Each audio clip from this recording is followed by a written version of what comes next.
Galw'r aelodau i drefn. Mae heddiw yn nodi achlysur arbennig yn hanes yn Senedd ni, ac wrth i ni edrych ymlaen at ddathlu 20 mlynedd ers ethol cynulliad cyntaf yn 1999, rwy'n falch o gyhoeddi fod y lle hwn ar fi'n dod yn gartre i Senedd arall gyffroes yn Senedd Ieuenctid gyntaf erioed. Dyma benllanw misoedd lawer o waith gan fudiadau ysgolion a thîm Senedd Ieuenctid ymroddgar y cynulliad yma, ac mae'n dyled yn fawr i bawb a sicrhaodd fod y prosiect arloesol hwn yn ffynnu. Dros 450 o ymgeiswyr ifanc a broni 25,000 o etholwyr wedi cyfrestru a chynrychiolaeth o bob cwr o Gymru am yr ystadegau yn adrodd y llwyddiant. This is a golden opportunity to enthuse the next generation, and I'm confident that these young parliamentarians will be fabulous champions for the issues of importance to the young people of Wales. I'm pleased, therefore, to announce the first ever members of the Welsh Youth Parliament, representing constituencies and partner organisations nationwide. Here are the 60 names. Dyma enwer syneddwyr ifanc. O'r Gogledd, North Wales, Evan Burgess, Nia Griffiths, Brengain Glyn Williams, Tallulah Thomas, Harrison James Gardner, Thomas Comer, Ifan Price. Abby Carter, Jonathan Dawes, Jonathan Powell, Ifan Wyn Erfil Jones, Grace Barton, Hasna Ali, Katie June Whitlow. O'r Canolbarth a'r Gorllewin, Mid and West Wales, Arianwen Fox James, Marged Lois Campbell, Kai Thomas Phillips, Caleb Rees. Megan Carys Davies, Rhys Lewis, Ellie Murphy. O'r De Ddwyrain, South Wales East, Callen Jones, Aled Joseph, Gwion Richard, Betsan Roberts, Rhian Shilabia, Manon Clark, Fionn Griffiths, Tommy Church, Lloyd Mann, Charlie Oliver Holland, Finlay Bertrand, Maisie Evans, Abby O'Sullivan, Luke Parker, Caris Thomas, Angel Esdoom, Greta Evans, Chloe Giles, Abby Cooper, Levi Rees. Ac yn ola, finally, De Orllewin Cymru, South West Wales. Croeso i Cian Agar, Todd Murray, Eleri Griffiths, Fionn Haf Davies, Eleanor Lewis, Lane Woolcock, Evan Rhys Fairclough, Alice Hall, Ruth Sibayan, Ubaday Rahman, Sheikhi Hav William, Caitlin Stocks, Casey Jane Bishop, Oliver Davis, Sandy Ibrahim, Nia Rose Evans, Anwen Grace Rodaway, Sophie Billinghurst a William Hackett. Dyna nhw felly, llongyfarchiadau ddyn nhw oll. We look forward to welcoming them all to the Senedd for their inaugural meeting in February. Llongyfarchiadau pawb.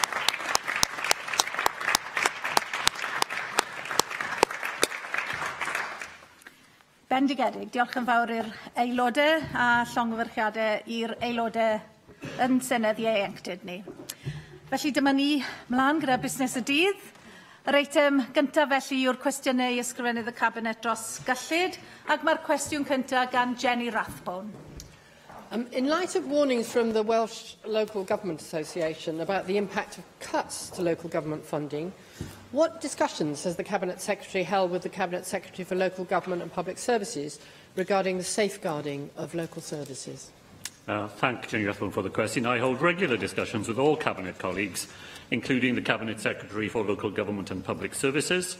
On Friday of last week, for example, we jointly attended a meeting of the Local Government Working Group, attended also by members of the WLGA and others. Thank you, Cabinet Secretary.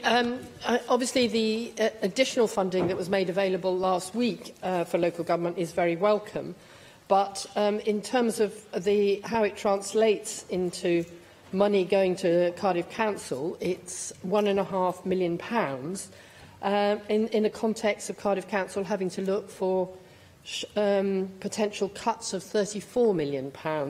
So it remains a very challenging landscape for local government. And I wondered what work the government can do to ensure that we are ensuring that public services are joining up together to try and protect these preventative services which are so important to the well-being of the community. Well, can I agree, Llywydd, with Jenny Rathbone that it remains a severely challenging period for all public services in Wales, 9 years into austerity, and local government is certainly in the front line. I'm grateful to the WLGA for what they said when we announced the additional resources for councils. The WLGA itself said that the announcement signalled significant progress, demonstrated a concerted effort to offset the impact of austerity in Wales.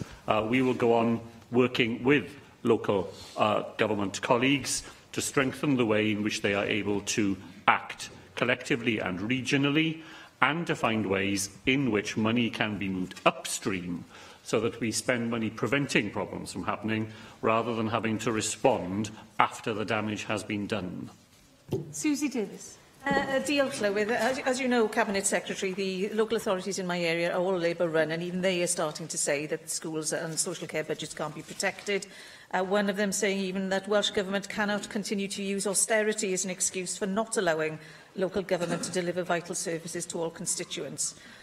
With that comment in mind, I wonder if you could tell me whether you've discussed with the councils in my region, directly yourself, whether the changes to the funding formula would make a difference, and in the meantime, whether you've discussed any particular ways about how they can protect those budgets on the money that you have given them in this year and next year.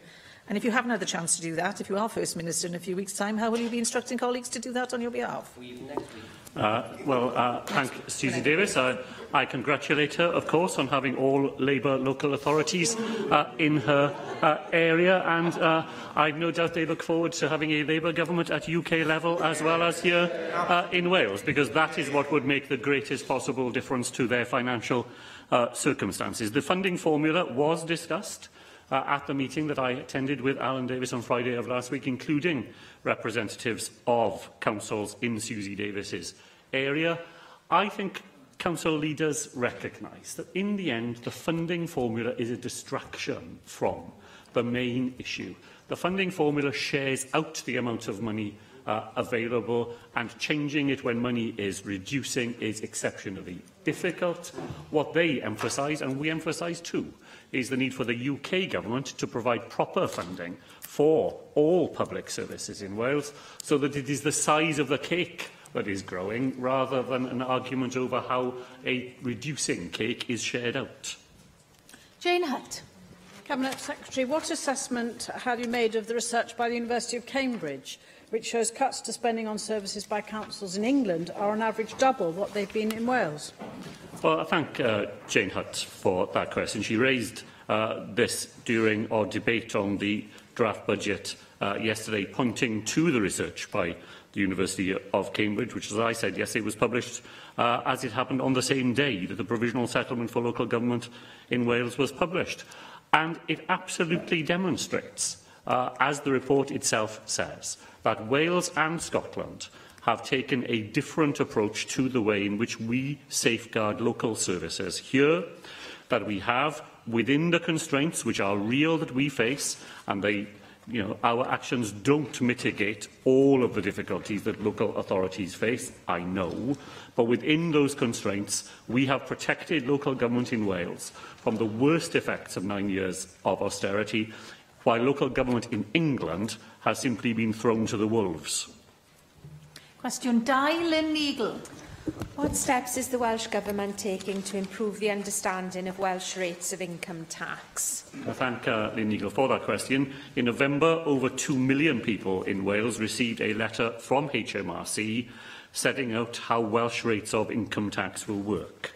The Welsh Government has launched a social media campaign, in addition to the work of HMRC, to help explain the changes, and we work with HMRC and stakeholders to go on raising awareness of Welsh rates of income tax here in Wales. Thank you for that response, Cabinet Secretary. I'm sure I'm not alone amongst members in this chamber in having to reassure constituents on receipt of that letter from HRC that there are currently no plans to put up income tax in Wales, because the letter has, I think, alarmed some constituents, certainly of mine. What assurances can you give my constituents that there are no plans to raise income tax in Wales? And while I welcome what you've just said about the social media campaign, what more can we do to ensure that there is a good understanding of our new income tax powers in Wales? Thank the member for that supplementary question.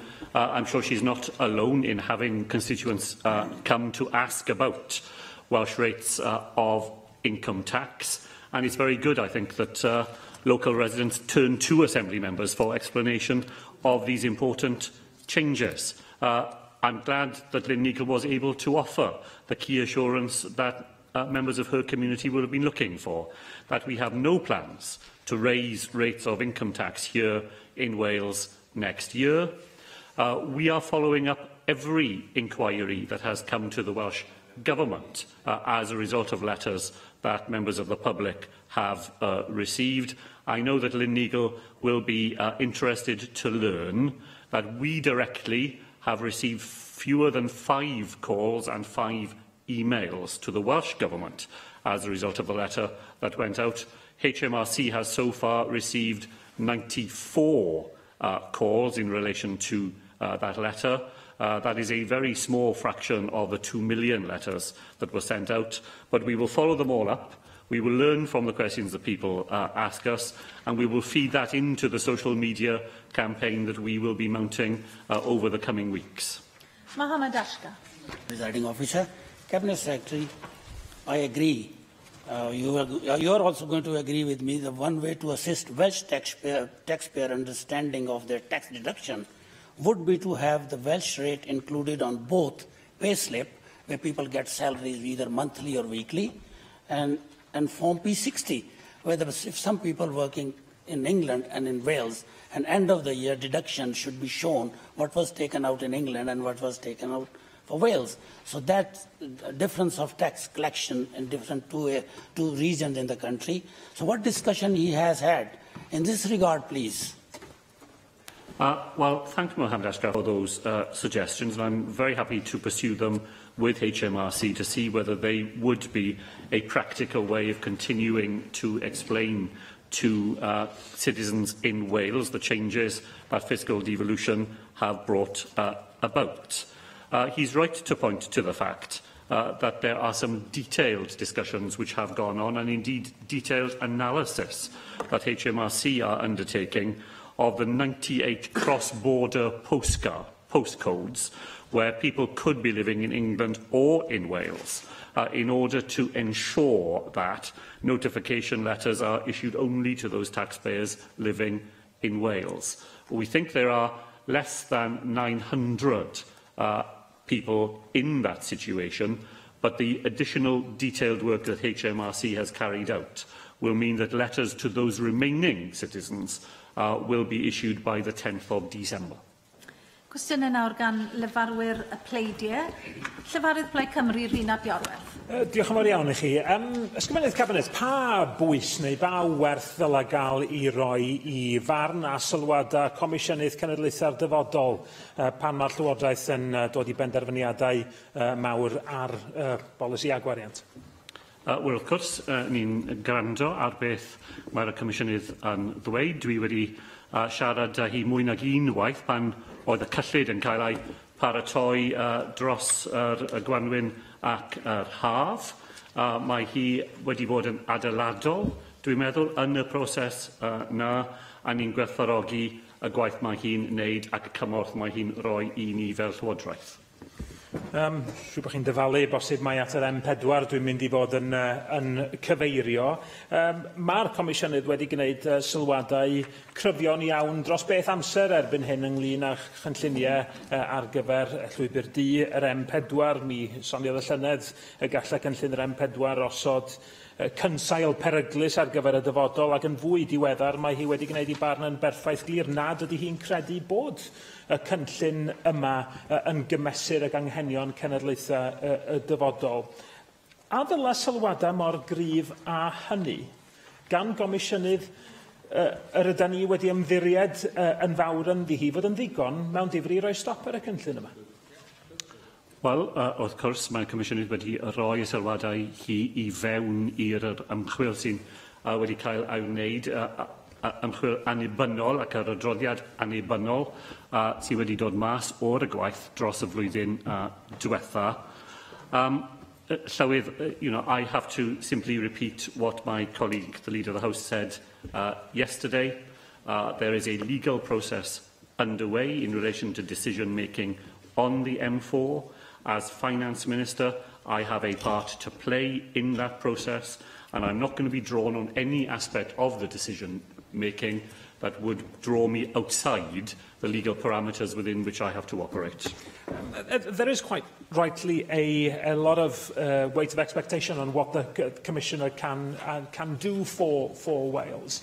And surely in this first major test case of the influence that the Commissioner has, government should be showing that they are taking this, her role, extremely seriously. She raises some serious and fundamental questions about value for money and what that means for finances available for future generations. Now, as the holder of the public purse in Wales and somebody who is charged with ensuring that we get maximum value for money and get maximum bangs for the Welsh buck, can you give an undertaking that whilst we still await decisions by government on the next steps for the Black Route, that you will investigate every possibility of spending that substantial amount of money, up to £2 billion or more even, in a more sensible way. Either spending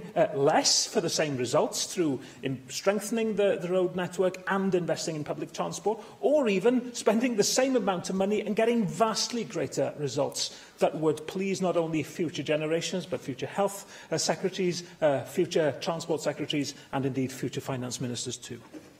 Well, I understand all the points that Rhys ap Iorwerth has made. All of them are serious points. All of them were rehearsed in front of the independent local public inquiry.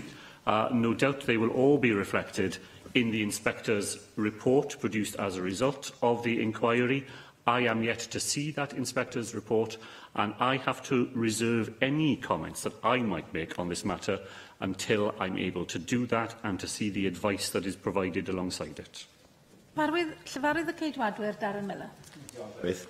Cabinet Secretary, what provision have you made in your budget for next year in respect of the North Wales growth deal? Well, Llywydd, I am on the point of being able to make provision for the North Wales growth deal. I hope to be able to do that within a short number of days. I have not been able to do so up until this point because, unlike the Cardiff and Swansea city deals, where the amounts of money to be provided by the Welsh Government and the UK Government were agreed in advance of a UK Government announcement, the Chancellor of the Exchequer chose to announce the sum of money from the UK Government unilaterally and without agreement with us.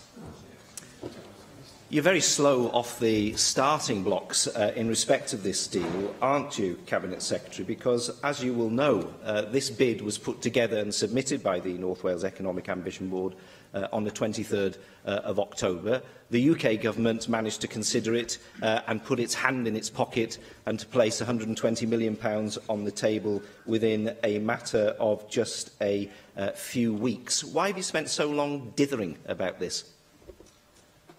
I'm sure the member would rather that we had a constructive and cross-party approach to the North Wales growth deal. I understand that it is supported by members across this chamber. The Welsh Government certainly will play our part, and I will make a decision on the amount of money that we are able to contribute to the deal. I would rather have been able to do that in the way we did in relation to Swansea and Cardiff by prior agreement with the UK Government. The UK Government having decided to put its hand in its pocket, but not all that far, I must say, given that it was £170 million that was asked for by North Wales authorities, not the £120 million they ended up with. But I will make certain that there is a contribution from the Welsh Government, and then I look forward to the cross-party consensus that has existed in this chamber on the importance of that growth deal continuing.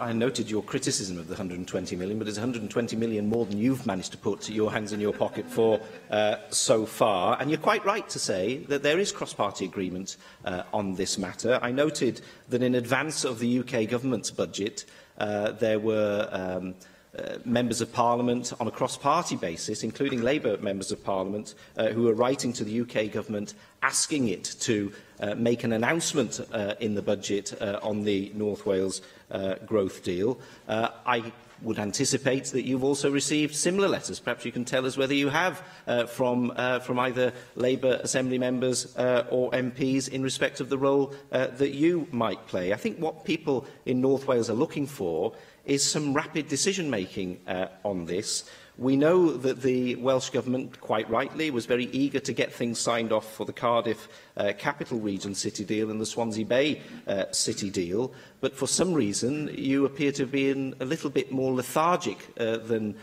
you have been in respect of both of those deals in terms of engaging on the North Wales growth deal with the Economic Ambition Board and in terms of putting some money on the table. You say now that you are going to make an announcement in the coming days. I welcome the fact that you have revealed that to us today. Can you tell us, in advance of that announcement, whether you will be providing sufficient monies for the bid to be completely fulfilled? Well, Llywydd, I, of course, received correspondence in relation to the North Wales growth deal. By and large, it urged me to put pressure on the UK government to make its mind up in relation to the deal.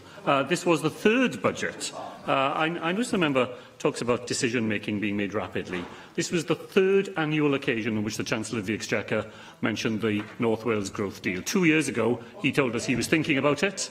A year ago, he told us he thought about it a bit more, and this year I was very glad to see that he had come to a funding conclusion. I will make an announcement, as I say, as soon as I am able to. It will be a significant investment from the Welsh Government. I think we are then much better off focused on making sure that we work together, the UK Government, the Welsh Government, local authorities, private sector partners and others, to make the best possible success of the deal, rather than worrying too much about whether a decision was made 1 week or 2 weeks later than somebody else did. Llefarydd UKIP Neil Hamilton.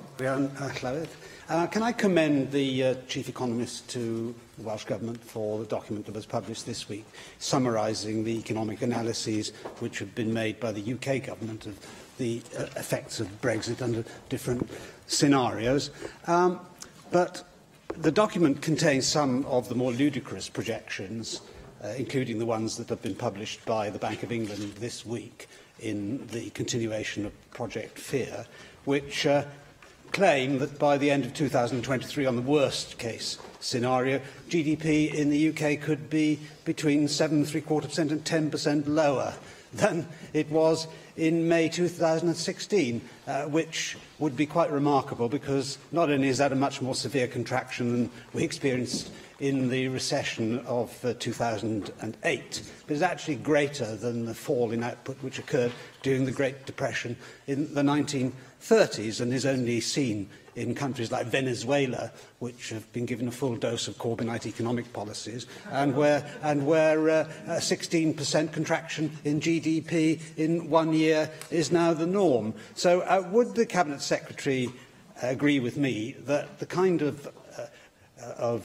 worst-case scenarios produced by official organisations like the Bank of England are actually grossly irresponsible in the current climate of uncertainty over Brexit, because they just magnify fears unnecessarily and therefore make that uncertainty even worse, and that has a real impact upon businesses and the lives and livelihoods of ordinary people?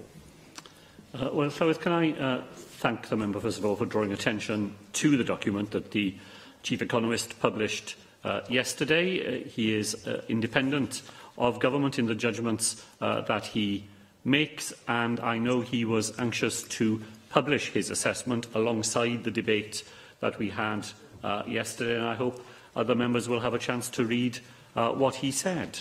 I think his analysis is sober. I think it is deliberately couched in language intended to be non-alarmist, and where I can't agree with the member, as he will know, is in dismissing projections that are made by absolutely mainstream and respectable forecasters, not simply the Bank of England, but also the Treasury itself, also analysts outside government, all of whom share a broad consensus on the potential impact on our economy of a hardline slash-and-burn Brexit. And I can't afford to dismiss those projections in the way that he does, because in government, I'm afraid you have to prepare for the worst, even when you are working as hard as you can to avoid it. Well, I'm afraid the Cabinet Secretary, in disagreeing with me, is also agreeing with the former Governor of the Bank of England, Mervyn King, and indeed with Nobel Prize winner Paul Krugman, whose political views are very far from mine and are actually not too far from the Cabinet Secretary's, because Mervyn King has said that he is saddened to see the Bank of England unnecessarily drawn into this Project Fear type of exercise. And Paul Krugman, no friend of Brexit, describes the bank's estimates as black box numbers that are dubious and questionable. So when such a broad range of economic analysts of world renown are able to dismiss these kinds of hysterical prophecy, I can't understand why the Cabinet Secretary himself, in the interests of a sober analysis and debate, which I agree with him, the Chief Economist has added to our deliberations yesterday, why he can't calm things down by agreeing with me that it does us no good whatsoever to have forecasts for the future which are wildly, alarmingly out of kilter with reality.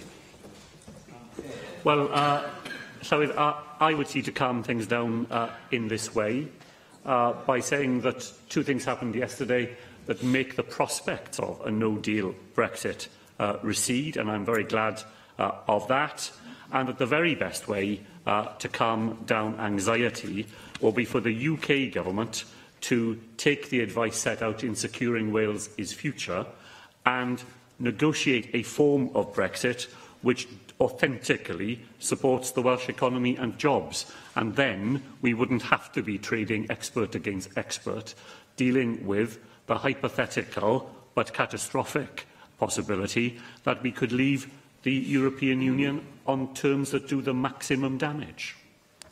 I refer back to the Chief Economist's report, because he does say in it that there's a strong consensus amongst economists about the key principles of forecasting, one of which is that distance itself is a barrier and trade is generally more intensive with partners who are proximate both geographically and in terms of their stage of economic development. And the Treasury model and most of the other models which are referred to in this document use what is called a gravity model of forecasting, and the fundamental principle of that is that the amount of trade done between two countries diminishes with the square of the distance between them.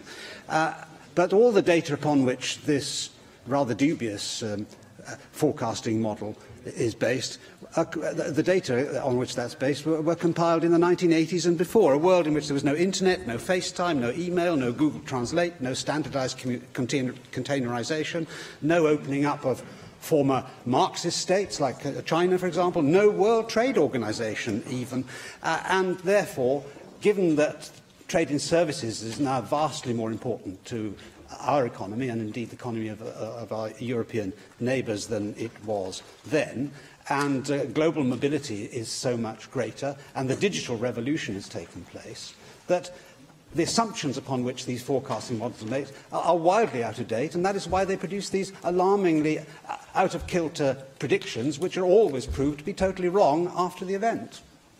Well, shall we, the gravity analysis is, as the member says, summed up generally as trade halves as distance doubles.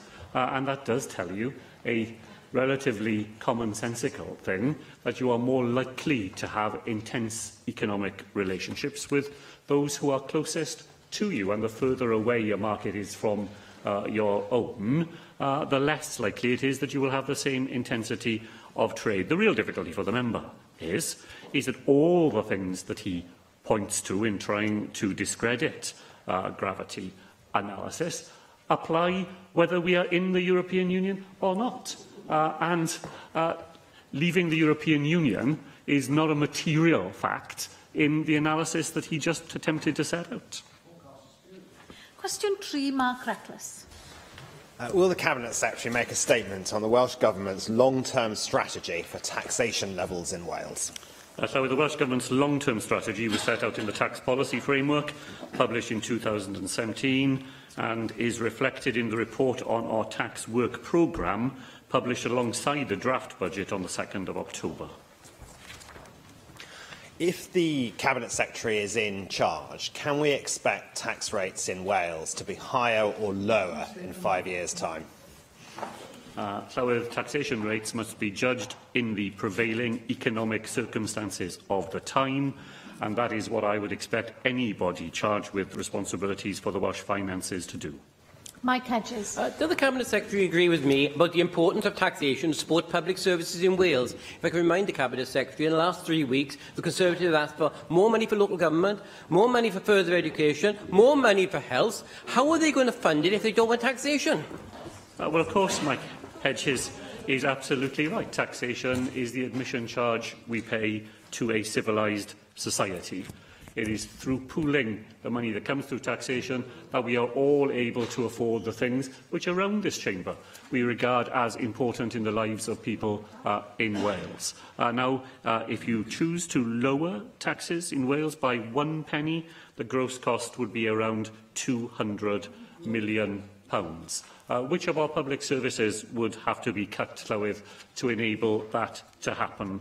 You can't do the sort of voodoo economic trick that we are often offered by members on the benches opposite, in which you cut taxes, have less money, and still are somehow able to spend more on everything that they tell us they would favour. Question 4, Vicky Howells. Diolch, Llywydd. What are the Welsh Government's priorities for capital investment in Cynon Valley? Thank Vicky Howells for that. Our capital priorities for the Cynon Valley include investment in town centres, in flood prevention, in the health service, including, for example, the new primary and community care centre due to be completed in Mountain Ash in 2021.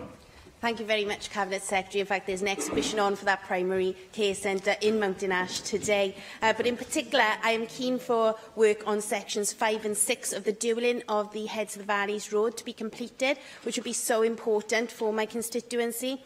I noted the Local Government Secretary's comments last week about maximising the benefits of the investment in the A465 corridor for local communities. This was set against a 12-month timeframe, so with work on sections 5 and 6 due to start at the end of 2019, how will this investment be exploited to bring the most advantage to communities in Cynon? Well, thank Vicky Howells for that. She will know that we went out to tender on sections 5 and 6 of the A465 back in July. We are now having an opportunity to consider fully the inspector's report, and I hope that a decision to proceed with the next stage of procurement will be taken very shortly.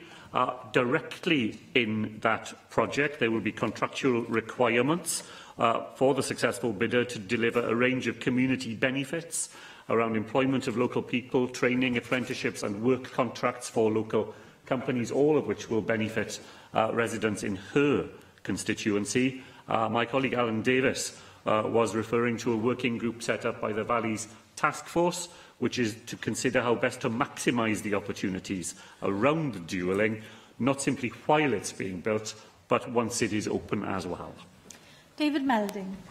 Cabinet Secretary, you will know, and I'm sure you welcomed, as I did, the decision of RCT Council to launch their largest ever capital investment programme in their history, set at 300 million, of which 45 million will be on housing, and some innovative schemes are planned, and some important partnerships with the private sector and housing associations and the local authority itself, of course. And given now that the Treasury is lifting the borrowing cap on councils that want to build more houses, don't you welcome this approach, which in tough financial times is just the sort of way to really see how local economy is being stimulated. Well, I do welcome the lifting of the cap, and I know my colleague Rebecca Evans has been in correspondence with local authorities about what that will do to their ability to raise further funding to invest in housing. Of course, David Melding is right about the local economic impact of house building in communities, and I agree with him that RCT Council, under the leadership of Councillor Andrew Morgan, has been amongst the most innovative councils in Wales in finding ways to expand their ability to invest in capital projects, not simply in housing, but in many other areas as well. Councillor Morgan, the author with Jane Hutt of the local authority borrowing initiative, which we have helped to fund, and I congratulate them on the work that they do in this area. Mohammed Ashkan. Thank you, Madam Presiding Officer. What discussion has the Cabinet Secretary had with the Cabinet Secretary for Education about the funding of the Welsh Government Apprenticeship Programme, please? Thank the member. I meet all Cabinet Secretaries as part of our budget preparations to discuss delivery of our priorities set out in Prosperity for All.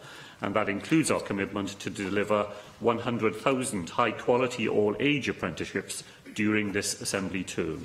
Thank you very much for the reply, Minister. The Economy and Infrastructure Skill Committee recently expressed its disappointment at the lack of transparency surrounding the funding and operation of the apprenticeship programme. The committee also expressed concern that this lack of transparency posed a challenge to the effective scrutiny of this flagship Welsh Government initiative. Cabinet Secretary, what discussion you have had with the ministerial colleagues about this matter, and what action will you take to ensure the concerns of the committee are addressed and resolved? Well, thank the member for that. Of course, we take seriously the views of the committee, and I look forward to studying them in more detail to see how we can tell our story more clearly on apprenticeships, because it is a very good story indeed, Llywyd. And as a government, we would certainly wish to make sure that no one is left in any doubt that, for example, next year we will invest £150 million of Welsh Government money to help us in our journey to that minimum of 100,000 all-age apprenticeships during the course of this Assembly term. Bethan Syed. Research from the National Society of Apprenticeships shows that apprentices spend 20% of their salary on transport, which is significant given that some apprenticeships are only on £3.70 an hour. I was wondering what plans, or if you had any plans, potentially to encourage free transportation for apprentices so that they can reach the place of work in a timely fashion and in an affordable fashion, so they don't have to budget for transport when they have to budget for so many other things in their lives as apprenticeships. No, I will absolutely, Llywyd, recognise the point that Bethan Said has made about the cost of travel on people who are going to work and managing on low incomes. The policy matter is not one for me, it would be for my colleague Ken Skates, but I'll make sure that the points that she's made this afternoon are drawn to his attention. Mike Hedges. Diolch, Llywyd. Would the Cabinet Secretary agree with me that the UK Government's much vaunted apprenticeship levy has now been exposed for what it is, nothing more than a tax on employers, which has done little to improve access to apprenticeships? And would he also agree that the further education colleges in Wales are doing a phenomenally good job in training apprentices for the benefit of our country? Well, of course, Mike Hedges is right, Llywyd. The apprenticeship levy is simply a tax in any other name, and a very badly designed tax, a tax that is friendless, as far as I can see, amongst the nations of the United Kingdom and amongst employers as well. It was a botched job from the start. There was no prior discussion with Scotland or Wales. We could have helped the then Chancellor of the Exchequer to do a better job of it had he simply allowed us, as the statement of funding policy required, had he allowed us to be part of the design of what he was attending to achieve. I certainly agree with Mike Hedges that further education colleges in Wales do an excellent job in responding to local economic needs, in matching young people with careers that they will be able to develop over the long term. I've recently myself met with apprenticeships at Airbus and in Tata in South Wales, and they all had really impressive stories to tell of the support that they have received from major employers in Wales and how that has been matched by a genuinely responsive approach by their local education authorities and the further education colleges on which they rely. Cwestiwn 6, Andrew Arty Davies. Thank you, Presiding Officer. What changes does the Cabinet Secretary intend to make to business rates here in Wales in light of the UK Government's budget announcement regarding business rates in England? Thank the member for the question. As you'll know, I announced yesterday that I intend to enhance our High Street Rate Relief Scheme for 2019-20. I said yesterday, Llywyd, that I would use the full £26 million consequential for that purpose. And I can say today that I intend to make £24 million directly available to the High Street scheme itself, and that I will also provide an additional £2.4 million to local authorities to fund the discretionary rate relief which they are able to provide.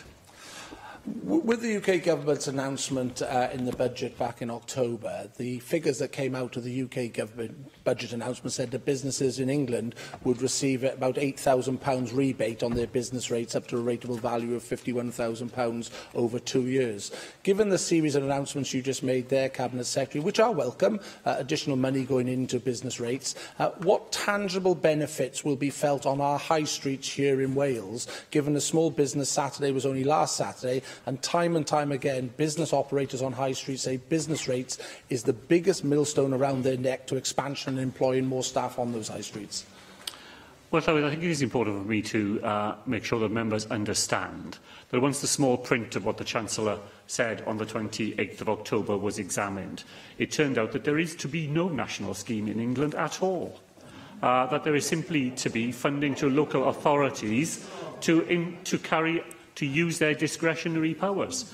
There will be no national rules. You will simply be in the hands of your local authority to use the money that the Chancellor provides as they see fit. So the figures that the Chancellor used are illustrative at the very best, and simply not to be relied upon as representing a scheme that businesses across England can rely on. By contrast, our High Street relief scheme has a set of all Wales rules. There is a way in which businesses will know exactly how much they will be entitled to get. And of course, I do agree with the member that the money, every penny that we will get as a result of that announcement, will be spent to assist businesses here in Wales. But we will design a scheme that meets the size, the distribution and the value of the Welsh tax base in this area, which is different to the one in England, and we will design a scheme that puts the money where it will have the best effect.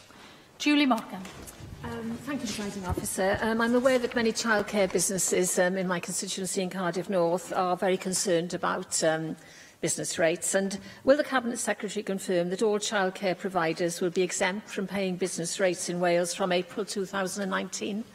Yes, Llywyd, thank you to Julie Morgan for that, because I can confirm exactly that our small business rate relief scheme is to be extended to provide 100% rate relief to all registered childcare providers in Wales, and this higher level of relief will start on the 1st of April 2019, and it is a very good example of aligning our taxation responsibilities with our policy ambitions, because, of course, we have an ambition to provide the most enhanced level of childcare to people here in Wales, and the decision on rate relief was designed to support the sector on which we rely to deliver our childcare offer. Cwestiwn 7, Joyce Watson. Diolch, Llywyd. What assessment has the Cabinet Secretary made of the most recent public spending figures for the nations of the UK? Well, thank Joyce Watson for that. The figures show that investment in health and in social services and in education grew faster in Wales in 2017-18 than in any other UK nation. I was interested to listen to the news bulletins yesterday morning, but dismayed to learn that spending on vital care services for elderly people in England has been cut by 25% per person since 2010. That, of course, hasn't happened in Wales because the Labour Welsh Government has protected those budgets, and I'm extremely proud of that, and I'm sure everybody would want to join with me in celebrating that fact. But from next April, a portion of the income tax paid by people in Wales will directly fund Welsh public services. How will that free up Welsh Government to go further in terms of prioritising those vital frontline services?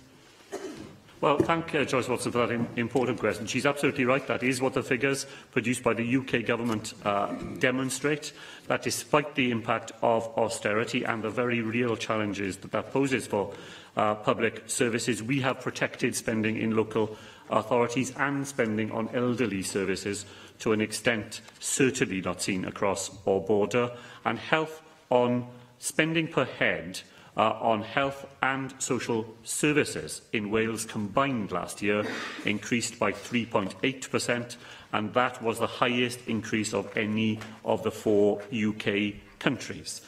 Joyce Watson is absolutely right to point out that the new fiscal responsibilities we have bring with them some new opportunities. She will be aware of the report of Professor Jerry Hotham looking at the possibility of a social care levy here in Wales. The Cabinet has a subgroup set up, chaired by my colleague Hugh Aranka-Davies, bringing together Cabinet colleagues to see whether it would be practical to take some of that analysis and to put it to work in Wales using our new fiscal possibilities to support our ambitious policy agenda. Mark Reckless. Could the Cabinet Secretary confirm the funding floor guarantee that the UK Government has provided in respect of spending in Wales, and compare and contrast that to any funding floor that was in place under previous Labour governments in the UK? Thank the member for that. The fiscal framework does include a multiplier. It's 105%. I think the Leader of the Opposition yesterday suggested it was 120%, but it's actually 105%. For every pound that is spent in England, we get 105% of that through the Barnett consequentials. That's amounted to £70 million so far for Wales, with the additional money for health.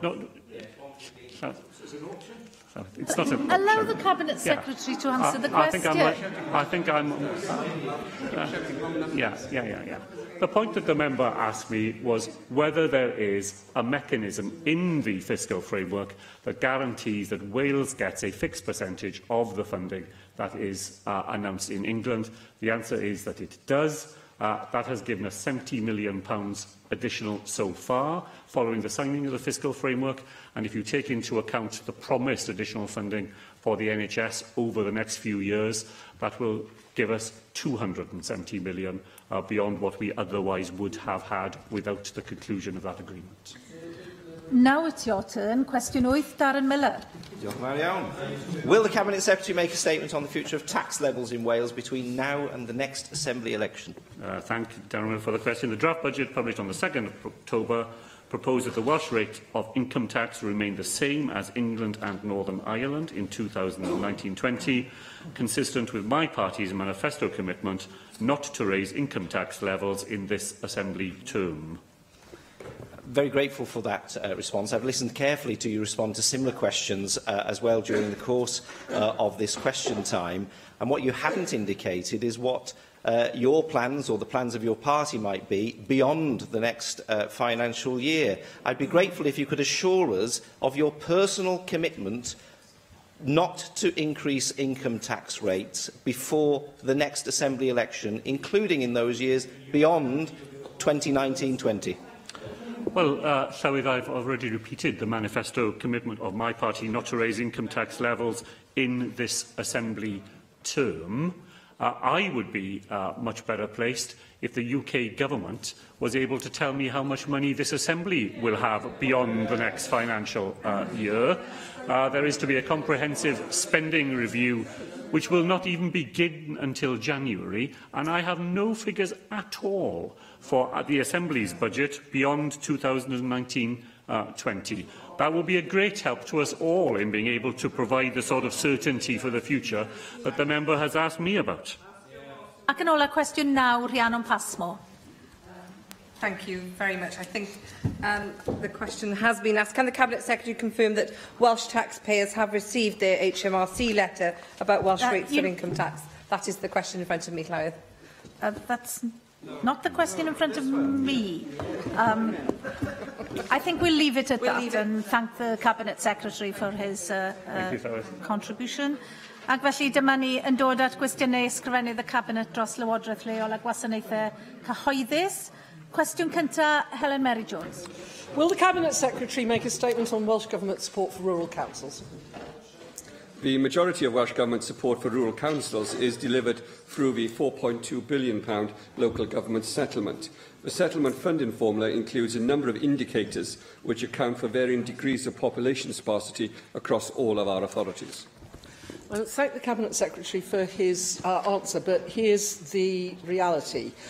Powys is looking at a £14 million budget gap for the next financial year.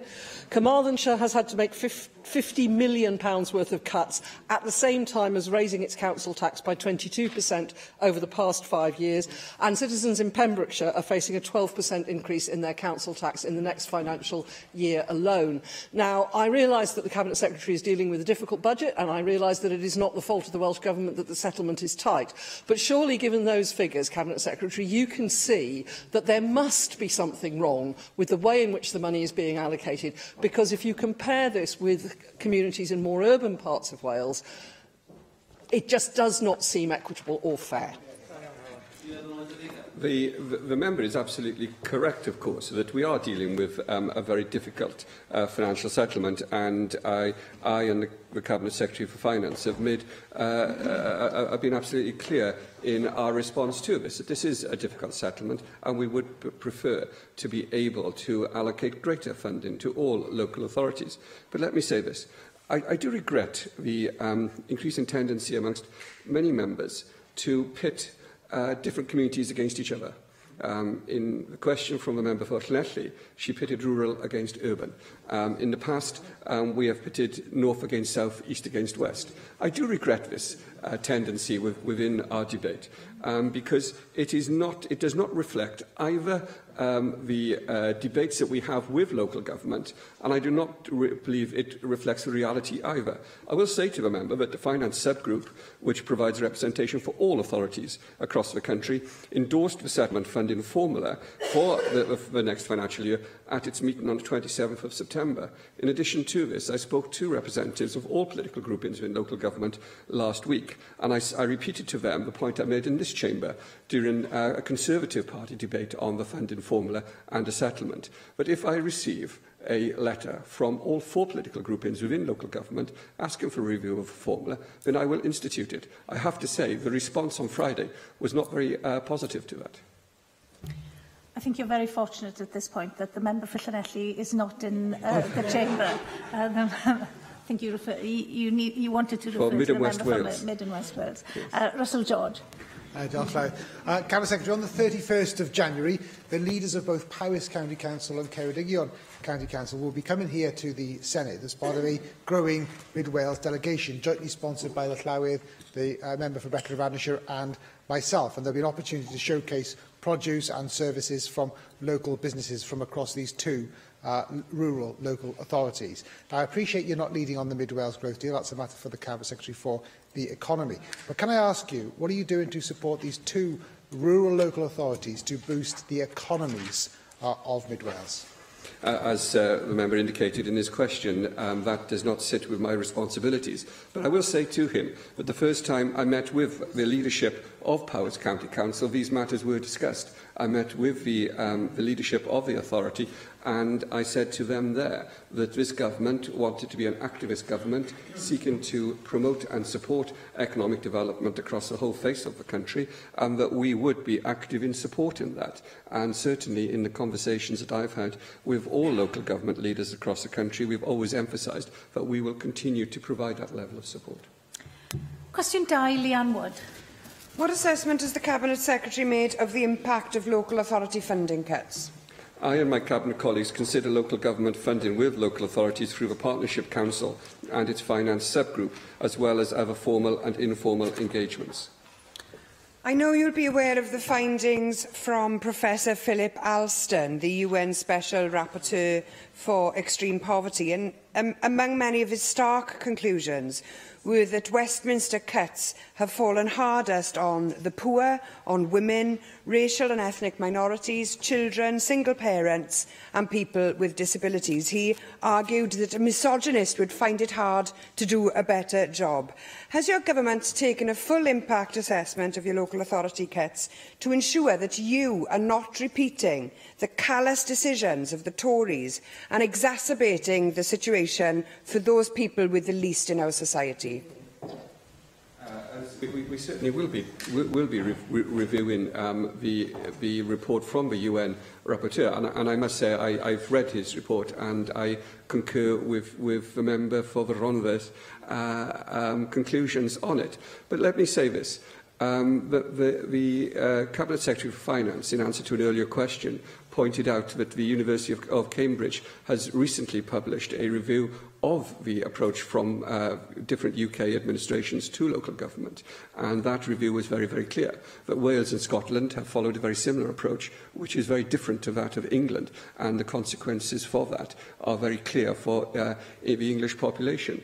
But let me also say this, that one of the reports that I read last year, which was very influential in my thinking, was that those local authorities who represent poorer and more deprived communities have greater difficulties in raising funds and are more reliant on central government funding than richer, more prosperous areas. And that is one of the reasons why I have always pursued, in my time in this office, a route which seeks to have structures in place that maximises the impact of frontline services and ensures that we have services provided at a scale that is able to withstand future financial pressures as well. And I look forward to support from Plaid Cymru and elsewhere in pursuing that agenda. Mark Isherwood. What dialogue have you had with the Chief Executive of Flintshire County Council since he wrote to all councillors there on the 16th of November asking them to back the Ask campaign to get a fair share of Welsh national funds, which was on the 20th of November backed unanimously by members of all parties to take, quote, the fight down to the local government department in Cardiff? I haven't spoken to a Chief Executive, to Colin Everett, on this subject in that time frame, but I will say this, as the Chief Executive was making that statement in Flintshire, the leader of Flintshire County Council was with me in Cardiff, in Cathays Park, telling me that he had no wish to reopen the funding formula or debate or discussions around that formula.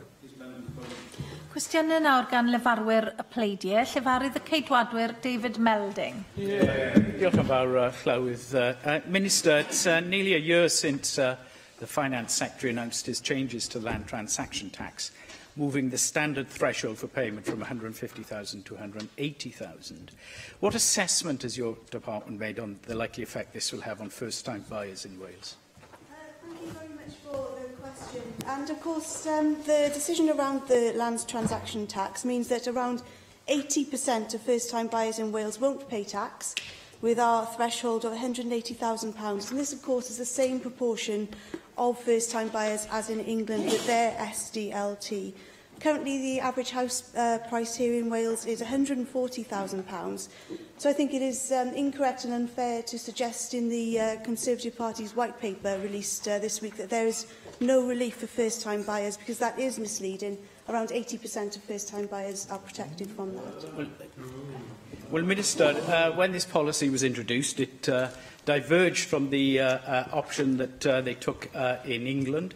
There, first-time buyers have a relief up to £300,000, and on properties that at a price at that level, there is no stamp duty at all. Now, you quote the average house price as I thought you said 140,000. I think that is not accurate. The average price, I think, at the moment is 180,000 or thereabouts, and that is, a significant amount. And for properties then between 180 and 250,000, which is where the average price in many local authorities now is, the first-time buyers will not get full relief. They'll get, a margin of that on the 180,000, but they will not get the same deal that those buyers would get in England. And let me just spell out what that means. In Cardiff, it means our first-time buyers, compared to the equivalent in England, pay £1,700 more in tax. In Monmouthshire, they pay £5,400 more in tax. And even in Anglesey, first-time buyers there are paying more than £1,000 in tax, in addition to what that they would pay if they were in England. Do you think it's fair that our first-time buyers in Wales do not get as good a deal as they get in England? Well, the Office of Budget Responsibilities assessment of the first-time buyers relief was that it would do little to help first-time buyers, and it would increase house prices and result in very few additional first-time buyer purchases. So we don't want to replicate a relief that's not deemed to be effective.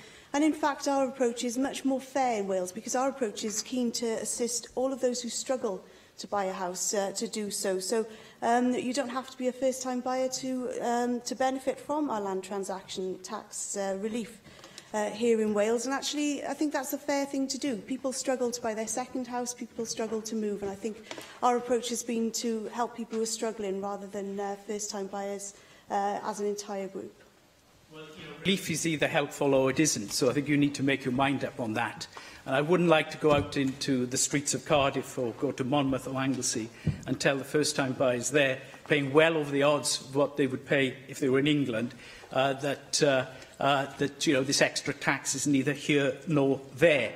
I think that is a really bad message. The other thing, where I do agree that we do need a broader range of policies, and the building rate is the key thing, really, in terms of providing a better market and a more competitive market for our first-time buyers. So how do you think the lowest building rate on record, almost, is helping first-time buyers in Wales?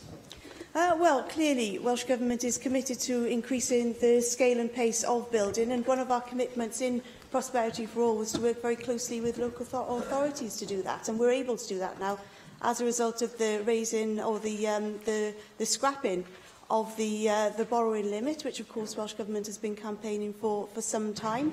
We're well on course to meet our target of 20,000 new affordable homes being built through the course of this Assembly.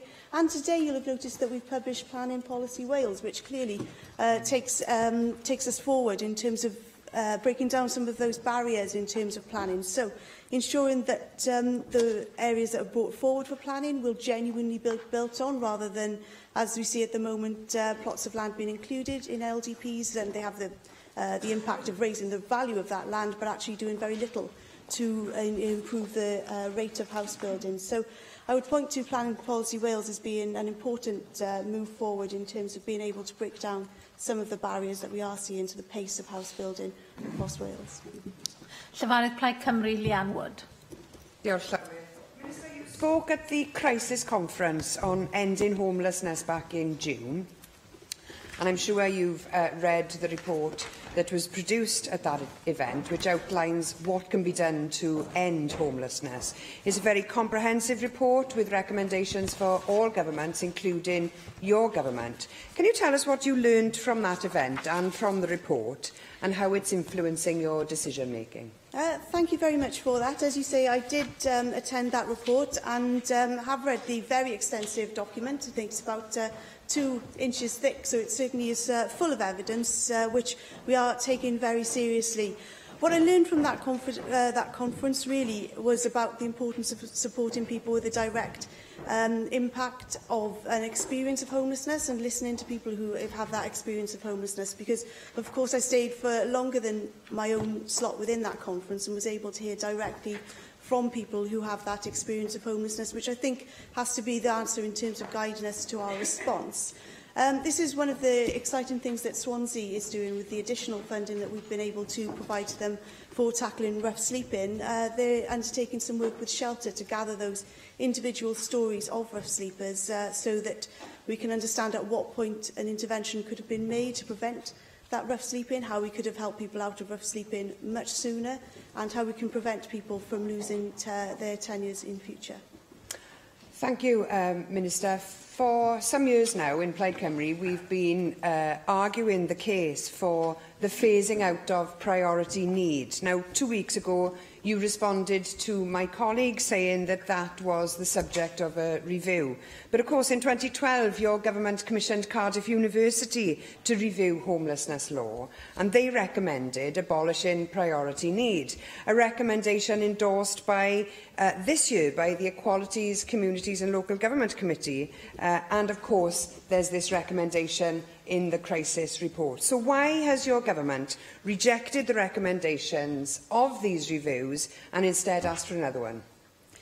Well, we're looking at very seriously at the issue of priority need, and I completely understand where the call is coming from to it, and I am sympathetic to it. But at the same time, we need to understand any possible unintended consequences.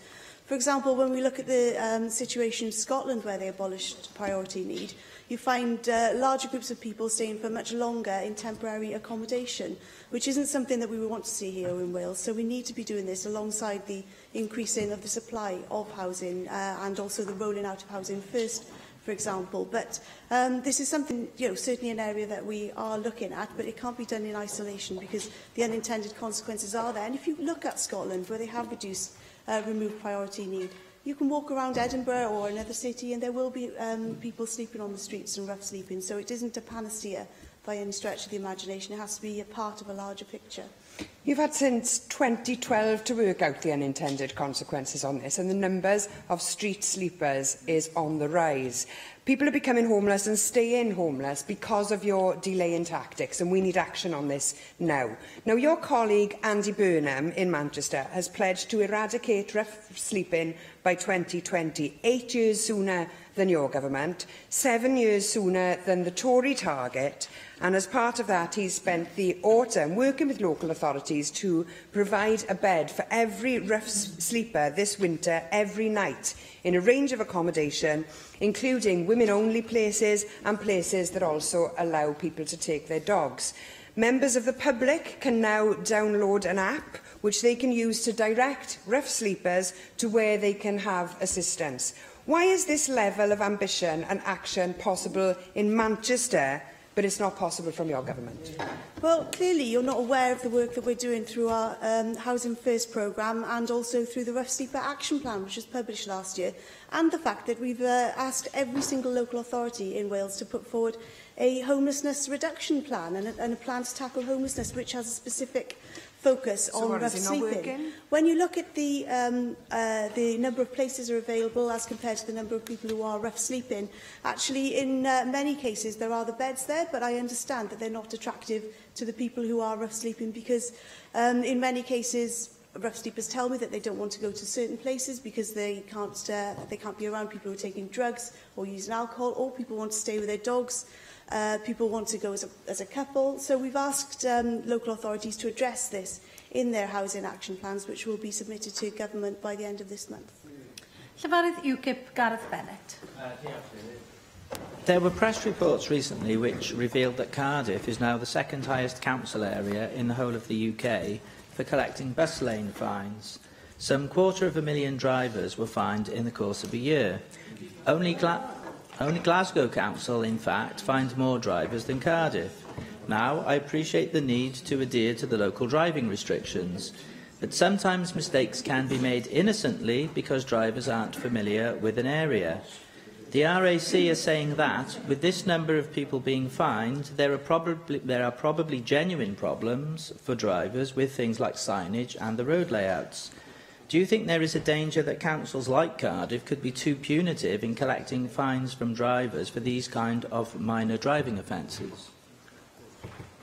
Presiding Officer, I have no responsibilities for these matters raised by the member. What I will say is that it is a matter for the local authority to deliver on their responsibilities in a way that they see fit, and then a matter for residents and electors in Cardiff to hold the council to account for those decisions. Yes, I appreciate the need for local democracy and for decisions to be made at the ballot box, as you indicate. But, of course, people make decisions at the ballot box based on a variety of factors, not merely whether or not they were fined for driving in a bus lane.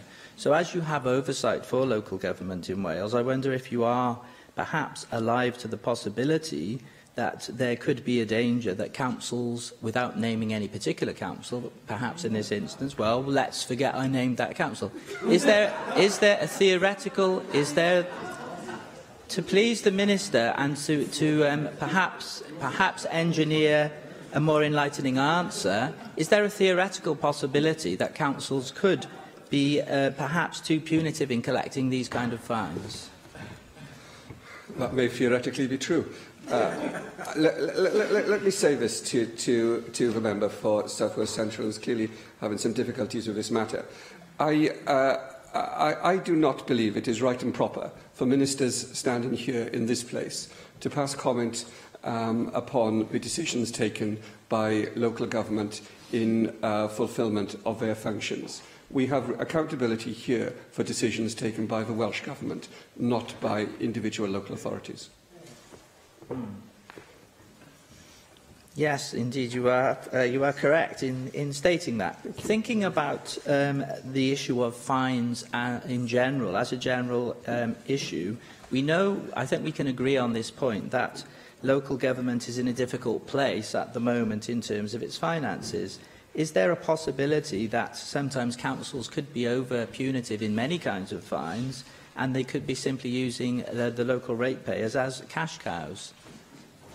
I will, Presiding Officer, provide the Leader of UKIP with a list of ministerial responsibilities prior to our next session in this place. I have been very, very clear with him and other members, to be fair, who have tried equally as hard to tempt me into a terrible indiscretion. But I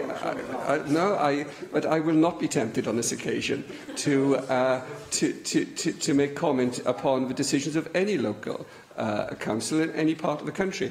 It is right that, and we have debated and we will debate again, the difficulties facing local government in terms of funding arrangements and how they will exercise their responsibilities into the future. But I have made it my policy, and I continue to make it my policy, not to comment upon the individual decisions of individual authorities. That is a matter for them, and they are accountable to their electorate, not to this place here. Question 3, John Griffiths. Does the Welsh Government encourage innovation in local government? I would encourage all authorities to innovate in their plans for improving service delivery. Innovation and creativity is always central to delivering effective and sustainable services to all of our citizens. Yes, Cabinet Secretary, I very much agree with those sentiments, and in this time of UK government-imposed austerity, it's all the more important, I think, that we find these new ways of delivery and indeed often delivering more with less. But obviously that is quite a challenge.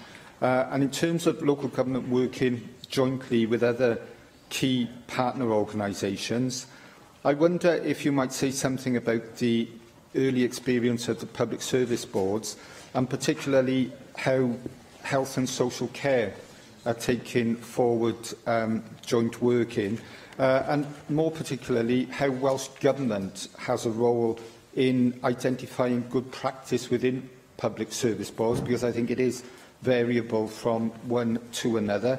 How Welsh Government might identify best practice in public service boards and ensure that those lessons are shared across Wales.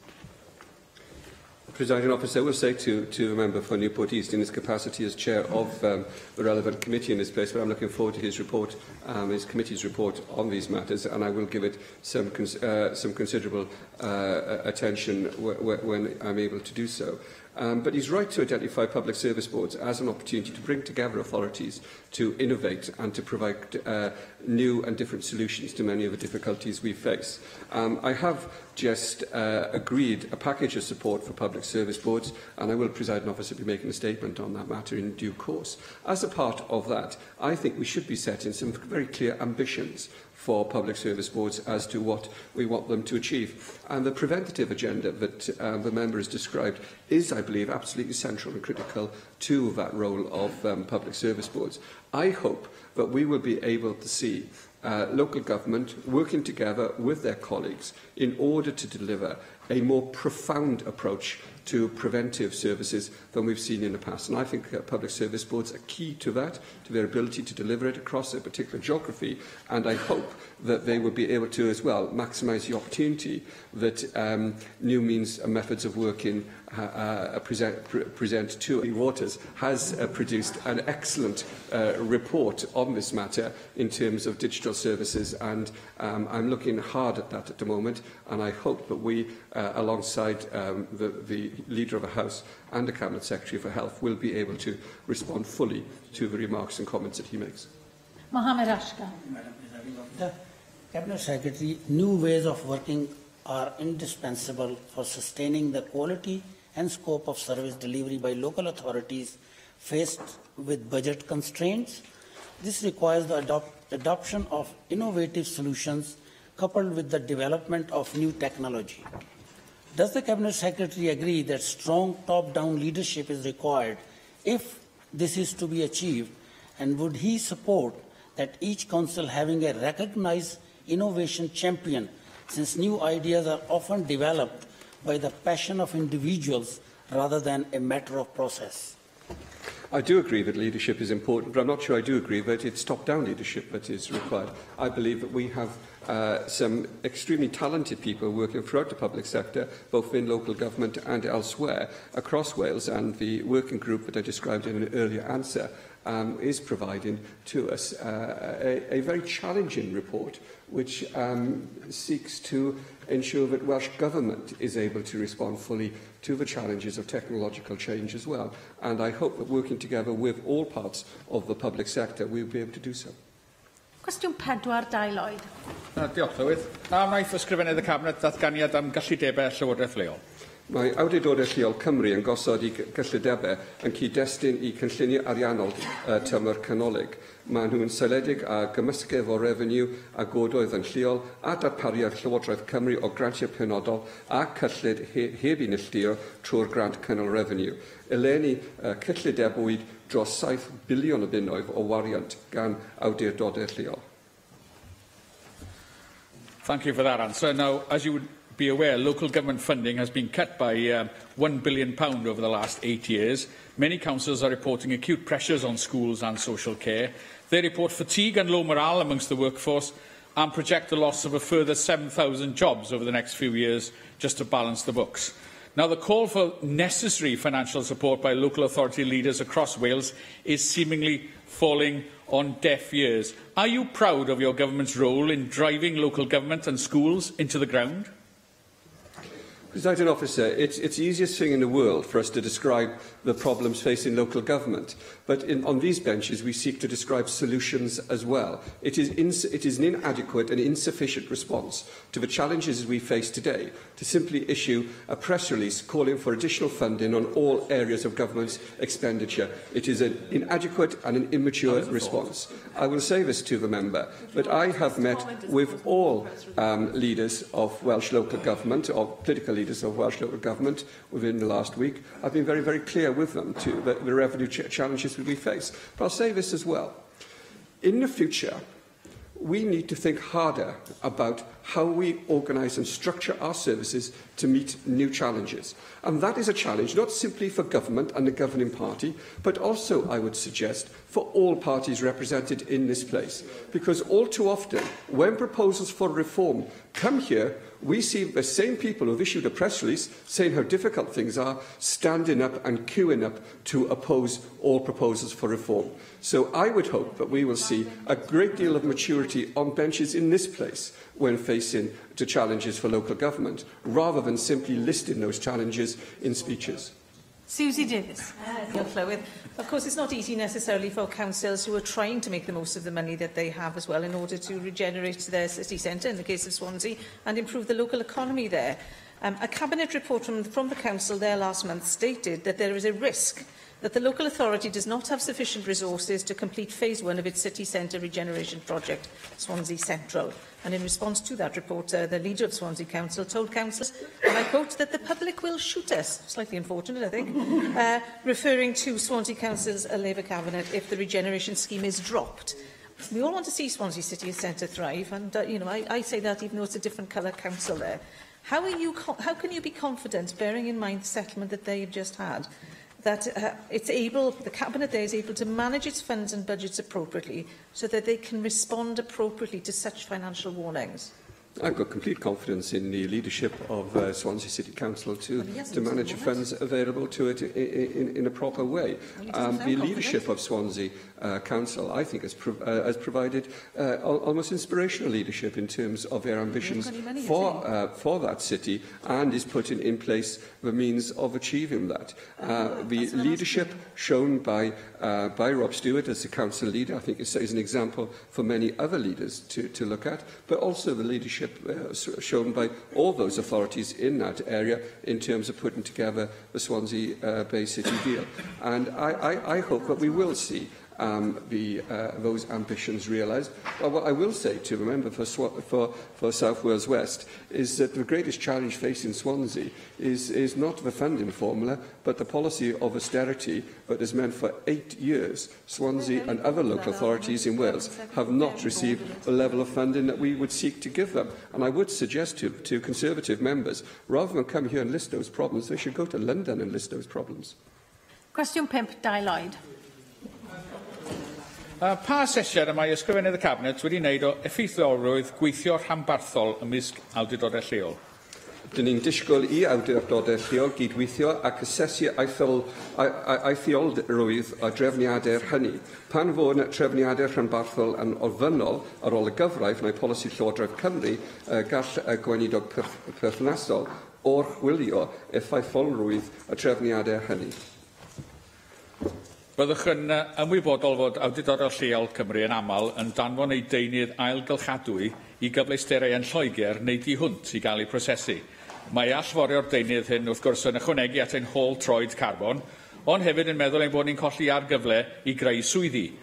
Ydych chi yn cytuno dylai Llywodraeth Cymru fod yn gwneud mwy o ran gweithio gydag awdurdodau lleol I ddatblygu canolfannau ailgylchu rhanbarthol yng Nghymru a sicrhau bod holl ddeunyddiau ailgylchadwy yn cael eu trin yma yng Nghymru? Dyn ni wedi bod ers rai blynyddoedd cydweithio gyda Llywodraeth Lleol ac cynghorau gwahanol I creu'r union y fath o rhwydwaith rhanbarthol mae'r aelod yn awgrymu bod ni'n neud. A mae hynny'n bodoli yn rhan helaeth o'r gwlad. A dwi'n fodlon iawn gyda'r fath o trefniadau mae cynghorau wedi wneud mwyn sicrhau bod I wastraff yn gael I algylchu neu I drin yn y ffordd priodol. The Swansea Bay City Region should enable the potential projects being proposed to bring significant economic benefit to the 4 local authority areas covered.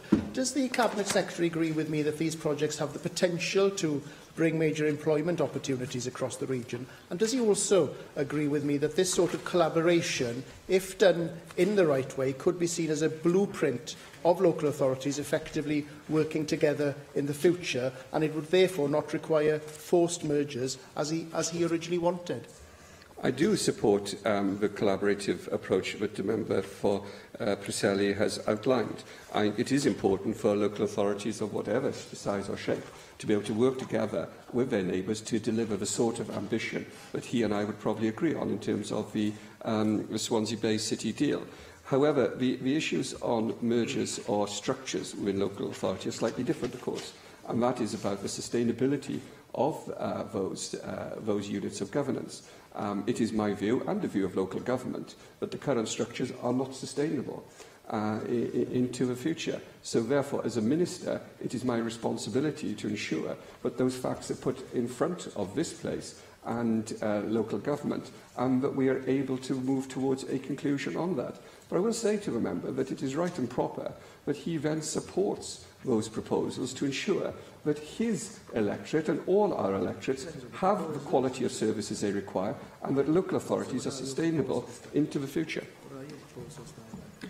Mike Hedges. Thank you, Presiding Officer. Can I first of all say I agree with everything that Paul Davis just said? The other point I will. Does the Cabinet Secretary agree it is important that all public services work within the same regional footprint? Which is true of the Cardiff City region, but not true of the Swansea Bay City region, and the importance of ensuring that local authorities get used to working together, and the 4 local authorities in South West Wales may have different political leadership, but have shown great leadership in the area in working together. I do believe that at times we make government too complex. I think I've made that very clear both here and elsewhere. I believe that we need to look for a clarity both in the way in which we structure the delivery of our services, but of course also the way in which we structure the public accountability for the delivery of those services. So I do believe that we need to ensure that we have a regional footprint that is understandable, not simply to those of us who have to work with it, but also to the electorates that we all serve. But I do not believe that that in itself is a sufficient response to some of the challenges we will face in the future. We will all be aware of the financial difficulties facing local government today, but we also know that Brexit and other issues mean that they will face even more difficult decisions in the future. And so we do have a responsibility to think hard about that future and to put in place structures that are sustainable in the future. Cwestiwn 6, Julie Morgan. Services in Wales. Members may recall that I commissioned the development of blueprints for youth justice and for female offenders. I have shared these blueprints with members of the Cabinet, and I hope, Presiding Officer, to be able to provide updates provide members with an update in the next week or so. I thank the Cabinet Secretary for that response and look forward to reading the updates. The latest safety figures published in October revealed that the number of self-harm incidents in prisons in Wales are rising, and that, of course, includes Park and the Young Offenders institution there, where I believe there have been a staggering number of incidents already this year, 777 incidents between January and June. Can the Cabinet Secretary provide an update on Park's plan to employ behaviour analysts to improve safety levels? I have visited HMP Park and the Youth Offenders Institution within the prison. I have discussed these matters with the director there. Her Majesty's Prison and Probation Service have confirmed that there are behavioural management analysts in Park who are working towards reducing self-harm and violence within the prison. However, I believe we need to go further than this. I believe that we need a distinct penal policy for Wales, which looks in the first instance at the issues around youth offending and female offending, and that we need to look both at investment within the secure estate, but also critically a holistic approach to policy that seeks to reduce offending, to enhance rehabilitation, and to ensure that women particularly are not treated in the way they are today. David Melding. Cabinet Secretary, a little while ago, the Ministerial Advisory Group on Outcomes for Children received a presentation from Lord Laming and his review into youth criminal justice system, and the alarming discovery that looked after children were much more likely to come into contact with the youth justice system compared to their peers, often because those involved, the police, teachers and the courts, assumed a certain response was appropriate for looked after children, which they wouldn't have for children from other backgrounds. And this inbuilt bias is obviously really very worrying. It's an excellent review and a very compassionate one, and I do hope that all relevant agencies have taken on board the recommendations that are contained in that review. I agree very much with the conclusions from the member for South Wales Central. I did meet with Charlie Taylor, Chair of the Youth Justice Board, in the last few weeks to discuss these matters with him and how we approach youth offending. The analysis that the members described is absolutely correct, and one which I believe is an emergency that we need to address. I hope that that when he reads the blueprint, when it is published, which I hope will be next week, then he will be reassured that we are doing so. I would certainly be very happy to attend a cross-party group to discuss these matters in more detail, if he wishes me to do so. But the burden of my analysis is that I believe we need to take a far more holistic approach to policy. The broken settlement we have in Wales at the moment is an impediment to that, and I would like to see the devolution of the penal system and criminal justice to Wales to enable us to develop and deliver exactly that holistic approach to policy.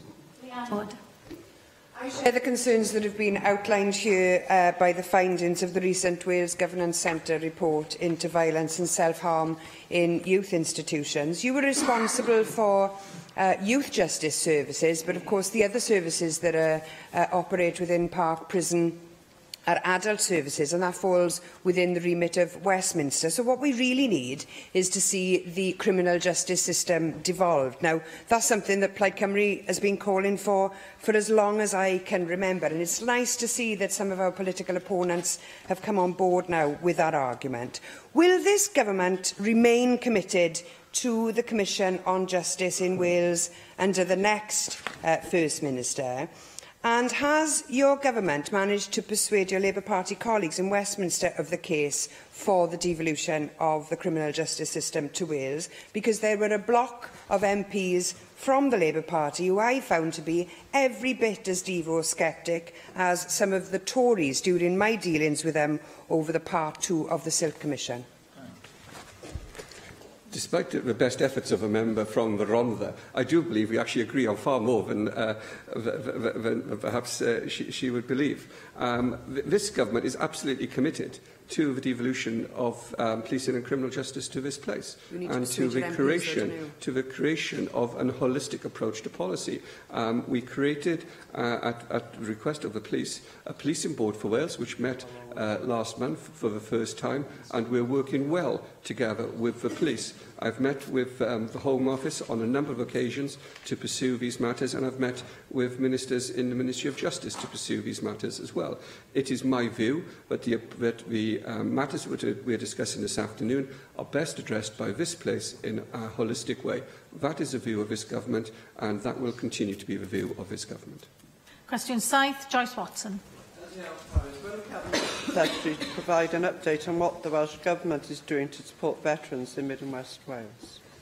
We have made tremendous progress in improving services and support for veterans, which includes those living in Mid and West Wales. I hope the member will agree that my recent statement on these matters highlighted that. I do indeed welcome your recent statement, and I do also believe that ex-servicemen and women have done their duty by our country, that we in turn then owe them something back, not least how they return to civilian life. And part of that is, of course, trying to find work. But meaningful employment, I think, is pivotal to that journey, and also findings that it will support their mental health. So I'd like to ask you, Cabinet Secretary, if you could tell us some more about the employment pathway that you just said you announced yesterday. Presiding Officer, members will be aware that we launched the employment pathway in partnership with the Armed Forces Expert Group, which consists of representatives of public and third sectors, as well as military charities, and including the Department for Work and Pensions. It provides options for veterans and service leavers on where to find support and information to secure employment relevant to them. I should also say to members that prior to my duties here today, I launched a new toolkit for employers alongside business in the community and others to complement the employment pathway. This seeks to ensure that employers themselves understand the benefits of employing former service personnel, and to ensure that they are able to deliver the best opportunities for employment for all those leaving our services. Russell George. Last month, the Welsh Government voted against the Welsh Conservative proposals to create an Armed Forces Commissioner for Wales to ensure that the Armed Forces Covenant is upheld. Will the Cabinet Secretary reconsider the Welsh Government's opposition to the creation of the post to ensure that the new cross-government strategy for veterans in the UK can be delivered effectively? No. Helen Mary Jones. The Cabinet Secretary will be aware that veterans are often overrepresented in the homeless population. And in Mid and West Wales and rural communities, these people are perhaps less likely to end up actually rough sleeping, but are very often in very insecure, kind of sofa surfing, sort of second from one family member to another situations. What discussions have you and your colleagues had with local authorities in Mid and West Wales to ensure that this kind of hidden homelessness amongst the veteran population is addressed? One of the reasons why I was very anxious to ensure that we do fulfil our responsibilities under the Covenant is to deliver resources to the frontline where they're needed. So we will be spending a considerable resource supporting the local authority liaison officers network across Wales, which delivers support for all service personnel, both in terms of housing and in other terms as well. So I hope we will be able to work with local authorities to ensure that local authorities are able to deliver exactly the services that the member for Mid and West Wales describes. And for me, and certainly for those people that I'm talking to at the moment, they want to see that level of resource there delivering services for people. As we've heard many times during this session this afternoon, on the challenges facing local government in terms of delivering services. It is therefore incumbent on all of us to look at how we can deliver those resources onto the front line to ensure that people do have the services that they need and require. And that, presiding officer, was the point I made in reply to the Conservatives about the request to create a commissioner. What we want to do is to put money on the front line and not create further bureaucracy here. It is a matter for members here to hold ministers to account for the decisions we take and the services we deliver, and that level of democratic accountability, I think, is important. Canola question 8, Neil Hamilton.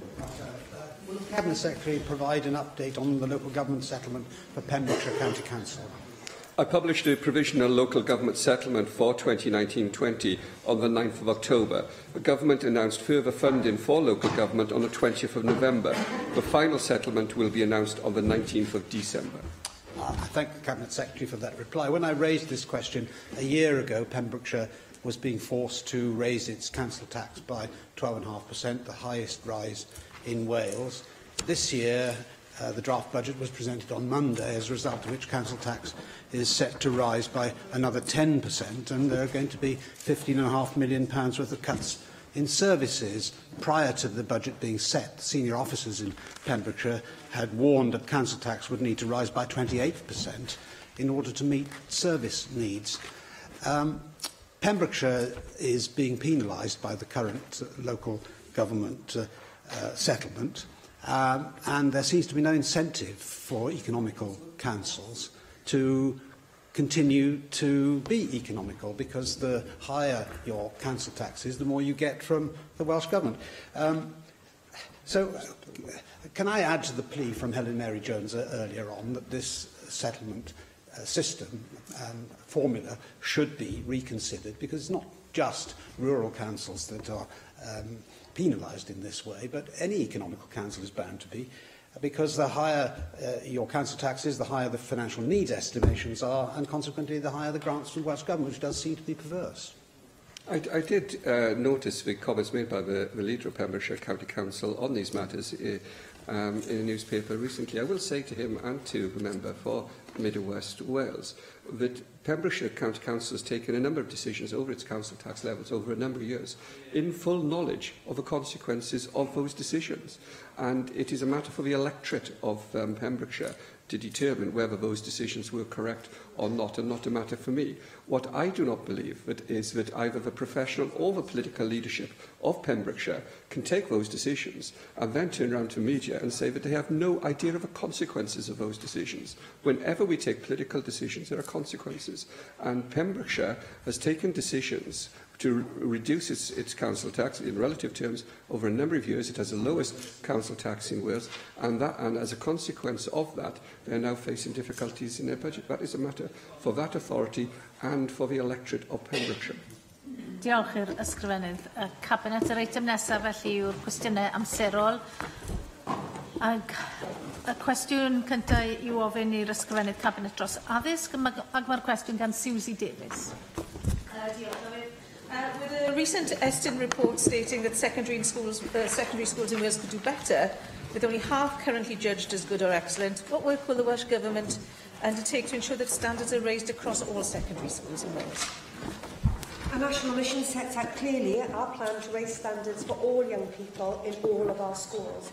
We are delivering record investment to support teacher development, to support our most disadvantaged learners, and to enhance leadership capacity and good practice across the system. Thank you very much for that answer, Cabinet Secretary. And I think perhaps I should just begin by acknowledging that Estyn does say that they're happy that there's been progress in the primary sector. But I think it would be a betrayal of those young people if they then move on to schools in which the majority of pupils, and I mean the majority, across the age and ability range, continue to fail to develop from skills and knowledge well enough, or make enough progress, or struggle to think independently, or feel responsible for their own learning. Obviously, I've taken those quotes from the Estyn report. With half of schools underperforming, and a suggestion by Estyn that the gap between well-performing schools and those that are not performing well are likely to widen, I'd be grateful if you could give us a little bit more detail about what you're planning to do, because Donaldson will not be biting until 2022. That's almost a school generation away, and you cannot sacrifice this current cohort to another period of inadequacy. And I think you'd be the first to say that if you were sitting on any of the benches other than the front bench in this place. So firstly, the schools that are in special measures or still in need of significant improvement, I asked you what action you'd taken on these back in September, and you reeled off a list of actions, but admitted that you've not exercised your powers under the School Standards Act to intervene with schools. Bearing in mind the results of this report, I'm wondering if you would now be prepared to do that. For some of the students, a third of the schools that Estyn investigated, they saw that pupils were disengaged, had little interest in their work, they would disrupt the learning of others, and that some Year 12 students had a lack of critical and independent learning skills, meaning that they were struggling with their A-levels and actually dropping out in Year 12. I think there's a significant number of students here who are failing to meet their potential, as their independent and critical learning capabilities have not been developed earlier in their education. And what worries me about this, Cabinet Secretary, is that those students could be internalising this as their own failure, when actually it's a failure of their education. It's clear that some of these schools need the support that they're not getting at the moment. Now, after consortia, Schools Challenge Cymru and Academy Wales, which talks all about leadership, I don't think they've been giving you the results you were hoping for. So what can you do next to ensure that this year's Year 7 pupils progress towards meeting their potential rather than, I don't know, getting static or even slumping? Can you tell us what the updated plans are for your National Academy for Educational Leadership? That's an idea that the Welsh Conservatives were very interested in themselves. And will you share with us the answers to the searching questions which you will undoubtedly be asking the consortia on the back of this Estyn report? Why they've not prompted the sea change that we might have expected in most schools, especially as you've been content to give them an extra £5 million in year as a result of space in the budget. And I'm very keen to hear about what happens to our pupils now, not after 2022. Thank you. I welcome very much the Chief Inspector's annual report for 2017-2018. I'm looking forward to studying the report in more detail, and of course will formally respond in the plenary date, which I understand Presiding Officer is provisionally scheduled for the 19th of February of next year.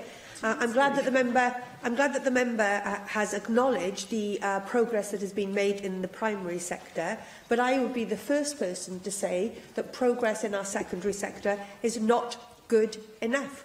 And I say it not just because I'm on these benches, I say it as a parent who has children in the system herself. I want all of our children to attend a good or excellent secondary school here in Wales. And our approach is to support all schools to be good and excellent, rather than the approach that we saw very much in operation yesterday across the border, when £50 million was announced to support just 16 highly selective secondary schools. That's the difference between the approach of this government and the approach that the Tories would take, picking off certain schools and certain children to support, whereas we want all of our schools to do well. Now, let me be absolutely clear what we are doing. The inspection report yesterday says we need to do more to support our teaching profession. That's why we will spend £24 million over the next 18 months in supporting the professional learning of our staff. That is the single biggest investment in Welsh teachers since devolution, and we are determined to make sure that all our practitioners in every classroom is as good as they can be. The Estin report also rightly pointed to disparities in the quality of leadership in our system. That's why we have established the National Academy for Educational Leadership. And to be fair, Susie, that is less than a year old, and to say that it has not delivered is simply not fair on those people that are working very, very, very hard to ensure that our leaders, our new and our aspiring head teachers, are as good as they could be. For me, what is absolutely critical is that by the time a school is put into a category by Estin, either in special measures or significant improvement, that is too late. Both local authorities and regional consortia should know their schools well enough that when they suspect a school is struggling to meet the needs of their pupils, they are able to intervene earlier, and we should not let it get to the stage of needing an Estin inspection report to say that that school needs extra help. I am currently considering options of what more we can do to intervene earlier in schools that are potentially not meeting the needs of their children, are struggling to cope and are causing concern. At the moment, local authorities have the statutory responsibility for monitoring those schools, and for schools where there are those concerns, I expect local authorities to take prompt action. If they need more help to do so, either by Welsh Government or by the regional consortia, I will make that help available. Thank you. However challenging the situation is in Wales, it's nowhere near as challenging for pupils in England, where schools that have been found to be in special measures are simply being hung out to dry because they are obliged to be taken over by academies, and academies are simply walking away, and they don't even get inspected by HMI. So it's absolutely ridiculous for people on the Conservative benches to say that our situation is not to recognise that our situation is so much better. I think the Estin report is a very good guide to what good practice looks like, and which is in a very readable form for all school leaders to be able to access. And it's absolutely not true that half the schools are failing. I have one concern, which is around the paucity of excellent early years provision, because this may seem a very long way from secondary school education, but actually that is where we can really begin to tackle the disadvantage of deprivation. It's excellent that we now have 4 early years provision, which is deemed excellent, but which is, is 4 more than last year, but we obviously need many more. But in terms of the supporting excellence in our secondary school teaching, I wondered if, in your response to the Estin report, you might reconsider restoring the Schools Challenge Cymru, because I'm not the only person on these benches who thinks that either they were dismantled before they'd had time to embed the sharing of good practice that is very clearly evident in many of our secondary schools and needs to be shared, particularly with those schools who are facing the most challenges.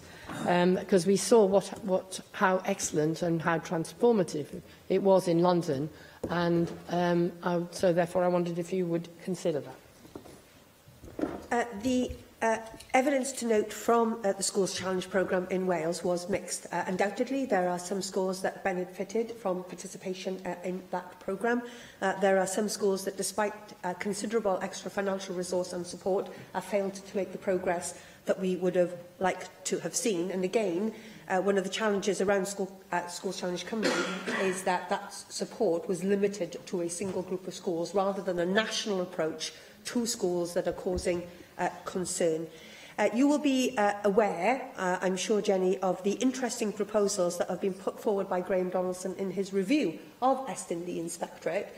There is some commentary about how we can improve the situation for schools that find themselves in categorisation or in special measures. For too many of those schools, the support that is available to them to make rapid improvement is not consistent, and it is not what I would want it to be.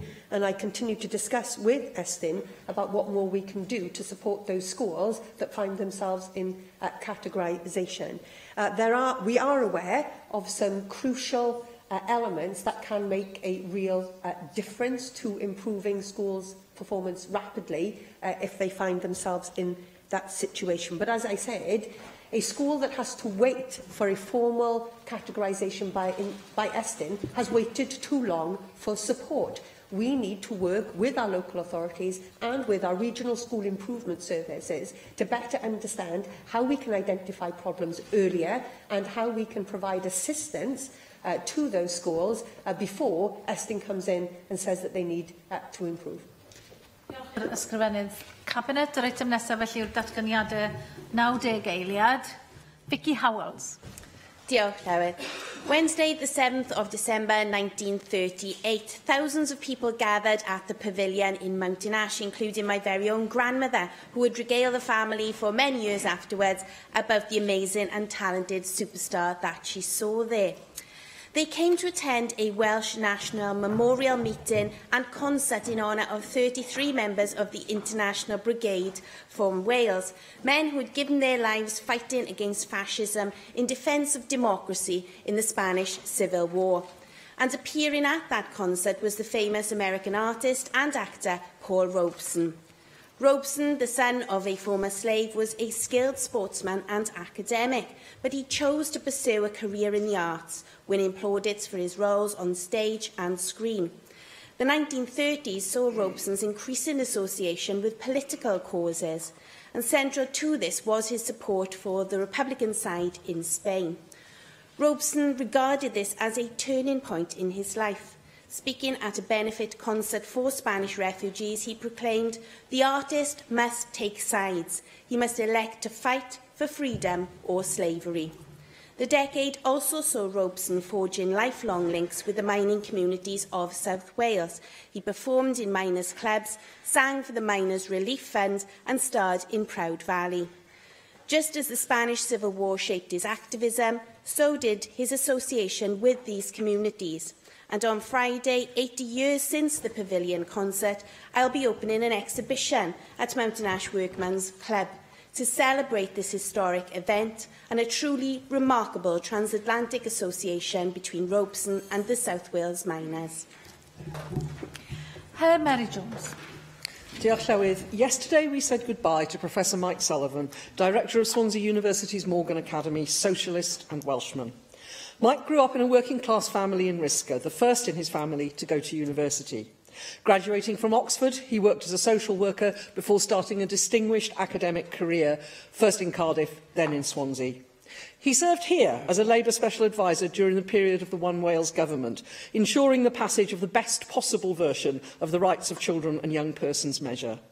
After his return to Swansea, Mike was pivotal in raising the university's international profile, initiating the relationship with Secretary Clinton, and he founded the Morgan Academy, named for Rhodri Morgan. Mike was warm and compassionate, but he could be steely when he needed to be. His passion for social justice and for Wales informed all that he did. He had a great gift for friendship, and I know, Llywydd, that there are many in this chamber who were proud to call him their friend. Mike died too soon. He is survived by his wife Jane, their son Kieran and his stepchildren, and their loss is incalculable. For those of us who knew him, Mike's life will inspire us as we work to build the Wales and the world that he believed was possible. And with his beloved university beset at present by troubles, we vow to protect his legacy. Bethan Syed. This week is Lifelong Learning Platform's Lifelong Learning Week. This is a pan-European civil society for education, which is using this week to bring together partners from across Europe to encourage and talk about ideas to foster lifelong learning. With our future in the European Union currently uncertain, I hope that Wales can continue to play a role in European engagement platforms such as this one. Exchanging ideas and visions in this area can help us understand what works best in other nations and how it can work here too.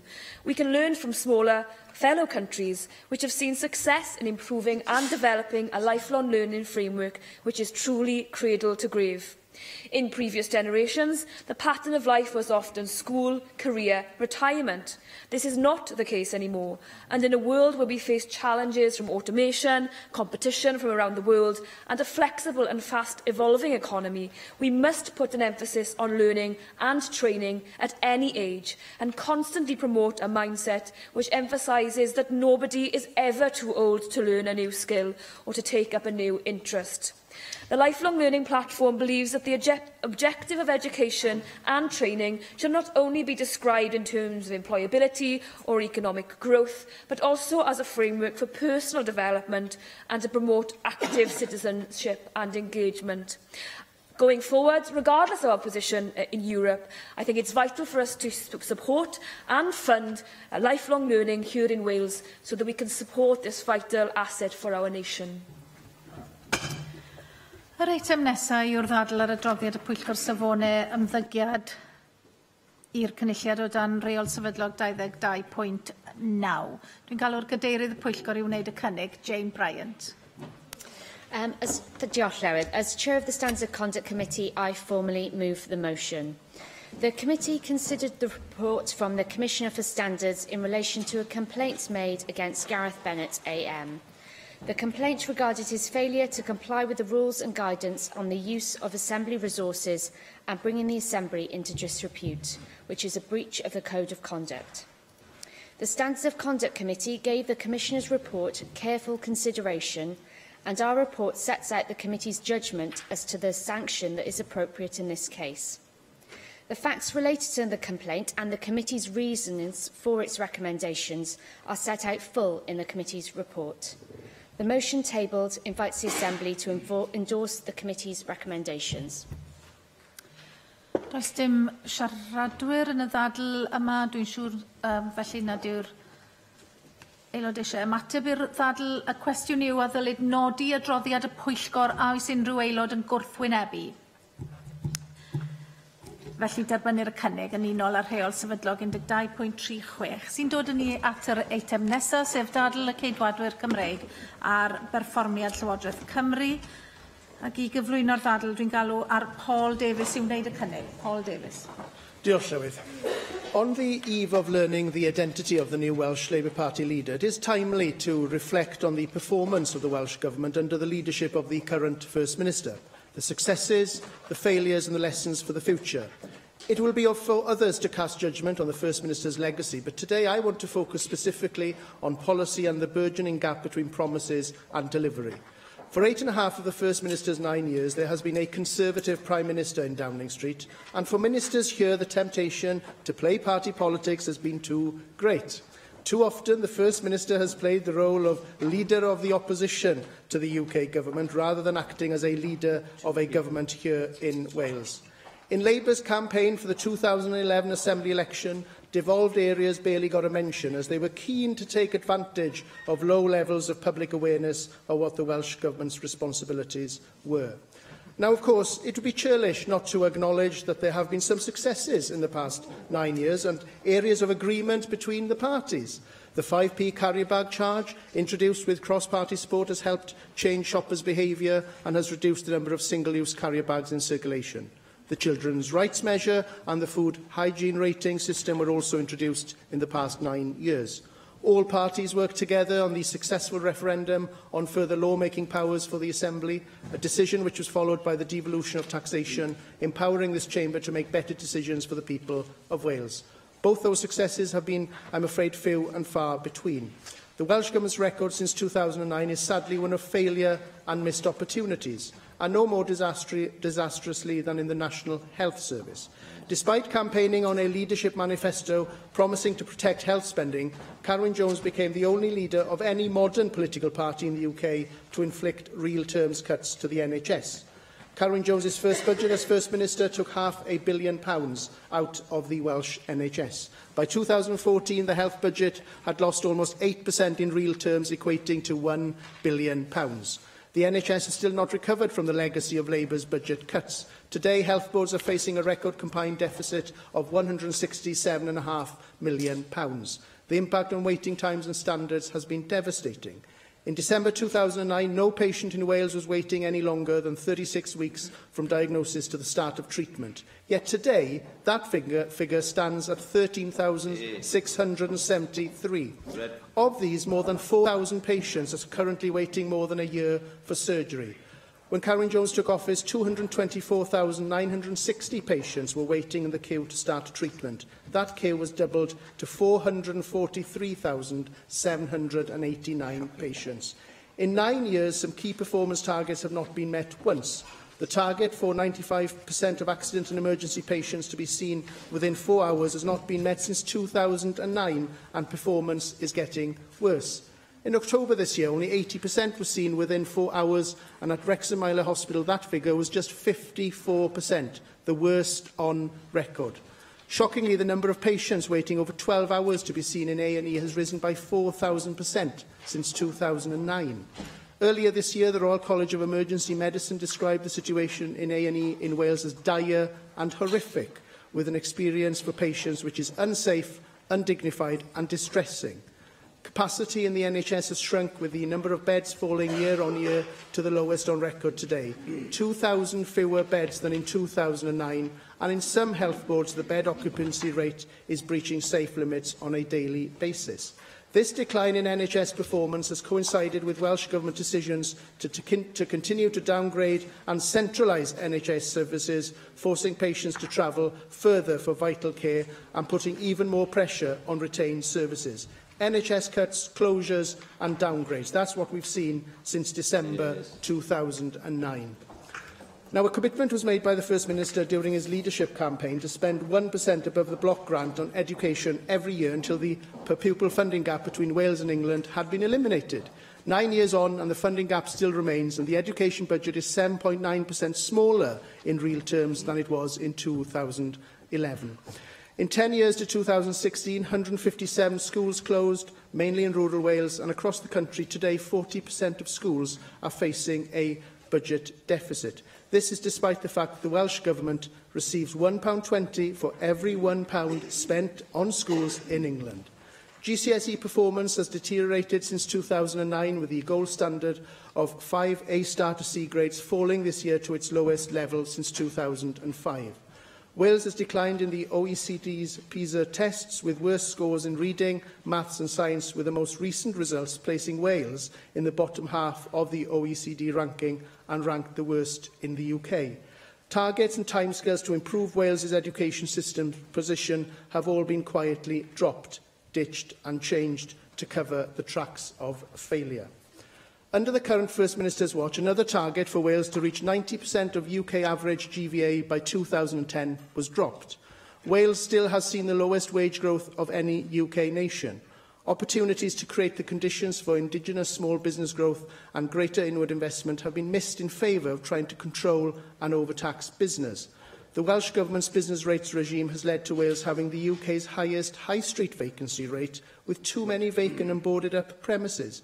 Wales is now the most expensive part of the UK in which to do business. However, it is good to see from yesterday's comments in the budget debate that the Welsh Government is finally listening to our calls for action on this.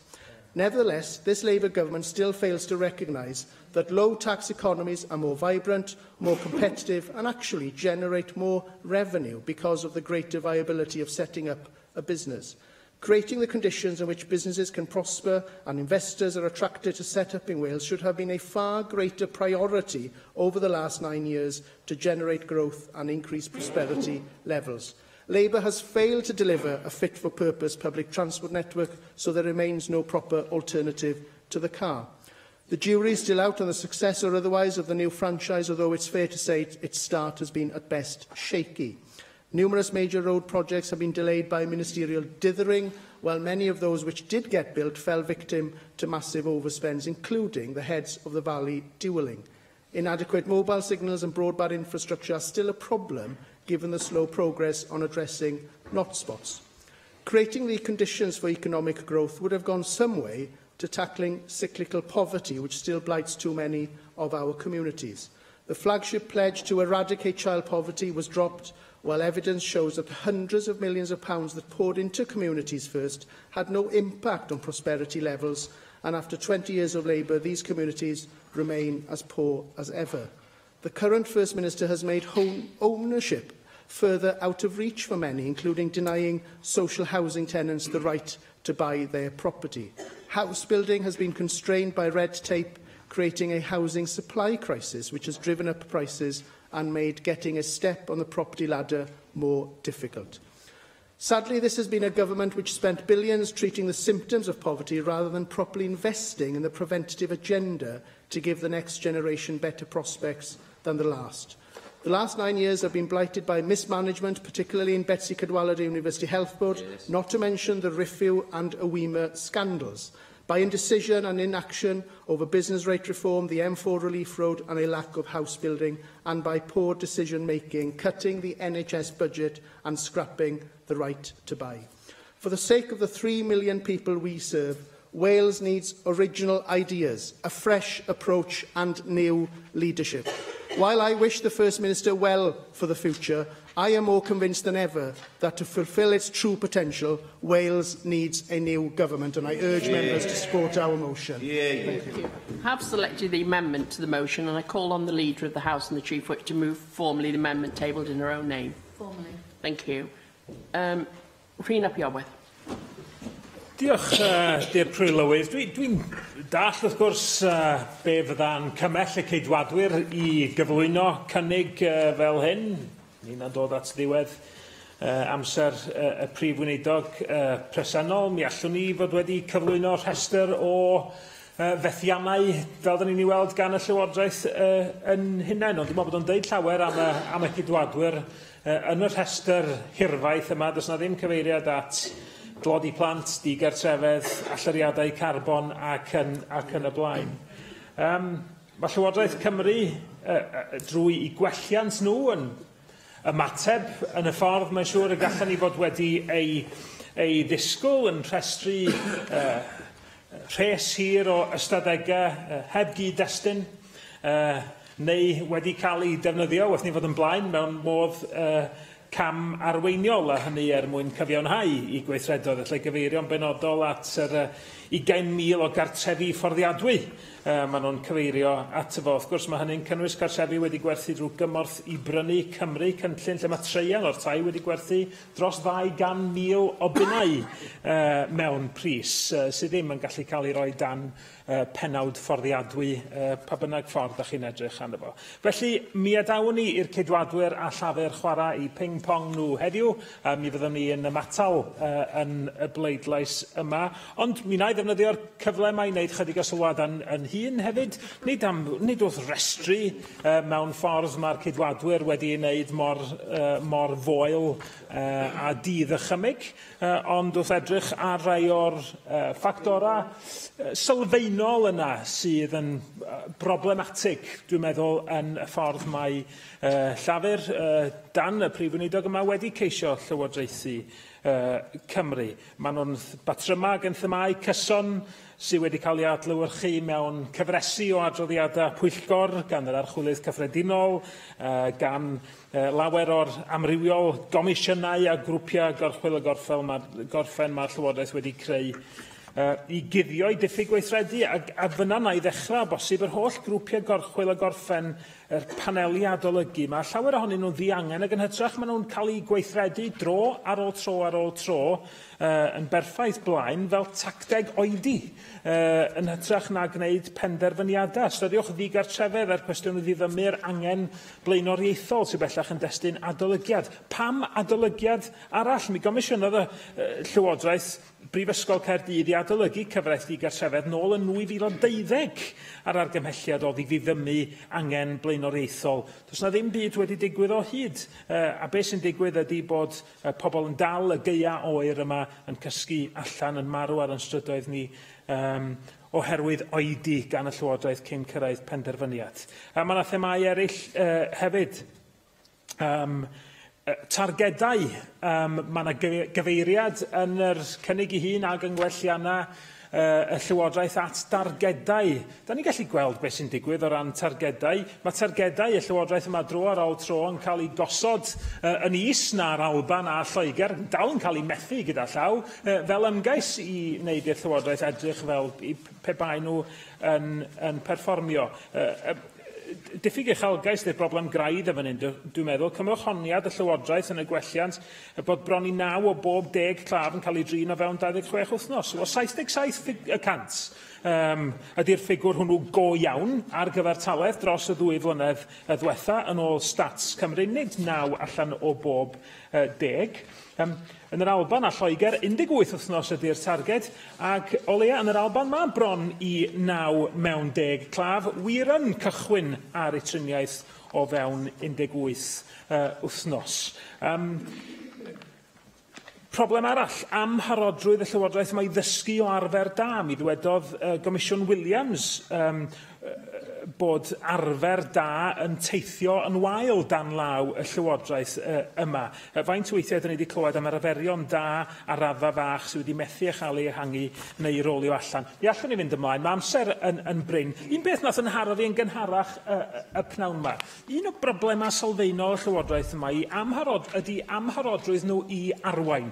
Dilyn mae'r Llywodraeth yma yn llawer iawn rhy aml. Oedd yn clywed un ysgrifennydd cabinet yn siarad yn gynharach am ei gefnogaeth bybur o i ddatganoli heddlu ar drefn gyfiawnder. Wel, gres, dwi'n y modd bod y Llywodraeth yna'n cefnogi hynny rwan, ond tu ôl i'r cyrff, fel bob amser, a ni'n ym Mhlaid Cymru yn falch mewn un ffordd o weld y Llywodraeth yn dilyn ni ac yn cefnogi'n safbwynt ni ar hynny, neu ar dreth ar ddiodydd a siwgr yn dyn nhw ag ati, ond mae'n rhwystredig o weld Llywodraeth yn colli cyfleon i wneud gwahaniaeth go iawn i fywydau pobl. I'r cydwadwyr, gwrandwch, dowch a'ch syniadau eich hunan i'r bwrdd hefyd. Dydy rhestr negyddol fel hyn heb gynnig syniadau ni lle nhw byth yn edrych yn dda yng Ngolwg y Gyhoedd. Susie Davies. It is the legacy of the First Minister that's in the spotlight today. It's only this week we've produced our own policy on how to improve housing and provision for that in Wales. So you can't say that we're without ideas. Just today is not the day for them. You'll be getting plenty from us in the next couple of years, don't you worry about that. Predictably, of course, had the First Minister himself been here today, he would have tried to respond to the deficiencies in his government just by blaming the UK government. But education has been thoroughly devolved for the last 20 years. And actually, and I think I'll probably be more likely to get it from you, Leader of the House, I'd rather hear an analysis of what you think has gone right or wrong on his watch when it comes to education. I can quickly talk about money, because there is a connection there with the UK government. And, of course, the Welsh Government's well-oiled wheedle of not having enough money. We say year-on-year funding increase, you say real-term cuts. But both positions prompt the question on how Welsh Government has chosen to spend what it does get on giving children the first chance of a better future. In his leadership campaign, the First Minister recognised that education in Wales was getting a poor deal from his own government at that point, and it wasn't the UK. His pitch included a commitment, and I quote, to spend 1% above the block grant every year until we reach a situation where we have parity of funding per head per pupil in England. Well, we still don't have that parity of funding per pupil 9 years later, and England's own figures have dropped in the meantime. What we have had in that time, certainly in the time I've been here, is a 7.9 real terms decrease, and it's you that like the real term figures, in the gross budgeted expenditure for education, and a 7.5 real terms cut in per pupil spend. You get 20% more to spend per person than in England, yet for years you have spent less per pupil than England. That is undeniable, and we are now in a place where Labour councils are saying that they are no longer in a position to protect school spending. Welsh Government had 9 years to keep that promise on which the First Minister was elected, first as leader of his party and then as leader of the nation, and that is a promise that has not been kept. On his own terms, that is a failure. But education is not just about money, in case anyone was thinking that. It is about a wider culture as competitive standards, the creation of an ambitious and fulfilled workforce, including educators themselves, and most of all, resilient, healthy, creative children and adults who are interested in this world and want to contribute to it to the best of their abilities. And while Welsh Government needs money, of course, the success of education is every bit as much about the philosophy and the policy direction. And the effects of years of Labour policy, well, we've rehearsed them many times.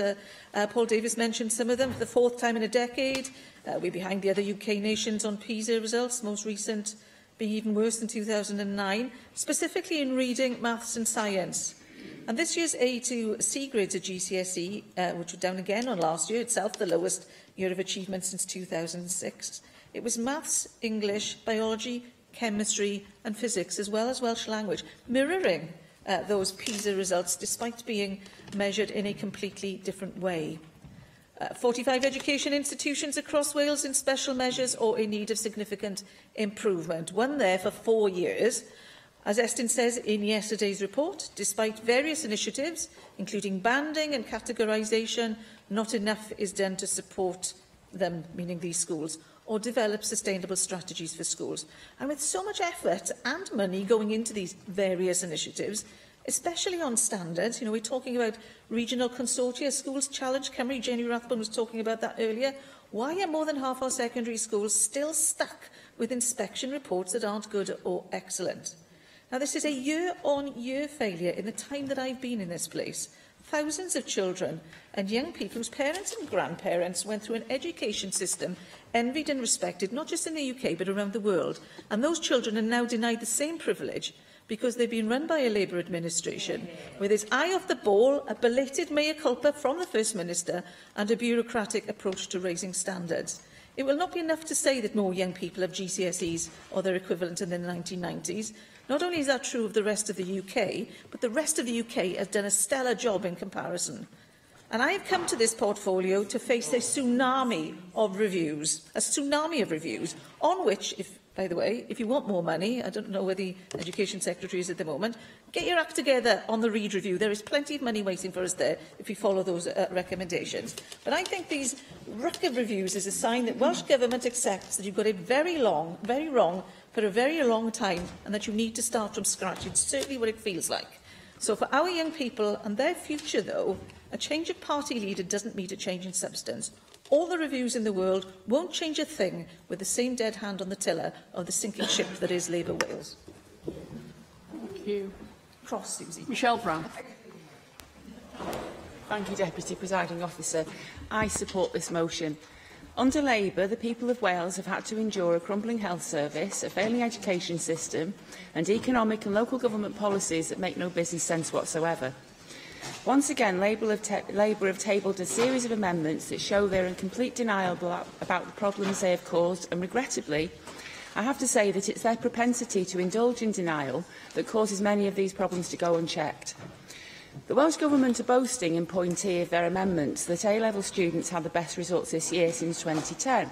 That's good news, of course, but the PISA results of 2016, as mentioned already, paint a rather different picture from the rosy one presented in Labour's amendment.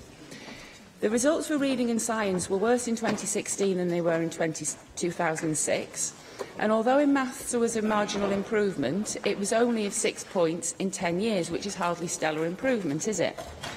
In Wales, the percentage of pupils considered top performance across reading, maths and science is less than half that across the border in England. Literacy and numeracy are essential basics of education, And if the Welsh Labour Government can't ensure that pupils are both literate and numerate enough to enable them to learn the skills and disciplines they need to succeed in life and to be financially independent in adult life, there is scant hope that it can get much else right either. The Welsh Government needs to get its priorities right and focus on the basics instead of trying to criminalise parents, dictating the values children are taught and interfering with the dynamics of the parent-child relationship for no other reason than value signalling and an elitist attitude that they know better than the parents. It is no measure of their ability to govern that something may be the best it has been for 7 or 8 years if it is still worse than it was 12 years ago. In point F, they state that disposable income in 2016 was higher than in 2015, and in point G they say that wages have increased by 2.1%. All of this might sound really positive until you remember that they've been in power in Wales for 20 years. And that boast about wage rises is cynical in the extreme when you consider that inflation is currently at 2.4%. In real terms, Welsh workers have had a pay cut, but Labour don't just deny it, they try to spin it as an increase. No doubt Labour say that the people endorse them as they keep returning them to power, yet they didn't exactly win the last election. At the moment, they cling to a majority in this place, thanks to the outsourcing of 2 cabinet positions to get their policies through. And this isn't the first time that Welsh Labour have had to be propped up by someone else. Their inability to run public bodies can be proven in no better way than the ongoing scandal that is Betsy Cadwaladr. Labour have taken direct control of the Health Board, and still waiting times for some services are getting worse. If their direct involvement makes it worse or results in little or no improvement, how can they possibly claim to be the right people to set the overall strategies and targets for the NHS or anything else? As population figures rise, hospital beds reduce in comparison with that population, as do training places for doctors and nurses. And Welsh Labour refuse to make the hard decisions necessary to put the failing NHS boards back on track. That's the Labour version of the NHS. As competition from talented youngsters across the border, at home and abroad increases, Welsh schools sit at the bottom of the UK PISA rankings. That's Labour's version of an education system. As fewer and fewer people vote Labour, they deny it's because of anything they're doing wrong and insist they don't need to change, and when the people of Wales vote to leave the EU, they rewrite history, patronise the electorate, accuse their opponents of lying and plan a way to thwart the will of the people. That's Labour's version of a democracy for you. Finally, failing policies across the board, a disrespect for the electorate and a never-ending stream of weasel words to deflect blame. That's Labour's version of government, and it's well past time to change to give the people of Wales what they need and deserve. That's why I'm supporting this motion. Thank you.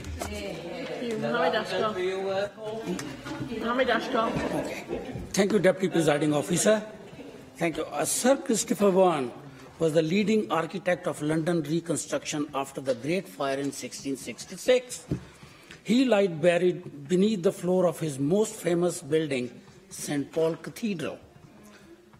An elaborate tomb marks the site of his burial.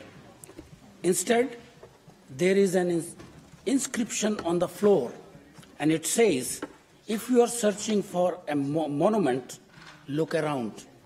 Deputy Presiding Officer, if we were to look around at Wales today for the First Minister monument, it would be a much less edifying prospects. We would see the sad result of another 9 wasted years of West Labour government. 9 years ago, First Minister set out his vision for Wales in his leadership manifesto. It was called Time to Lead. Time to Lead. Launching his manifesto, the First Minister said, "Our priority has to be that we protect public services like the NHS and education." The reality, however, is somewhat very different. During his period in office, the First Minister has inflicted real-term cuts to the health budget in Wales. Key performance targets have not been met. In December 2009, not one patient waited longer than 36 weeks for treatment. Today, the figure is more than 13,500. More than 4,000 of these patients have been waiting more than a year for a surgery. In December 2009, 225,000 patients were waiting to start treatment. Today, nearly 444,000 are waiting on waiting list. Performance against both the 4 and 12 years old, 12-hour target in Welsh Emergency Department has deteriorated. The urgent cancer treatment referral target, which says patient referred by the urgent route should start treatment in 62 days, has never been met under this First Minister. In Time to Lead, the First Minister pledged to increase education spending by 1% above the block grants. However, since 2011, his Welsh government has delivered real-term cuts in education spending. GCSE performance has worsened. This summer saw the worst attainment of GCSE top grades since 2005.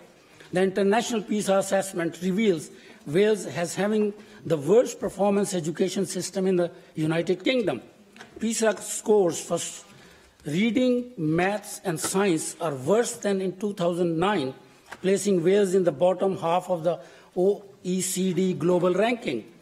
In the 10 years between 2006 and 2016, Welsh government closed 157 schools, mostly in rural areas. Go on. Would you agree with the OECD viewpoint, strongly made, that Wales is moving in the right direction in regard to its education reforms? Look, I am just giving you the facts and figures which are actually produced in the word domain. Interviewed by the Western Mail at his manifesto launch, Carwyn Jones said, "We know that education is a route out of poverty for many people in Wales. Thanks to his education policies, the First Minister has put considerable obstacle in the way to block that route." I would like to mention another pledge made in the Time to Lead, namely to increase the building of new affordable and council housing. On this watch, the number of homes being built annually in Wales has fallen. Successive administration under his leadership have failed to build enough homes to meet Wales' ongoing housing crisis. Over the past decade, the number of new homes being built has fallen from over 10,000 a year in 2008 to just 6,000 this year. The First Minister has set a target of building 20,000 affordable homes, but given his record of failing to meet targets in NHS and education in Wales, what confidence can we have in this government's ability to deliver enough new homes? Wales, go on then. I wondered, you've got a long shopping list of things you'd like more money put into. Could you tell us what you think should receive less funding in order to pay for it? But the thing is, Wales hasn't seen any other side of the coin. It's only Labour Party's performance, I'm telling you. Wales does not need a new Labour government. Wales needs a new government here. Material. There are 200,000 poor children living under the poverty in Wales. 200,000. Yeah. And the thing is, poverty is economy, family, ethnicity and disability. We are worse in the United Kingdom. There's a long list of material deprivation, persistent poverty, poverty in different areas, deprivation in South Wales valleys still haven't woken up since the Margaret Thatcher. Basically, you can say many things about it, but you are the one running the government since 1999, and nothing is being done, and it's a shame to the Welsh Labour government altogether. Rhiannon Passmore.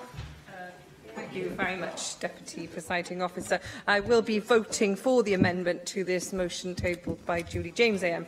The Tory motion is both cynical and politically opportunistic. The Tory motion is also fundamentally flawed. We know, do we not, that since 2009 there have been 2 National Assembly of Wales elections.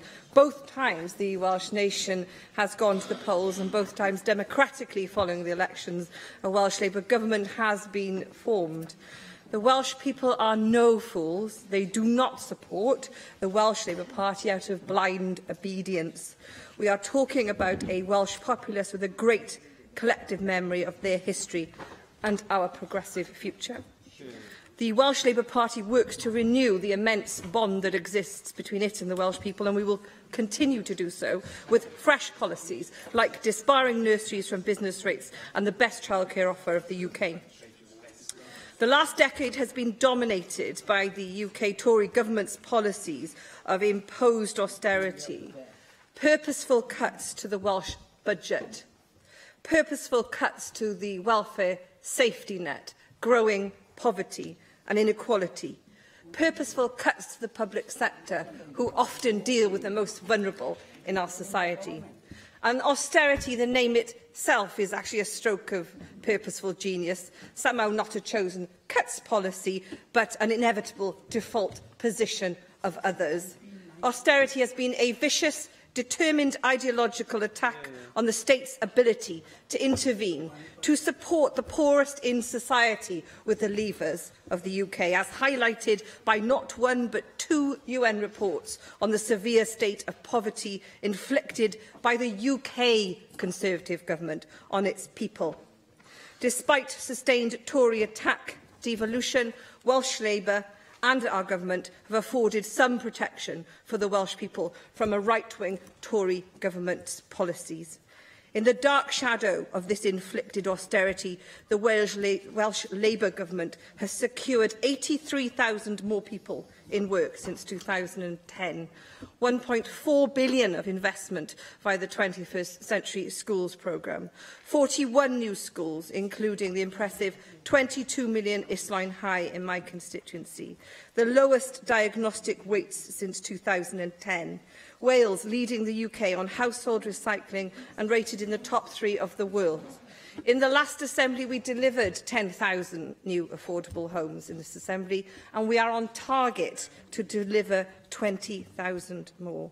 Welsh Labour has done all this in the shadow of a greed-driven global recession and the longest period of self-inflicted austerity in living memory. And that has been the Conservatives who have propagated that via their weakening of our financial regulations previously, and all against the uncertainty of a Brexit that will also deliver on national insecurity. The Welsh Government's overall budget in 2019 is down 5%, or 850 million in real terms compared to 2010-11, something not deserved by our people, and also, again, as a result of the Welsh Conservatives' policy. The Welsh Government's revenue budget in 2019 is down 4%, or 650 million in real terms compared to 2010-11. The Welsh Government's capital budget of 2019-20 is down 10%, or 200 million in real terms compared to 2010-11. When it comes to leadership, Welsh Labour and our succession of leaders have offered and delivered principled leadership. Compare that to the strength and stability of a chaotic mess that we are seeing in London from Theresa May and the rest of the ragbag UK Tory government. I can assure the Welsh people that the next Welsh Labour First Minister will continue to stand up for Wales and deliver on our strong socialist and ethically principled leadership and our sound socialist policy in action. Thank you. Andrew Arty-Davies. Thank you, Presiding Officer. I think it was quite telling at the start of this debate when the government bench had one minister on it and the backbench had one member of the governing party to defend its actions in a debate that was looking back over the last 9 years, back to 2009. That in itself tells you its own story of engagement by the governing party in debates here this afternoon. It is a pleasure to stand up here today, and it is also worth reflecting on the activities and achievements of the current First Minister. This time next week, he will not be the First Minister, and someone who has occupied a role for 9 years, been at the centre of government for the principal part of devolution, I think came into government in 2000-2001, is worthy of any recognition and praise as well, because that is an intensity in public office that really does warrant sufficient observation from opposition opposition parties and the governing party as well, that someone's dedicated themselves to public service. But it is right also to reflect on missed opportunities, especially over a sustained period of time. And sometimes, instead of looking at the big issues, you sometimes need to look at the very small issues and work up from the small issues to the big issues. And today, for example, I was in the town of Barry, where there has been a vigorous campaign around the incinerator that has been located there, which has been granted planning permission through the normal process. The Environment Minister, back in February, agreed to look into giving an environmental, or to consider imposing an environmental impact assessment on that incinerator. I raised the question with the Leader of the House yesterday, and some 300 days later, that community is still waiting for that decision from the government. And if you are in government, you've got the ability to do things. You have the ability, as Mohammed Ashgar said on the front page of the First Minister's manifesto, the time to lead and actually make a positive impact in communities. And in respect of that particular community, that inertia in making this decision epitomises much of the bigger stuff that the First Minister and indeed his successive governments have failed to achieve for Wales. You can't not walk away from the successive PISA tables that have shown, regrettably, we have not enjoyed the success in education that we all want to see. Take the politics out of it, we all want to see a better education system. It's not much good saying we can wait till 2022 when the new curriculum comes in. What about the generation that's going through schools at the moment? I'm a father of 4 kids. They get one go around the track, they do. And you want to give them the best chance possible. So what are we saying? The last 20 years, oh, well, sorry about that, but we'll get it right for the next generation. The international figures do not lie. And, you know, a bit of reflection from the governing party and the governing benches wouldn't go amiss in where things have gone wrong and where we can put things right. I am the first one to acknowledge 21st century schools has made an improvement in schools the length and breadth of this country.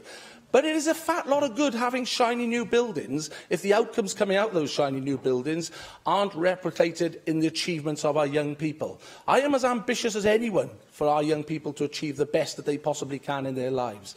But it has to be on the scorecard that the government could have done better.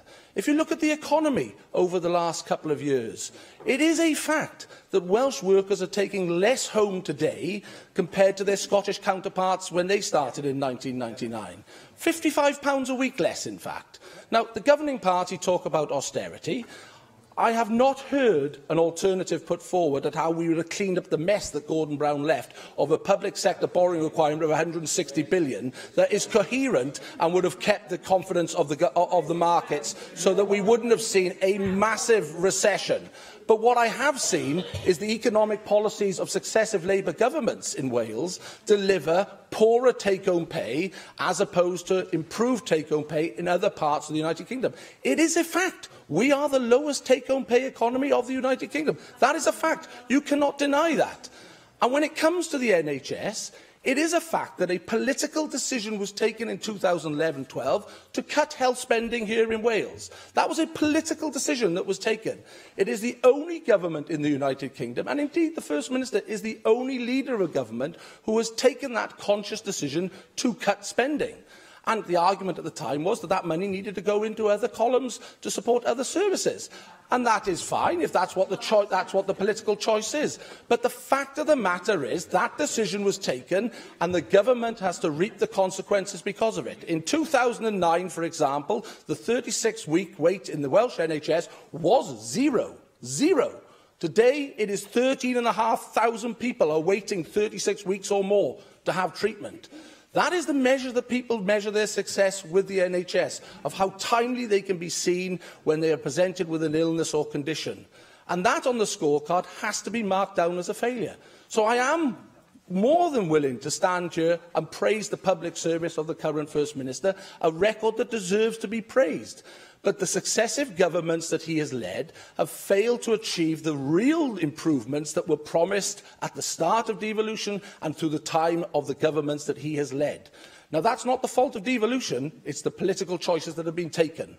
And let's reflect on that, because the next week is a time for reflection and a time to get on side and actually change the record so that we change the outcomes. And that's why I hope this Assembly will support the motion before them this afternoon.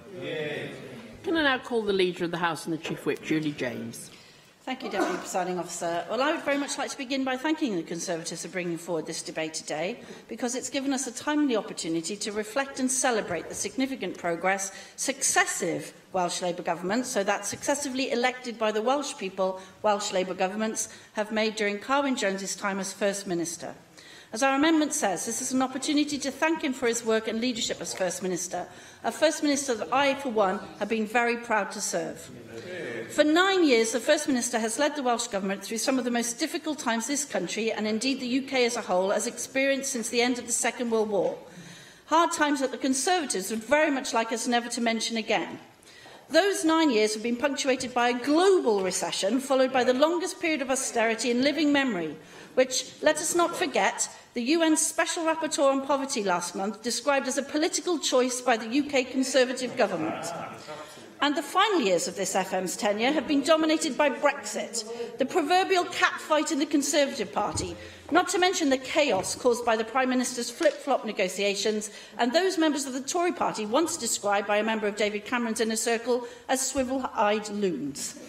A government defeated 3 times yesterday in the Houses of Parliament, not something to be proud of. Deputy Presiding Officer, through all of this, successive Welsh Labour-led governments have maintained their commitment to work towards a more prosperous Wales and have delivered for the people of Wales. Yesterday, the Cabinet Secretary for Finance set out again in the draft budget debate the impact austerity has had on our budget. It bears repeating today. Yes, certainly, Janet.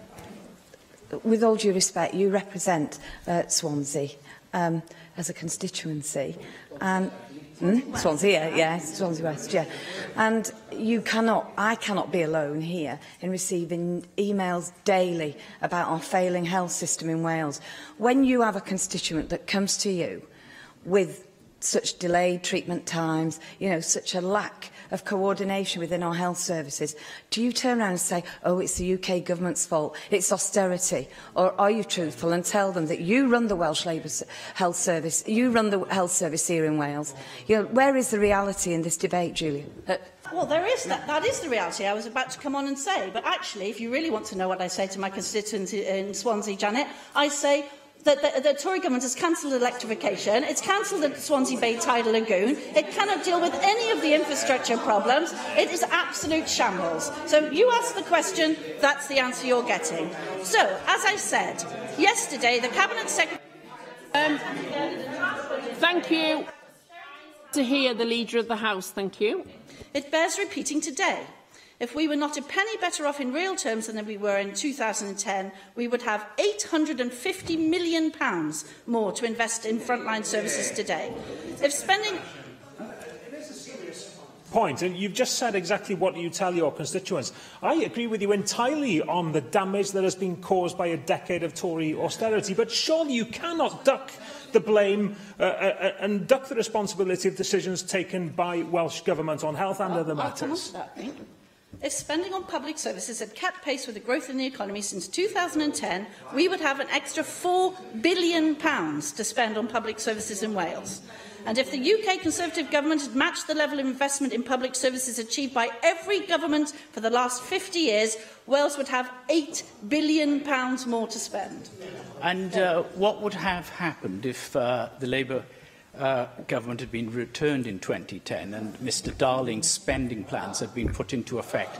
How would that have affected your current spending? As you know, David, Gordon Brown had already turned the economy round and we had growth. The Conservative Party choked that in its infancy immediately. So I don't have any worries at all of what would have happened there. The Tory Party that followed was one of the most fiscally irresponsible in the history of Great Britain. Llywyd, in the face of this global recession, austerity and Brexit, ours is a government which has and continues to deliver for Wales in every aspect of devolved life. More people are starting the treatment they need within the target time. Almost 90% of patients wait less than 26 weeks for treatment. Cancer survival continues to improve, and the NHS in Wales is consistently seeing and treating more cancer patients than ever before. We now have an £80 million new treatment fund, which has delivered faster access to 137 new medicines for a range of life-threatening and life-limiting conditions. This year, we will complete the 100th 21st Century Schools project, a real milestone in an ambitious programme which will see us invest more than £3.7 billion in rebuilding our children's schools to give them a better environment for their education. GCSE performance in the very top grades has improved and the overall pass rate for A-levels is at an historic high. Wales now outperforms England at the top grades. Our economy has improved. Despite the UK's slow recovery from the recession and the negative impact of the UK government policies, we have seen important improvement, and in some areas we are outperforming other parts of the UK. There were 1.5 million people in employment in Wales in the 3 months to September 2018, up 4.2% from the same period a year earlier, the largest increase of any UK country or region. It's been less than a decade since... So you wanted us not to take the credit for that, but to take the blame for austerity. Cracking, Darren, but not very logical. It's been less than a decade since we gained primary lawmaking powers on the FM's watch, and we are using them to lead the way in the UK. We've banned smoking in public outdoor places, legislated to prevent, protect and support victims of gender-based violence, domestic abuse and sexual violence. We introduced the internationally recognised legislation to put the interests of future generations at the forefront of decision-making and legislated for our bilingual Wales. We introduced the first deemed consent system for organ donation in the UK, and we introduced a 5p charge for plastic bags. At the start of this Assembly term, we set out another ambitious programme for government. We have made good progress in delivering it. We've increased to £40,000 the amount of money people can keep before they have to fund the full cost of their residential care. We have extended the number of places where working parents can access 30 hours of free childcare for their 3- and 4-year-olds, with more than half of local authorities now covered by our pilots. We are making significant progress towards delivering the 100,000 all-age apprenticeships programme, with 16,000 starts in the first half of this year alone. We have delivered the most generous financial package for students in the UK as we continue to provide financial support to our young people and adult learners who wish to continue or return to further education. All Welsh students will now receive support for living costs, which is equivalent to the UK National Living Wage. Deputy Presiding Officer, we will not be supporting the Conservative motion today. This is a party which continues to insist everything we do is at fault in Wales, while failing to acknowledge the terrible mess of its own making the UK Conservative government is presiding over at Westminster. A government which you have to wonder hour by hour whether it's still in power. It's certainly not in charge. From the welfare cuts to the forced introduction of universal credit, it's left people destitute and starving. From the shambolic introduction of new timetables to the rolling failure that is its rail franchising. From the disappearance of social care from great swathes of Middle England to the deterioration of performance of the English NHS, the real failure is the one happening over our border under the watch of the party opposite. Deputy Presiding Officer, I am proud to have served Carwyn Jones as the First Minister of Wales. His legacy will stand the test of time, which cannot be said for the current serving Prime Minister. We support the amendment. Diolch yn fawr. Thank you. Can I now call on Mark Isherwood to reply to the debate? Come on, Mark. You caught me slightly unawares. I'm still scribbling lots of horrible notes. But may I start by thanking all contributors. Paul Davis referred to some success and some cross-party agreement that pointed out that under Carwyn Jones' government, Labour was the first party anywhere in the UK to have imposed real-term cuts to the NHS. He refers to the downgrading, centralisation and closure of NHS services, to the per-pupil funding gap with England remaining. He refers to Labour's target to close the prosperity gap with the rest of the UK having been dropped, Wales being the most expensive part of the UK to do business. He pointed out that higher tax revenues to fund public services do not come from high-tax economies. He talked about Labour having created the housing supply crisis, and I know firsthand they ignored warnings going back 15 years that this would result if they didn't take action, which they didn't take. They spent billions, he said, on the symptoms of poverty rather than targeting the causes, and said that Wales needs new ideas and new leadership. Rhys ap Iorwerth referred to Welsh Government's delaying tactics, their repeated reviews rather than action, and he referred to homelessness as one example. He referred to Welsh Government setting targets lower than England and Scotland and then missing them, and about their unwillingness to learn from good practice elsewhere. We heard from... here we are. I found the missing page. We heard from Susie Davis. We all miss our pages sometimes, even members of the Welsh Government.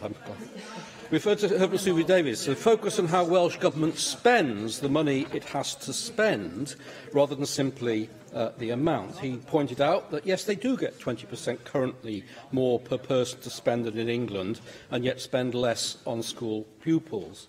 45 education institutions in special measures, a bureaucratic approach to raising standards, and he referred to the sinking ship that is Labour Wales. Michelle Brown referred to Welsh Government painting rosy picture to conceal reality, to Welsh Government's elitist we-know-best attitude, to Labour only clinging to government by giving government roles to two non-Labour Assembly members, and Labour's disrespect for the electorate.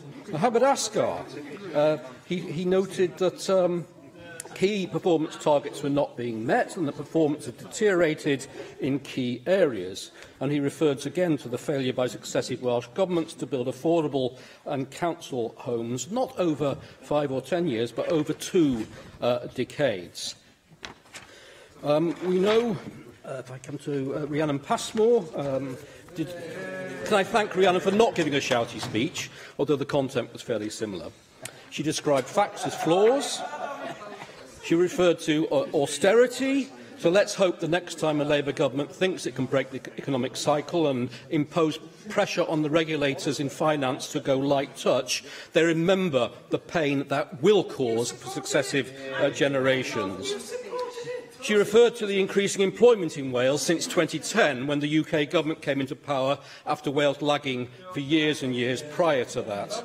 And she referred to the weakening of financial regulations. Well, if you read the successive reports following the financial crash, as I have, you will know that those identify Messrs Blair, Brown and Balls as being the great financial deregulators whose political interference, read the report, political interference led to the banking crash, despite being warned years in advance that if they didn't take action, this would be the consequence.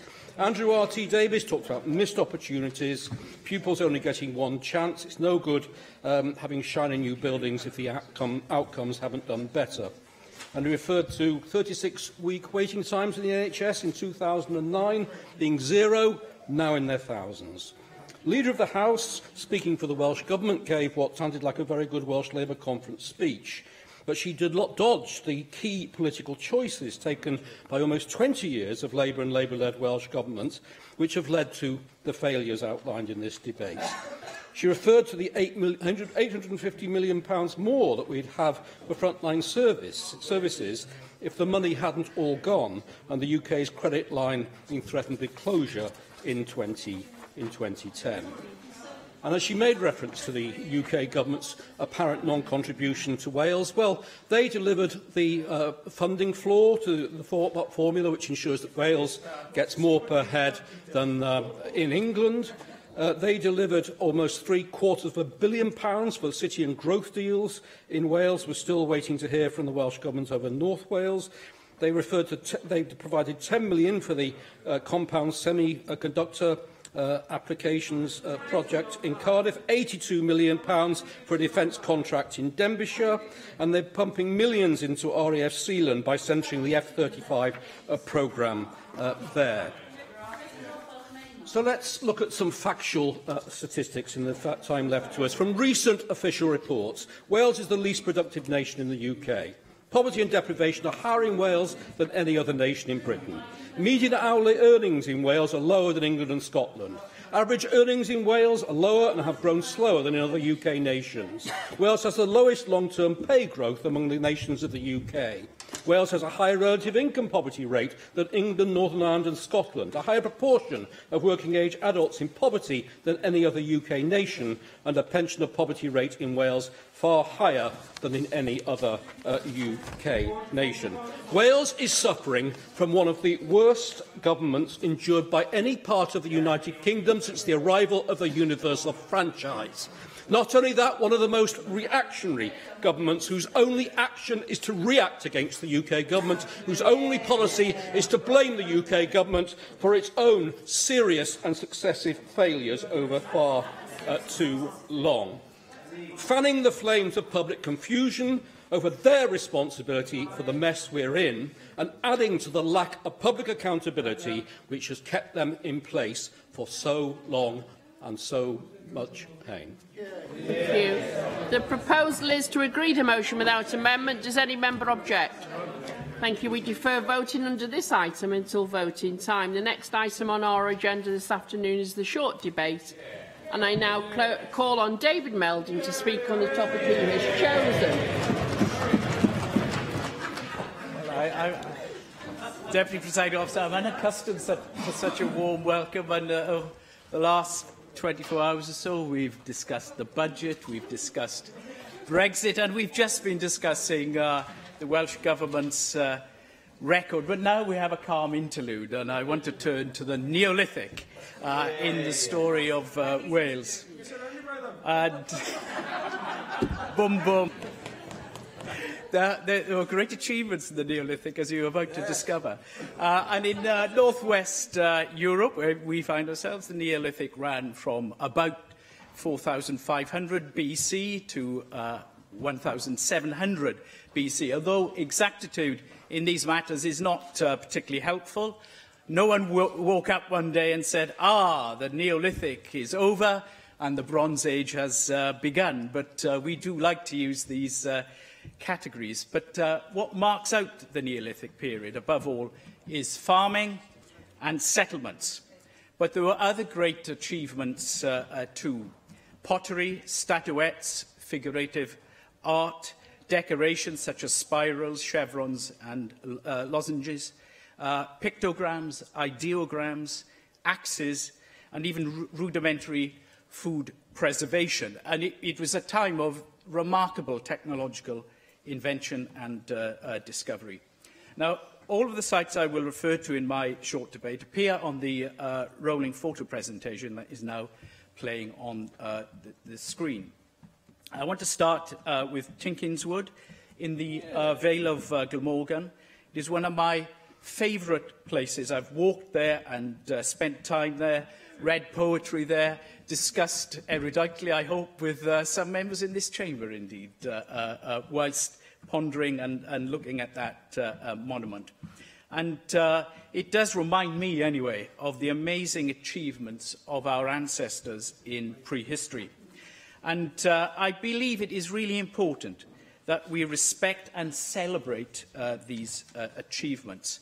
And I'd like now to turn to John Davis and what he says about Tinkinswood in his, what I think remains a mesmerising history, a history of Wales, surely the greatest one-volume history yet written. And we have some really magnificent one-volume histories of Wales going back to David Williams.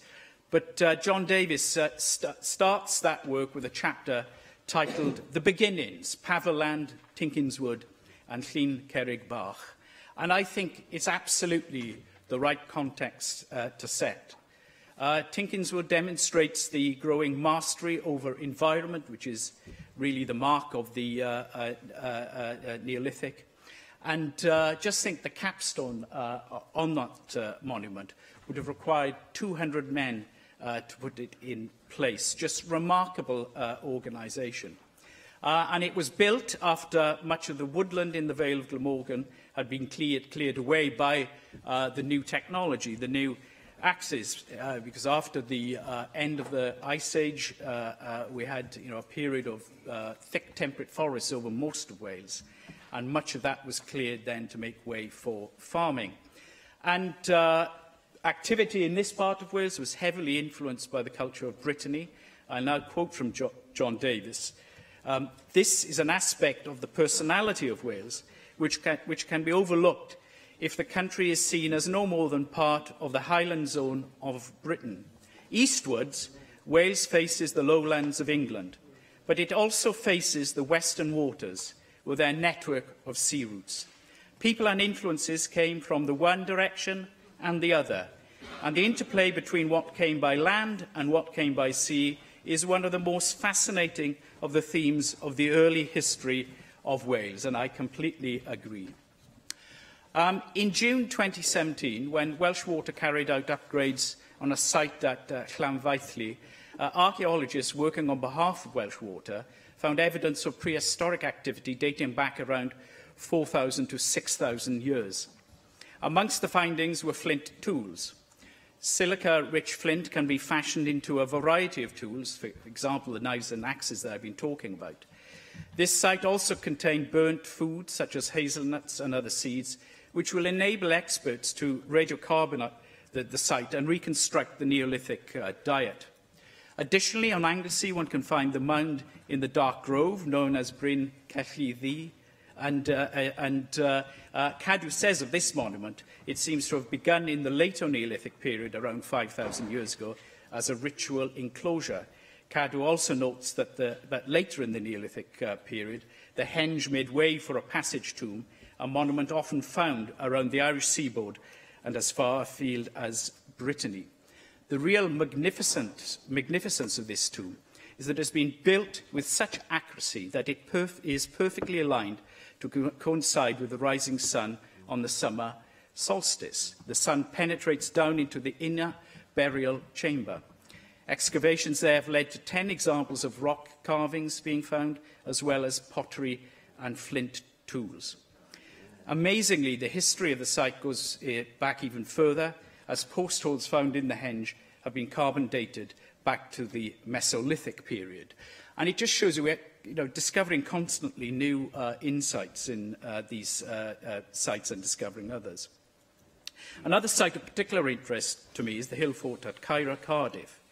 This was a major power centre for the region of Cardiff prior to the Roman invasion, and a major centre for many thousands of years. A 6-year-old uncovered pottery and arrowheads there, and it emerged that Caira was the home of a powerful community from at least 3,600 BC.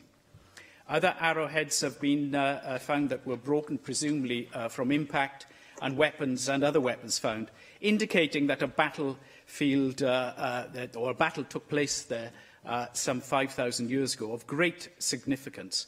And this is activity that goes back much earlier than we previously thought. And it just amazes me that a child out there suddenly finding these remarkable discoveries and then having the wit to ask about them and then being identified by the various experts.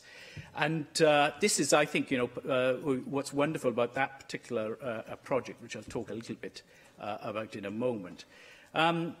Again, demonstrating that with constant discoveries, we are led to new interpretations of these sites, which is why they are so precious.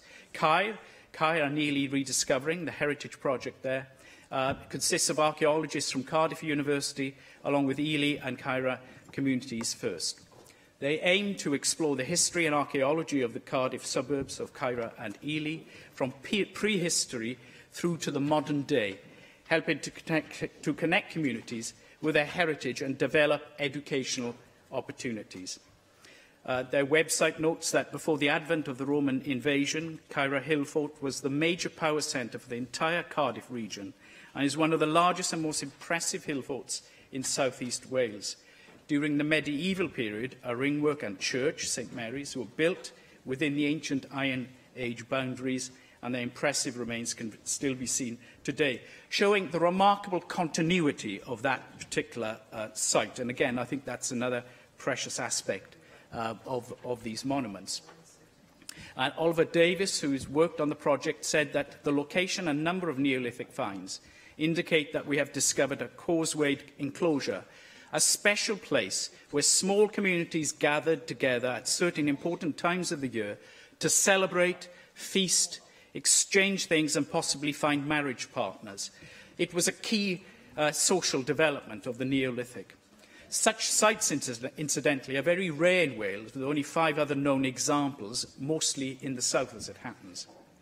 And in June this year, Cardiff University's Live Local, Learn Local programme, in conjunction with the Caer Heritage Project, launched a six-week course, Hidden Histories of Caira and Ely, which delivers free accredited courses in communities facing social economic challenges. What a wonderful idea that is. 5 members of the community, along with several participants from further afield, took part in the course, and I had a rare opportunity to visit the vaults of the National Museum of Wales to get valuable training in designing and executing museum exhibitions. Deputy Presiding Officer, can I just say in conclusion that I welcome the Historic Environment Act 2016, which this government brought before us and enacted. And I think it's really important that we see, with the removal of the defence of ignorance of a monument or its location, a way of establishing the responsibilities that property owners have when these monuments are discovered, or obviously when they are looked after. There are so many, we are so rich in Neolithic heritage, that we must ensure that we preserve it as fully as possible, because we are reinterpreting. There will be new discoveries in future generations, no doubt, and with aerial photography becoming ever more sophisticated, down to the use of using drones, we're discovering constantly new sites. There's one on the display of the earthwork that you can see from great height, but not from ground level. We also need to improve the awareness and public understanding of Neolithic monuments. And I think the Caira project is really important in this regard. Deputy Presiding Officer, can I just conclude by saying that the Neolithic should be properly honoured, because it has a more special place in the story of Wales. Thank you. Thank you. Can I now call on the Minister for Culture, Tourism and Sport to reply today? David Ellis-Thomas. Diolch yn fawr am y cyfle dyw'r Prylywydd i ymateb i'r ddadl ryfeddol ag annisgwyl hon. Un o fanteision y lle hwn, Senedd Cymru, yw yn bod ni'n gallu trafod, fel y dywedodd y ddeddfwriaeth ansefydlodd ni, unrhyw faterion yn effeithio ar Gymru. Ond dwi'n credu mae dyma tro cyntaf i mi glywed dadl, ac yn sicr y tro cyntaf i mi gymryd rhan mewn dadl fer yn sôn am y cyfnod neu'r gorffennol y gellir ei alw yn gyn hanesyddol. Ond mae hwn yn air, dwi'n cael chydig o broblem hefo, oherwydd mi fyddwn ni yn dadlau nathonyddol os ydym ni'n gallu sôn am y cyn hanesyddol. Mae'n rhaid i fod o'n bod, ac felly i fod o mewn rhyw ystyr yn hanesyddol. Ond fe adawn ni hwnna i'r athronwyr. Mi ges i gyfle y mis diwethaf i amlinellu y blaenoriaethau sydd gyda ni yn yr adran ar gyfer amgylchedd hanesyddol Cymru. A'r pwyslais yn y blaenoriaethau yna oedd dadlau a dangos fod Cymru yn codi fel cenedl fodern erbyn heddiw o dreftadaeth ddiwylliannol gydag elfennau gyffredin dros filoedd o flynyddoedd. Ac felly mae yr aelod yn saff iawn yn dweud am bod ni yn cychwyn yn nyfnder y cyfnod cyn hanesyddol. Yn wir ymhell cyn y cyfnod neolithig, fel y bai hwnnw'n cael ei ddyddio, a dyfodiad yr hyn a ddisgrifiodd David fel yr dyfodiad amaeth a chymunedau sefydlog. Da ni'n gallu mynd â stori i'r wlad sydd bellach yn cael ei galw yn Gymru yn ôl i gyfnod yr oes ia ddiwetha o leia a'r olion dynol cynharaf a ddarganfuwyd o mewn dyfynodau Gymro yn ôl yn Ogof Pont Newydd gymaint â 250,000 o flynyddoedd yn ôl. Felly y mae'r cyn hanesyddol yn fater sydd o ddiddordeb i Lywodraeth Cymru. A fe garwn ni bwysleisio beth ydy'r gwahanol elfennau o'r etifeddiaeth rydyn ni wedi bod yn ceisio i diogelu yn ystod y cyfnod rydyn ni wedi bod yn gyfrifol amdano fo ychydig dros flwyddyn. Yn blaenhoriaeth ganolog ni ydy gofalu am ein amgylchedd hanesyddol drwy hyrwyddo ei fwynhad i bobl. Ac felly mae'n bwysig yn bod ni yn gallu deall hyd y gellir y gorffennol ydym ni'n sôn amdano fo mwyn iddo allu apelio at bobl yn y presennol ac yn y dyfodol. Mae'r darganfyddiadau sydd wedi gwneud yn y cyfnodau cynnar yma yng Nghymru yn ddarganfyddiadau sydd o arwyddocâd rhyngwladol gwirioneddol. yn ogof pen y fai ar Benryn Gwyr enghraifft. Mae'r hanes o adeiladu beddrodau, mae'r rhain wedi creu fel y dywedodd David wrth gyfeirio at Tinkinswood at le chyfilias, neu beth bynnag ydyn ni am ei galw hi yn y fan honno, lle rhyfeddol iawn. Mae rhain yn adeiladau nodedig yn y tirwedd. A mae'r oes hefyd wedi gweld miloedd o domenni claddu wedi gwasgaru ar draws tirwedd Cymru, gyda nwyddau claddu gwerthawr ynddyn nhw. Clogyn air y wyddgrug falla ydy'r mwyaf enwog. A mae'r oes haearn yn gweld newidiadau pellach, y cymunedau Bryngair, a'r cannoedd o olion sy'n bodoli ar draws Cymru, megis yn Rhe Ceiri.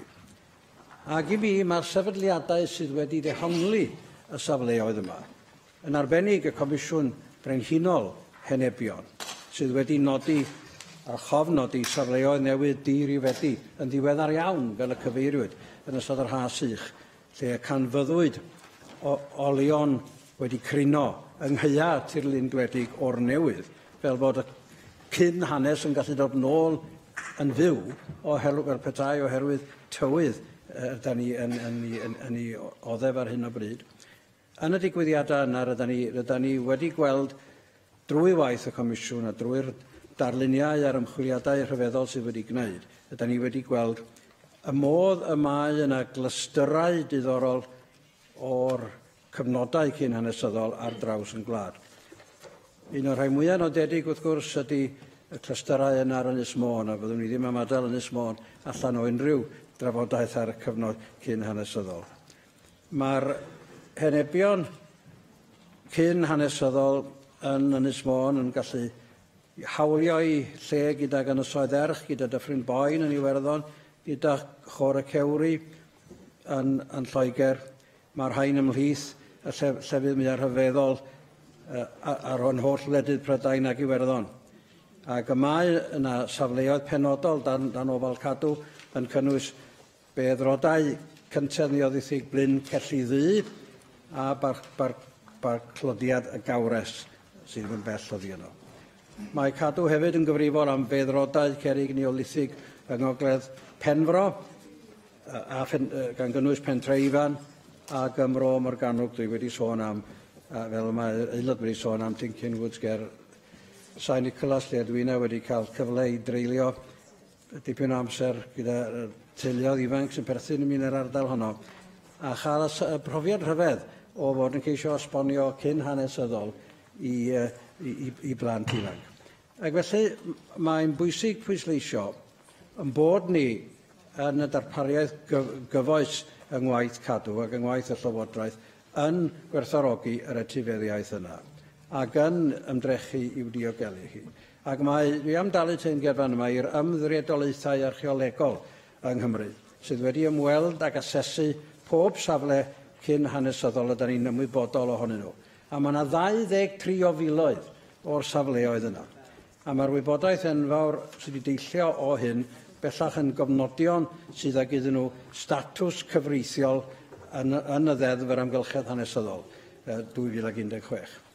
Ydyn ni yn gweithredu'r ddeddf ar hyn o bryd drwy yr gwaith darparu penodol sydd wedi cael ei wneud, rhoi cyfarwyddiadau am sut yma mae gweithredu'r ddeddf. Ac fe fyddwn ni yn parhau i wylio hynny ac yn ei hadolygu hi yn ffurfiol yn sicr mewn blynyddoedd i ddod.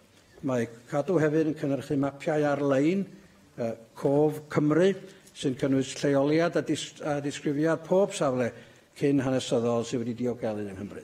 Wedyn mae'r wybodaeth yma ar gael ac mae'n bosib cael gafal yn nhw ac mae'r cyngor yn nodyn technegol cynllunio cyntaf erioed ar gyfer yr amgylchedd hanesyddol wedi cael ei chyhoeddi mor ddiweddar ar llynedd.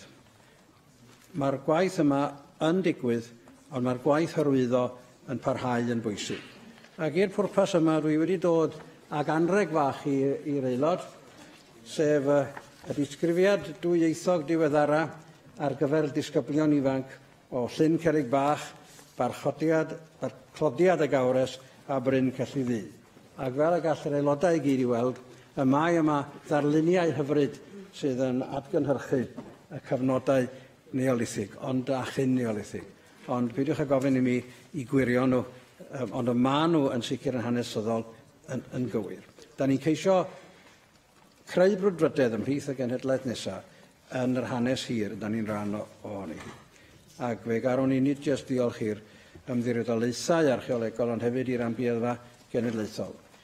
Mae'r datblygiadau aruthrol yn St Fagan yn ystod y blynyddoedd diwethaf sydd wedi dod i sefyllfa lle maen nhw wedi cael ei ail-agor yn swyddogol yn ddiweddar iawn.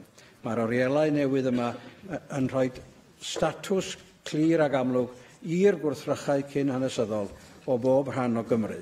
Dydy hi ddim yn bosib i chi mynd i mewn i unrhyw un o adeiladau yr amgueddfa heb o'ch chi'n sylweddoli bod hanes Cymru yn hen ac yn hir ac yn rhywbeth i ni gyd i barchu heddiw. A dwi'n ddiolchgar unwaith eto am y cyfle i drafod y fath bwnc yn ystod dadl yn y cynulliad.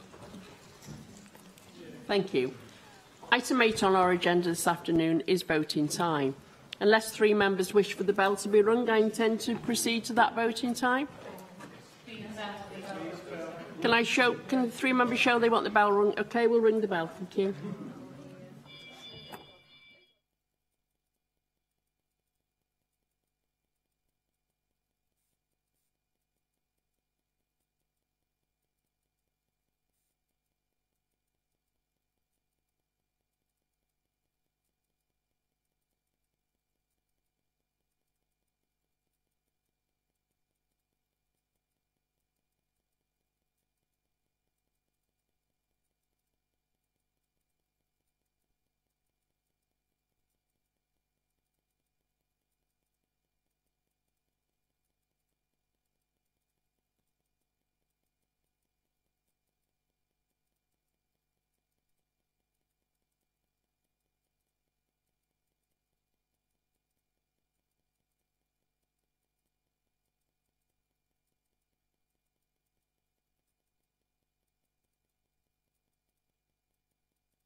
Well, I intend now, members, to proceed to a voting time. And the first vote this afternoon is on the Welsh Conservative debate on Welsh Government performance. And I call for a vote on the motion tabled in the name of Darren Miller. If the proposal is not agreed to, we vote on the amendment tabled to the motion. Open the vote. What's the final figure? Do we know? Because I've lost it now. It's all right.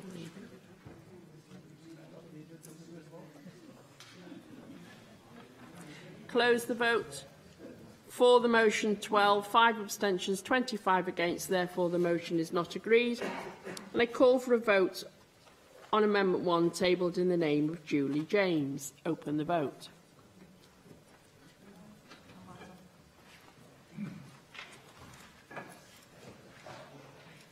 Close the vote. For the amendment 25, 5 abstentions, 12 against. Therefore, the Amendment 1 is agreed. And I call for a vote on the motion as amended. Open the vote.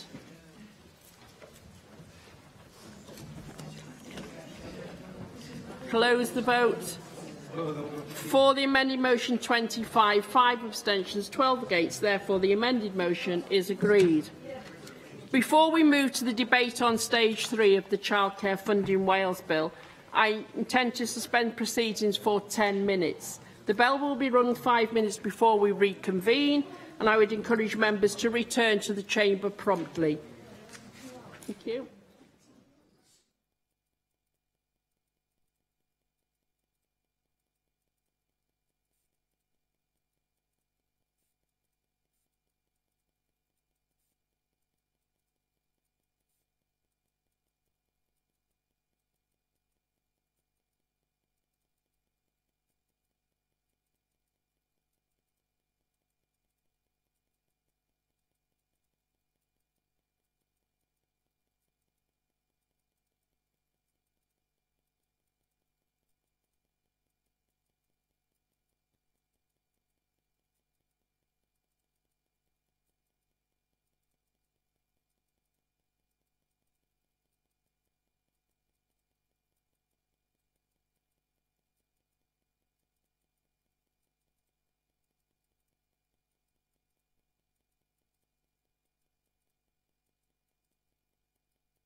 aelodau i drefn. Dyma ni felly yn cyrraedd cyfnod 3 o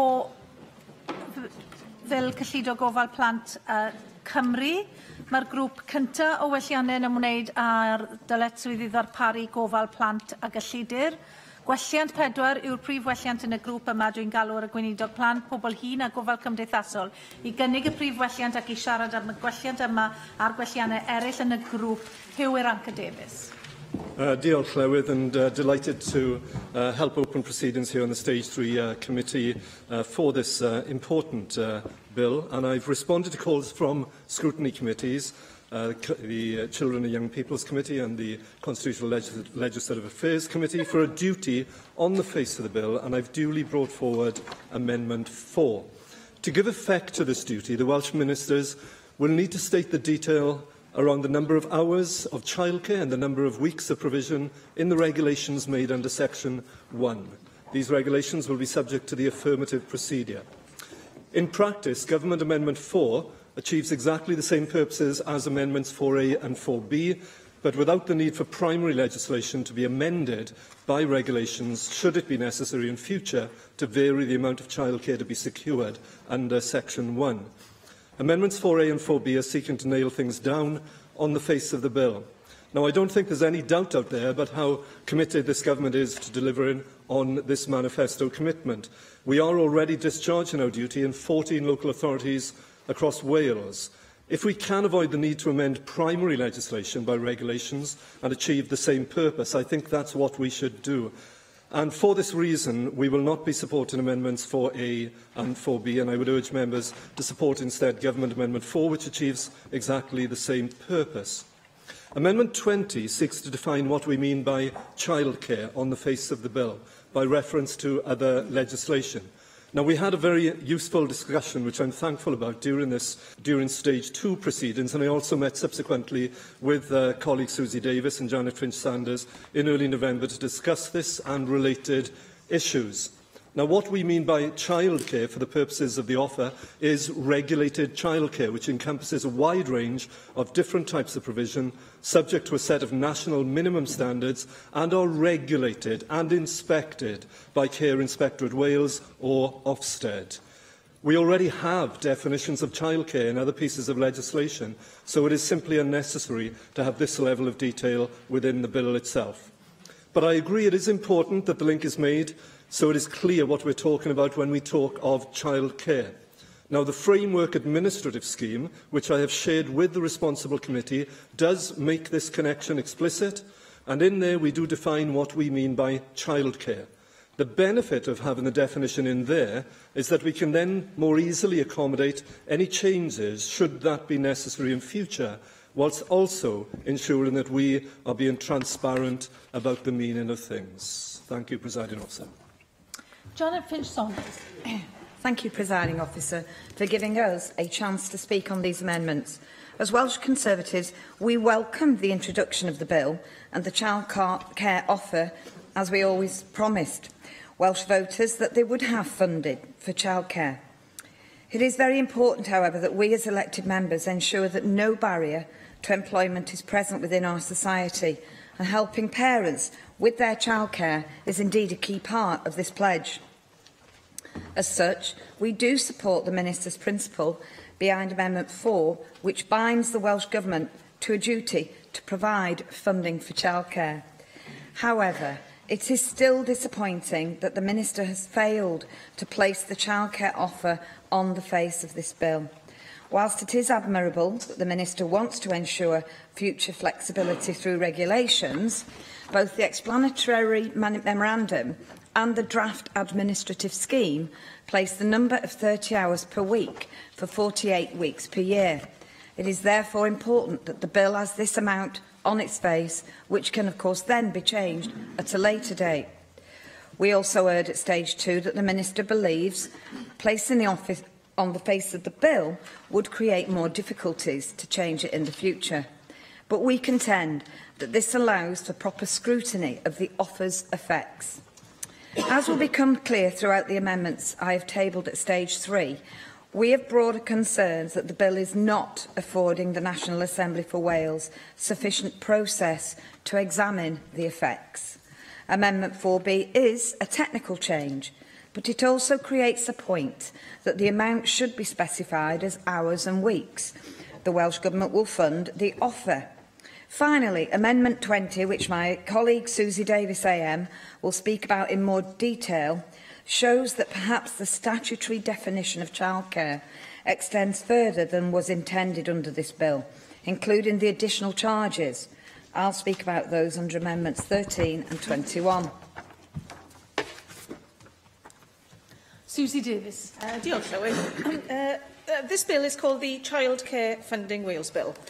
The Minister will be aware from amendments tabled in my name at stage 2 that we've been unhappy about the fact that we have yet another Swiss cheese bill laid before us.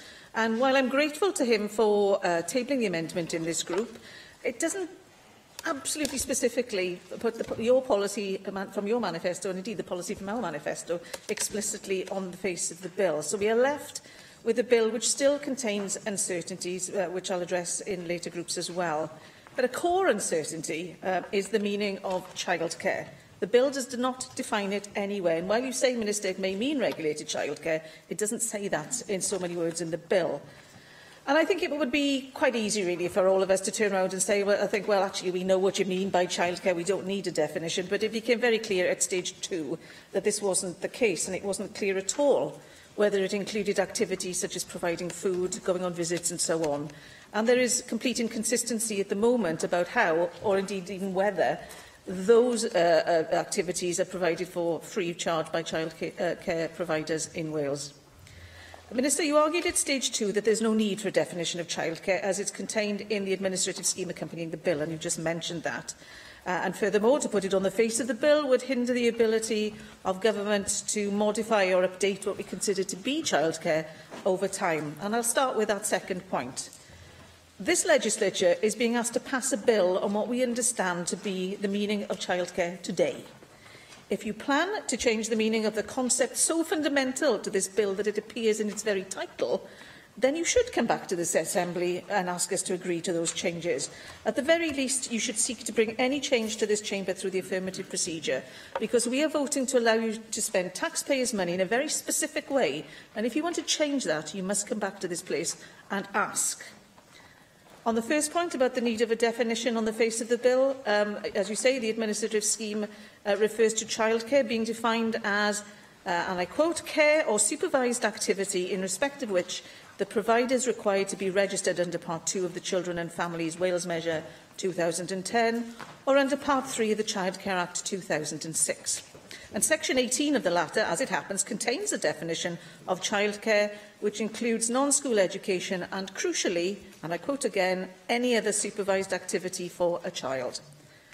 An administrative scheme is, of course, just that, some helpful guidance. It is not statutory, it is not scrutinised. The Assembly has no say on its content, so it's not the place for a definition on which the whole purpose of a bill made by law in this Assembly hinges. And its purpose does hinge on it, and I'll explain why in a moment. The Minister is confident in the definition of childcare. Obviously, it's included in the administrative scheme because of that. And we as a legislature should not be content with it changing without thorough scrutiny. It is not appropriate to refuse to put the definition on the face of this bill on the grounds of the need to be flexible about the definition of childcare. That's what this bill is actually about. So please put it on the face of the bill if you're confident in it, or at least define it on the face of the bill by reference to those two other pieces of legislation. It's hardly novel, if not in the spirit of the new, what can I call it, consolidation bill, if the Council General will let me characterise it as that. So I've tabled this amendment because the definition of childcare would undoubtedly improve the quality of the bill. But in so doing, I recognise that this presents a huge headache for Welsh Government as regards the purpose of this bill, which is namely to provide free childcare. If we adopt the definition, as the Minister is currently doing, or asking local authorities and providers to do via the administrative scheme, he is accepting that, quote, supervised activities, providing lunch, going on visits, etc., are within the definition of childcare. And childcare under this bill is intended to be free. There can be no charge for anything that constitutes childcare. But at stage 2, you made it clear, Minister, that you saw what you thought were childcare and these activities, these supervised activities, as different things. The offer, you said, is not 30 hours of childcare plus everything else together, explaining that that could make the scheme unaffordable, and I agree. But I'm looking at the 2010 measure and the 2006 Act, and they say that such activities are part of childcare, and you say that childcare is free. So this bill needs to distinguish between activities which can be charged for and those which must not be charged for and must be free. And by referring to these two pieces of legislation in your administrative scheme, you've already muddied the waters by permitting charging for supervised activities. If this amendment were to be moved and passed, this definition would not facilitate your policy aim, yet you are relying on that very definition for your policy to be delivered. So I hope you see my point. Firstly, the definition in your administrative scheme needs to be changed so that it doesn't contain contradictory guidance. And secondly, as this shows, this bill does nothing to tell us what is free and what will not be free, failing in one of its primary purposes. So I'm not going to be moving the amendment because that would embed your mistake into law. But what I hope you will do before stage 4 is come back to this chamber and tell us how you will overcome that mistake and make it clear in law which we can scrutinise what exactly families can rely upon being free under the law and what not. Thank you.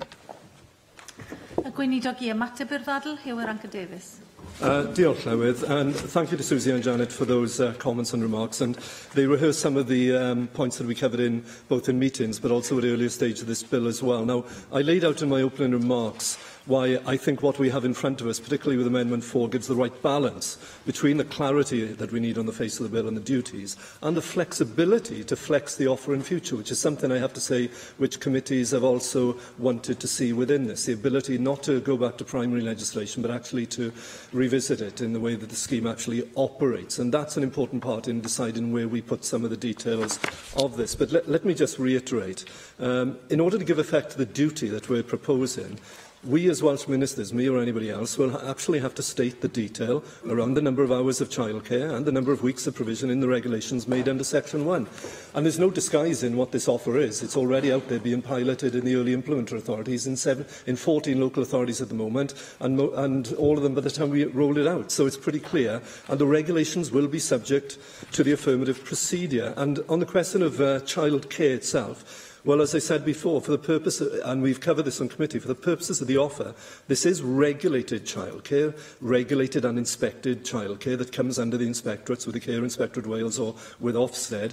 And I turn to those definitions that you mentioned of childcare and other pieces of legislation.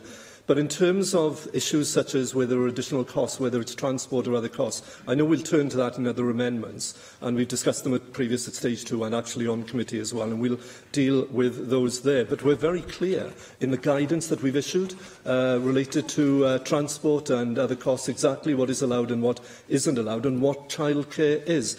To actually put childcare definition on the face of this bill puts us in the situation where if childcare definitions elsewhere were to change, we would by necessity have to come back and revisit this in primary legislation. I will indeed, yeah. Clarification. Yeah. So are you saying then that the definition of childcare in the 2006 Act is incorrect? No, the definitions of childcare are actually correct. And what flows from this currently being piloted childcare offer is that definition is the basis of the childcare definition that we use, and it also then has guidance that is supplementary to this, which has been shared with the committee as well, which shows where there are any additional costs, for example, what the guidance is around those. But childcare is childcare, and it's very clearly understood, and we don't need to redefine it on the front of this bill. So, look, in bringing forward Amendment 4, we've provided greater clarity and certainty about the government's commitment to meet its manifesto commitment, and I welcome the fact that you won't be pushing the other amendments related to that, because we're trying to achieve the same thing here. And let's not forget that the Welsh Ministers will be required, as I say, to set out the detail of the offer in detail, in terms of number of hours, how many weeks, etc., in regulation. So Amendment 4, alongside the other government amendment, which builds into the bill, Susie and Janet, a requirement to review the effectiveness of the legislation, means this government is fully committed not only to the manifesto commitment, but also to transparency about the effectiveness of this offer as well. And one important point, Llywydd, just to reflect on at the outset of this Stage 3 proceedings, it is important to reflect again on the purpose of this legislation. Its purpose is to give the legislative mechanism we need to engage HMRC in administering the application and eligibility checking process for the offer. It isn't about the offer per se, although I recognise that members understandably have focused a great deal on the wider offer more broadly throughout the scrutiny stages, and we've been happy to address those issues. And as the responsible minister, I've tried in every way possible to address those broader issues. But in respect of this set of amendments, I would urge members, in light of my comments, to reject those other amendments, although if the member is choosing not to push them, I think that would be excellent, because we're trying to achieve the same aim here, and to support Government Amendment 4 as the amendment which strikes that right balance between providing greater clarity and certainty and giving this and future administrations discretion over how that duty is defined in future. Gwelliant 4 yw'r prif welliant yng ngrwp 1, fel gwelliannau i welliant 4, cef gwelliannau 4A, 4B i gwiredu yn gyntaf. Janet Finch-Saunders, gwelliant 4A. I move. Formally. Cwestiwn yw, ddylid derbyn gwelliant 4A, a oes unrhyw wrthwynebiad? Symudwn felly i bleidlais electronig. Ar welliant 4A, agor y bleidlais.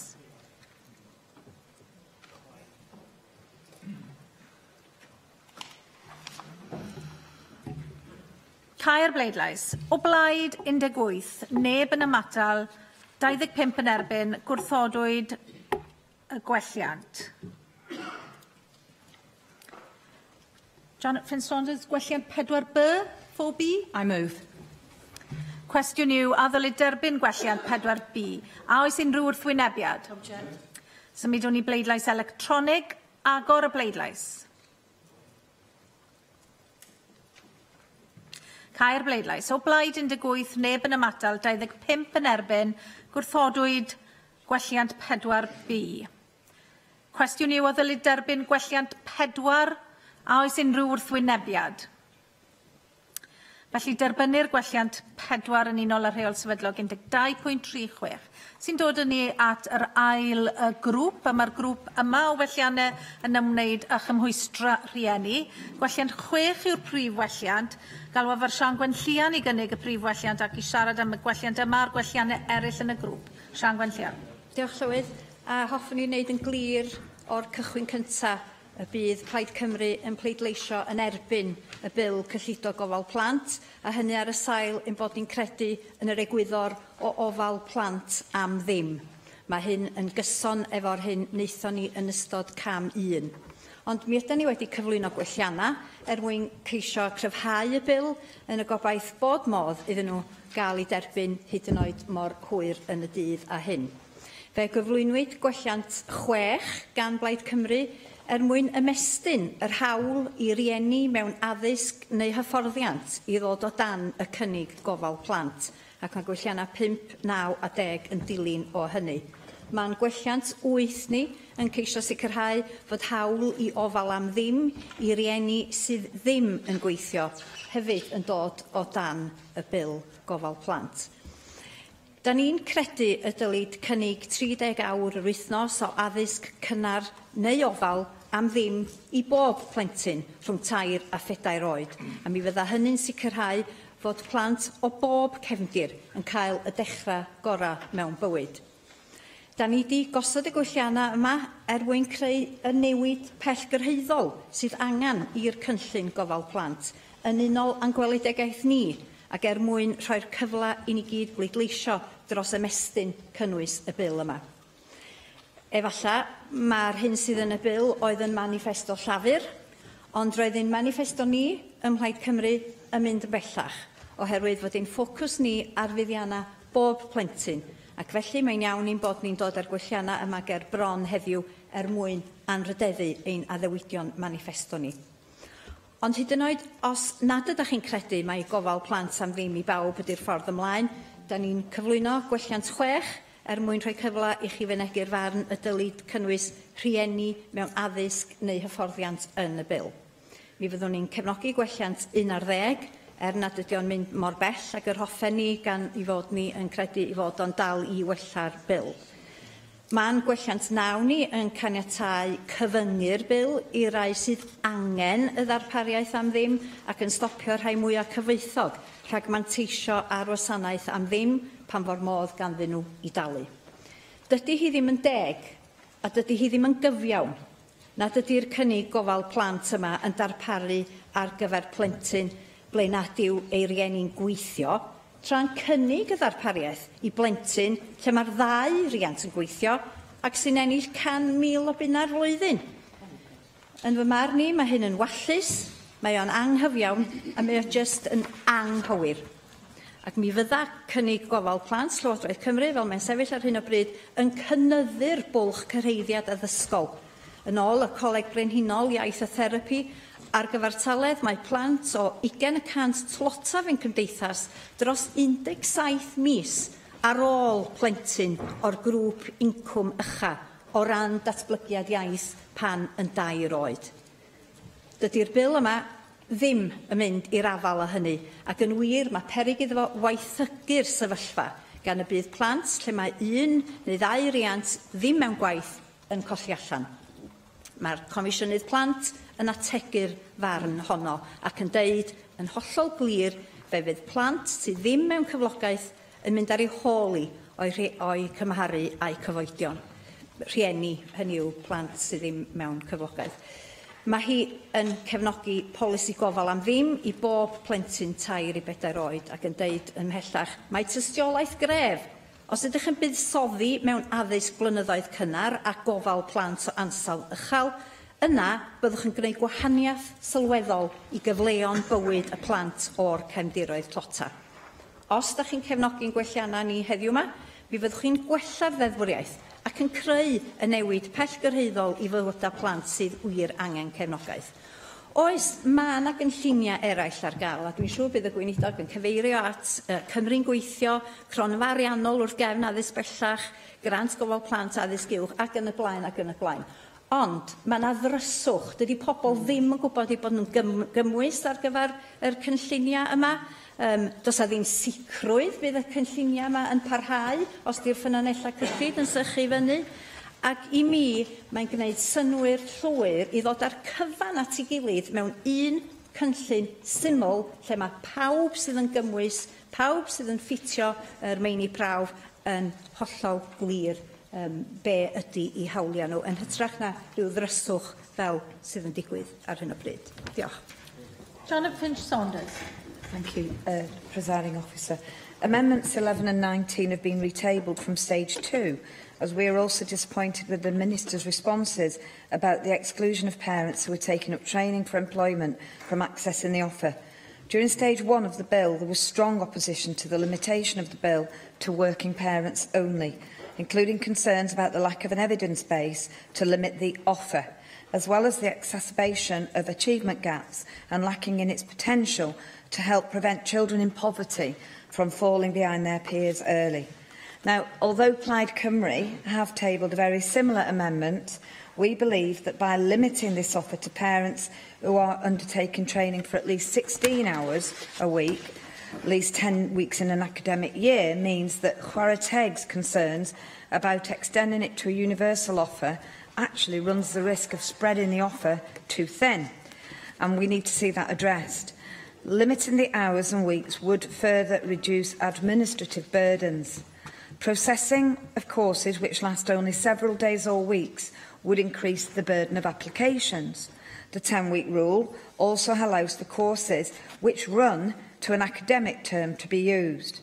However, we do support Sian Gwenllian's Amendment 10, as we would also want to define prescribed.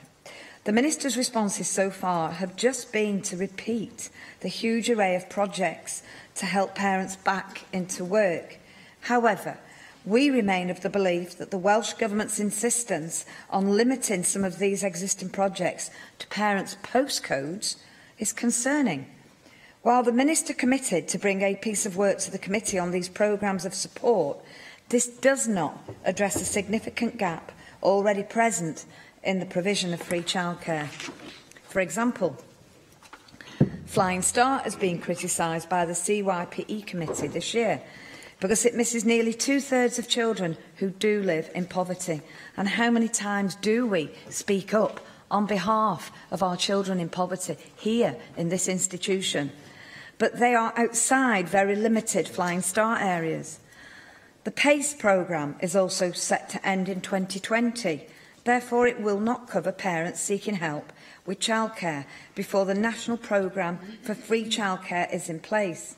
So, it seems that whilst both the Cabinet Secretary for Education and the Minister have indicated their support for extending the offer, they are not supporting the opportunity to do so through this amendment. Moreover, the early implementary evaluation has noted that 60% of the parents who they interviewed said that the offer had provided them with more opportunities for in-work training and learning opportunities. We therefore believe that this aspiration should be extended to parents who are actively looking for work through education and training, and I ask all members to support this amendment. Temporary exemption periods, Amendment 17. Again, we've had to retable Amendment 17 to highlight our concerns about the reliance of the Minister on the non-statutory administrative scheme to deliver this part of the offer. The amendment covers parents who temporarily drop out of the current eligibility through providing a grace period. We are concerned that despite the calls of the CYPE Committee and Nasut and Chwaraeg to include this within the bill, the Minister's responses during stages 1 and 2 have not been strong enough. By again relegating this incredibly important area to the non-statutory administrative scheme, the National Assembly for Wales does not have the opportunity to debate and discuss how it can operate smoothly on a national basis. Furthermore, in order to ensure that the pilot area's provisions are smoothly rolled out on a national basis, parents should be made aware of the Welsh Government's intentions on the face of the bill. So members, please support this amendment. Finally, on Amendment 22, this requires a definition of care to be included within regulations made under Section 1. As Susie Davis will provide more detail about, it is concerning that the Welsh Government has left so much detail outside of the bill's application, to the extent that some of its sections are rendered actually meaningless.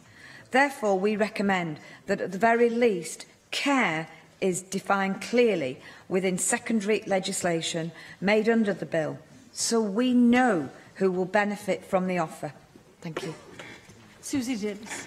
Yes, just briefly, Chloe, thank you. The bill, of course, is aimed at getting parents of children of non-specified age into work or keeping them in work by introducing a non-specified period of funded childcare.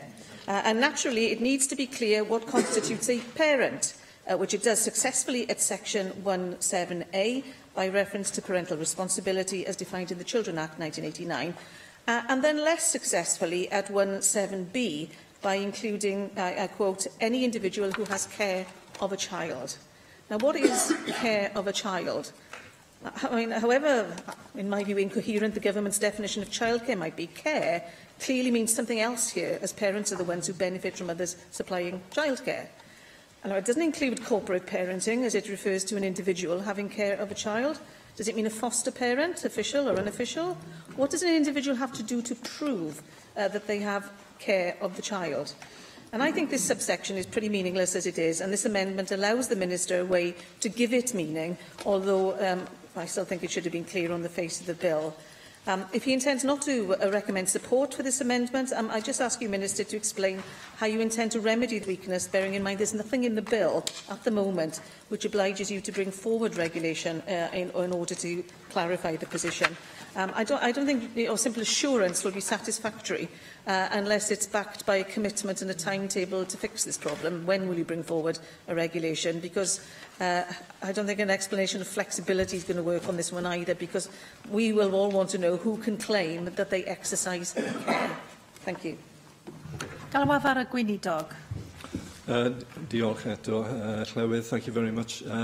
First of all, let me just begin by saying this childcare offer is very clear in what it's doing. I think some of the discussion here is what is set out on the face of the bill in primary legislation and what is set out in regulations or in schemes of operation and so on.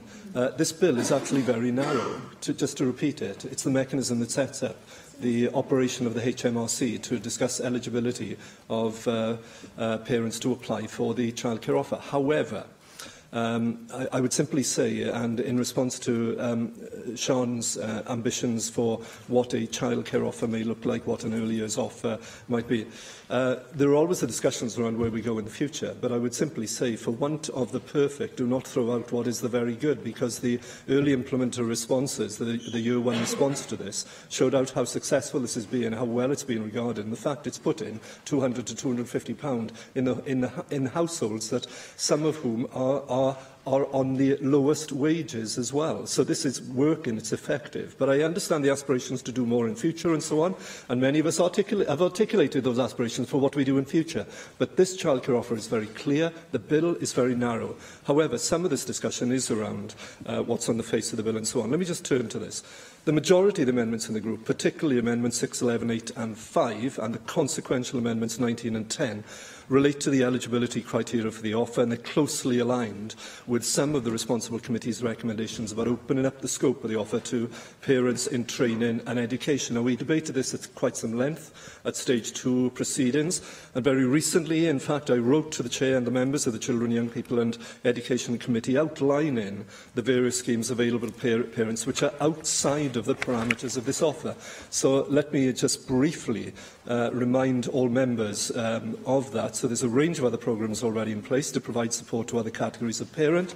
This includes PACE and Fly and Start, work-based learning support for non-employed learners, the Financial Contingency Fund for individuals attending further education, and the Childcare Grant to students in higher education. PACE is £13.5 million of Welsh Government and European Social Fund project funding. It targets the services to economically inactive parents right across Wales who consider childcare to be the main barrier for them accessing training or employment opportunities. And since July, it's worked with over 3,400 parents. It's helped 1,100 of those into work.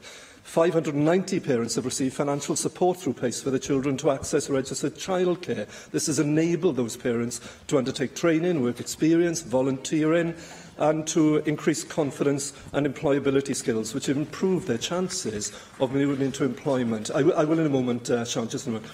It's also paid over £400,000 in childcare costs, not only supporting parents prepare for work, but helping them make the transition into employment for the first few weeks.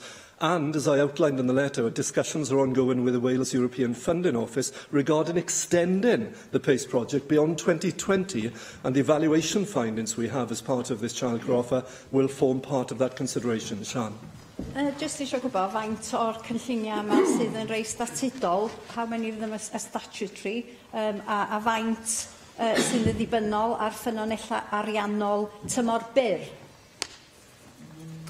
Well, I just mentioned in terms of PACE, we've gone actually beyond where we might be reasonably expected to go, because we're actually looking at extending now beyond 2020, beyond the current tranche of funding, and we're actively engaged in that.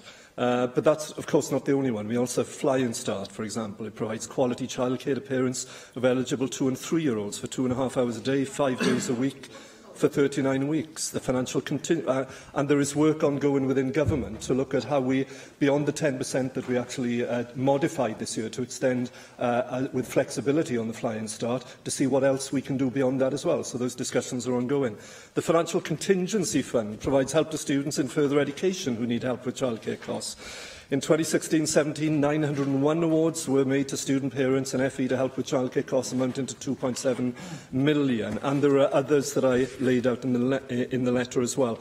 But we will need to keep this provision firmly in our sights to make sure it is in place alongside this offer, not as part of this offer. So whilst I'm very sympathetic to all the challenges that all parents, whatever their circumstance, face in accessing affordable childcare when they need it, I've said all along that this offer is specifically targeted at the working parents of 3- and 4-year-old children. Now, the purpose of Amendment 9 is to ensure the inclusion of the upper earnings cap within the regulations detailing the conditions parents must meet to be considered eligible for the offer.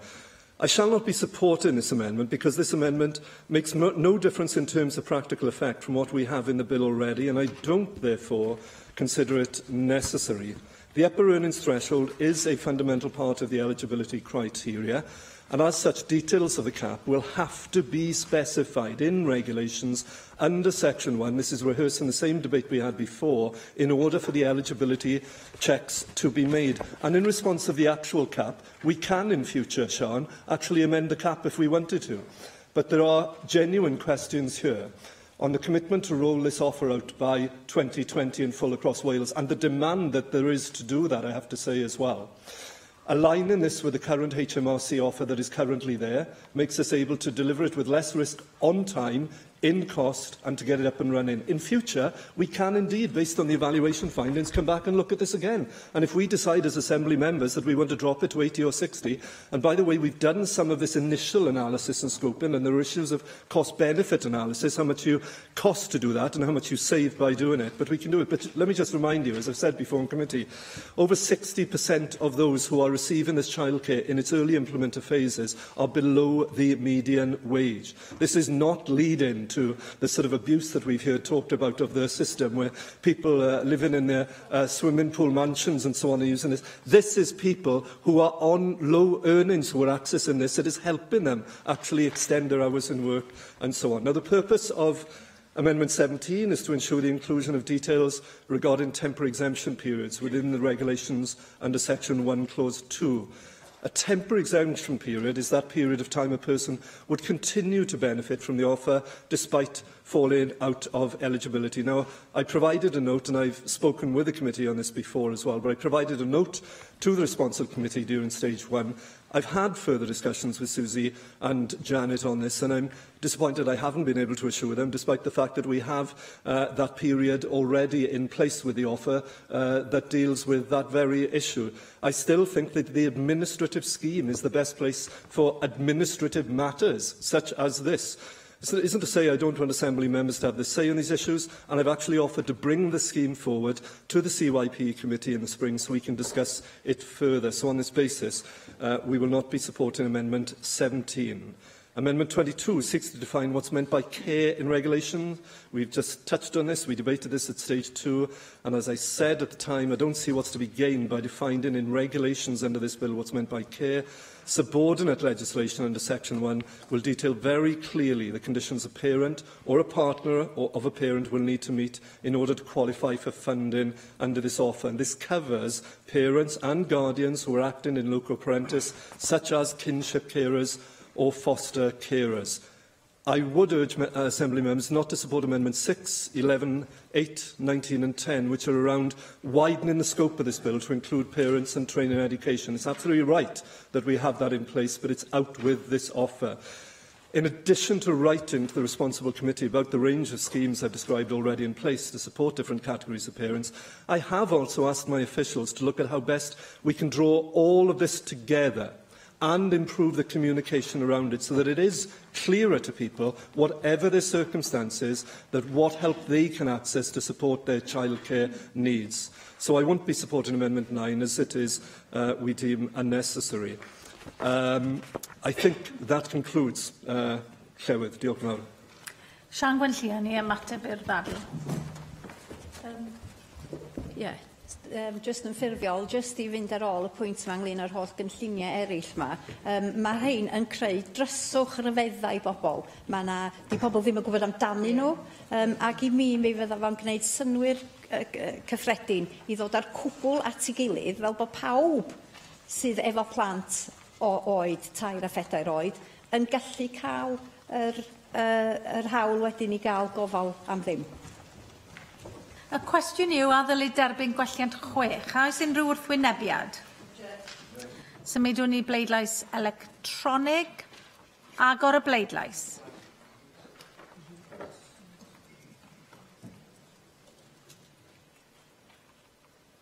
Cau'r bleidlais. O blaid 8, neb yn ymatal, 35 yn erbyn, gwrthodwyd gwelliant 6.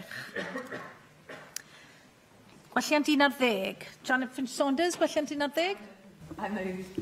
Cwestiwn yw a ddylid derbyn gwelliant 11. A oes unrhyw wrthwynebiad? Symudwn ni bleidlais electronig, agor y bleidlais.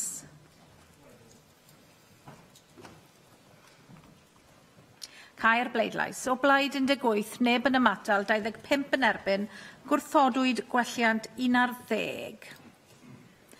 Grŵp nesaf o welliannau yw'r grŵp ar ddarpariaeth gofal plant Cymraeg. Gwelliant 7 yw'r prif welliant a'r unig welliant yn y grŵp. Dwi'n galw'r Sian Gwenllian i gynnig y gwelliant ac i siarad iddo. Sian Gwenllian. Diolch yn fawr. Mae gwelliant 7 Plaid Cymru yn ymwneud â sicrhau fod y gweinidog yn rhoi sylw dyledus i'r iaith Gymraeg yn y maes gofal plant. Mae cychwyn ar addysg Gymraeg neu ofal plant cyfrwng Cymraeg o oedran cynnar yn hanfodol mwyn cyrraedd at 1,000,000 siaradwyr. Ac yn wir, mae'r pwyllgor y plant, pobl ifanc ac addysg yn gorffennaf eleni wedi cadarnhau hynny ac argymhelliad 37 gan y pwyllgor yn gofyn i'r strategaeth 1,000,000 siaradwyr a'r bil gofal plant gael ei integreiddio. Dwi yn falch fod y Llywodraeth wedi ystyried y darn yma o waith gan y Comisiynydd y Gymraeg a'r ddarpariaeth gofal plant ac addysg blynyddoedd cynnar cyfrwng Cymraeg gath i gyhoeddi blwyddyn yn ôl ac fod na chydig o gynnydd wedi cael ei wneud. Mi nath yr adroddiad yma ganfod mae Saesneg yw prif iaith 77% o ddarparwyr gofal plant efo 13% yn Gymraeg a 10% yn ddwyieithog. Fi ddudodd yr adroddiad yma nad oedd cynllunia pendant na chadarn ynglŷn â sut i integreiddio'r cynllun 30 awr a gweledigaeth 50. Ac mae yna rhywfaint y gynnydd wedi bod, ac oes mae yna diolchi bwysau gan Plaid Cymru, arian wedi cael ei glusnodi ar gyfer 40 o brosiectau newydd drwy'r mudiad meithrin, ond 40 o brosiectau ar draws Cymru, dydy hynna ddim yn llawer, a dydy sicr ddim yn mynd i fod yn gwneud y daith tuag at 1,000,000 o siaradwyr, rhyw gynnydd bychan iawn ydy hynny. Felly, dwi yn gwybod fod gan y gweinidog gydymdeimlad efo yr hyn dwi yn ddeud, ac mi fyddai'n gwrando'n astudd ar ei sylwadau fo rwan ac yn gweld yn union be mae'n fodlon roi ar y record. Diolch. Y gweinidog i siarad, Hugh Rhagor Davies. Diolch Llywydd, a diolch Sian hefyd. And can I just thank you for the constructive discussions that I've had with you and also with Llŷr as well previously on this issue. And we do indeed have a great deal of sympathy with the spirit of the amendments that have been moved, and we welcome actually the opportunity to put on record some of the things that we can do to achieve exactly that. And members, if they're content to bear with me, because I think it's important to lay out the scope of where we can go with this. The starting point is we absolutely agree that increasing the availability of Welsh medium childcare in the round is vital if we're going to achieve our ambition of Cymraeg 2050, and we need to find a way to make this happen. Now, the amendment that you have is slightly different in the drafting from the earlier amendment that was tabled at stage 2, and the focus has moved slightly from placing a duty on the Welsh ministers to meet the Welsh language needs of children accessing the offer to ensuring that the importance of the Welsh language is considered in the provision of childcare under subsection 1 of the bill. Now, this is helpful in getting us to debate this now, but actually the amendment is, in its drafting, slightly ambiguous in terms of its purpose and its effect, and I'll come to that in a moment. It's not ideal as an amendment, but I think you've put it there in order to get this debate, and I welcome it. I fully support the objective, and that's why I appreciate the opportunity to discuss these issues with Sian and Llŷr. Now, I would suggest, however, the best way of achieving these objectives is to actually bring some additional energy and focus to the mechanisms we have in place, rather than by creating a new duty in this bill. Now, we've already got duties on local authorities in terms of the planning and delivery of provision across the early years. Under the Childcare Act 2006, local authorities must, and I repeat must, have regard to the needs of parents for childcare involving the Welsh language in ensuring the sufficiency of childcare provision in their areas. I'm going through some of the things that are in place before I move on. Under the School Standards and Organisation Wales Act 2013, local authorities are required to set out in their Welsh and Education Strategic Plan, the WESPs, how they'll improve both the planning of provision for and the standards of Welsh medium education in their area. But again, We know the reality is that there isn't enough Welsh medium capacity, and this is why, as a government, we are actually now investing, as we speak, in the expansion of the Welsh medium childcare sector, in Welsh language training for the childcare sector, and, importantly, in greater data collection and analysis around the demand for and the capacity to provide more Welsh medium childcare. Now, through the early implementation of this offer, we are testing further where the gaps exist, and from this, where we can look to work with the sector and with partner and umbrella organisations, not just one but all of them, to build the capacity of this market. We will continue to monitor parent intention to access and actually take up Welsh medium provision, and we'll consider this, by the way, in year 2 of the independent evaluation, and part of this is based on the feedback that we've had from committee members and from the discussions that we've had. Now, in the meantime, back in September, the Minister for Welsh Language and Lifelong Learning announced £46 million allocated from the Welsh Medium Capital Grant and Childcare Offer Capital Grant, the two of them, to support the growth in Welsh medium education. Now, actually pulling those together and encouraging local providers and local authorities to access them in that joined-up way shows that sort of cross-government approach we need to deliver the objectives that we have for the Welsh language. Now, this grant on its own will support some 41 projects across 16 local authorities. It'll create just short of 3,000 school and childcare places for Welsh medium learners. And that's what we want, is that smooth pathway all the way through there. Now, back in the summer, I also announced, in light of discussions we were having, a £60 million capital grant programme across the years of 2018 to 21. And the key aim of this programme is to support the expansion of Welsh medium provision in line with the Cymraeg 2050 strategy. Now, as a government, you mentioned, Sean, Mudiad Maithrin. We've also awarded Mudiad Maithrin an extra £1 million a year over the next 2 years to help establish new settings in areas where there is a lack of Welsh medium provision, to fill in some of those gaps. The first group of the new settings are due to open during this academic year, and we've committed to increasing the number of Welsh medium nursery groups by 150 over the next decade. And as we discussed, by the way, at our recent meeting, it is really encouraging to see increasing numbers of local authorities bringing together now different strands of funding and doing some joined-up thinking of their own on how they actually enhance and expand early years childcare and education in a joined-up way. And we would encourage that as a government in the way that we put our funding together and put our incentives together. But in addition, there is an advisory board currently looking at WESPs, and it's been considering how to strengthen the links between the planning of Welsh medium childcare provision and statutory education, using the data derived from the childcare sufficiency assessments. And I'd be keen to see what effect this data can be used for to strengthen Welsh medium provision. And specifically, we believe there is scope to do more to establish a clear link between a local authority's childcare sufficiency assessment and how that information is used to plan for Welsh medium early education. It is important, I put on record, that local authorities view the growth of the Welsh language through a long-term lens, starting with the very youngest children. I will explore further with the Minister for Welsh Language and Lifelong Learning how we can encourage local authorities to more actively respond to what their assessments are telling them about gaps and supply issues in their area in respect of the Welsh language. Now, Amendment 7, if passed, and this is where the ambiguity and the narrowness of it causes problems, would only relate to childcare provision under this offer. That is childcare for the qualifying children of working parents as described by the offer.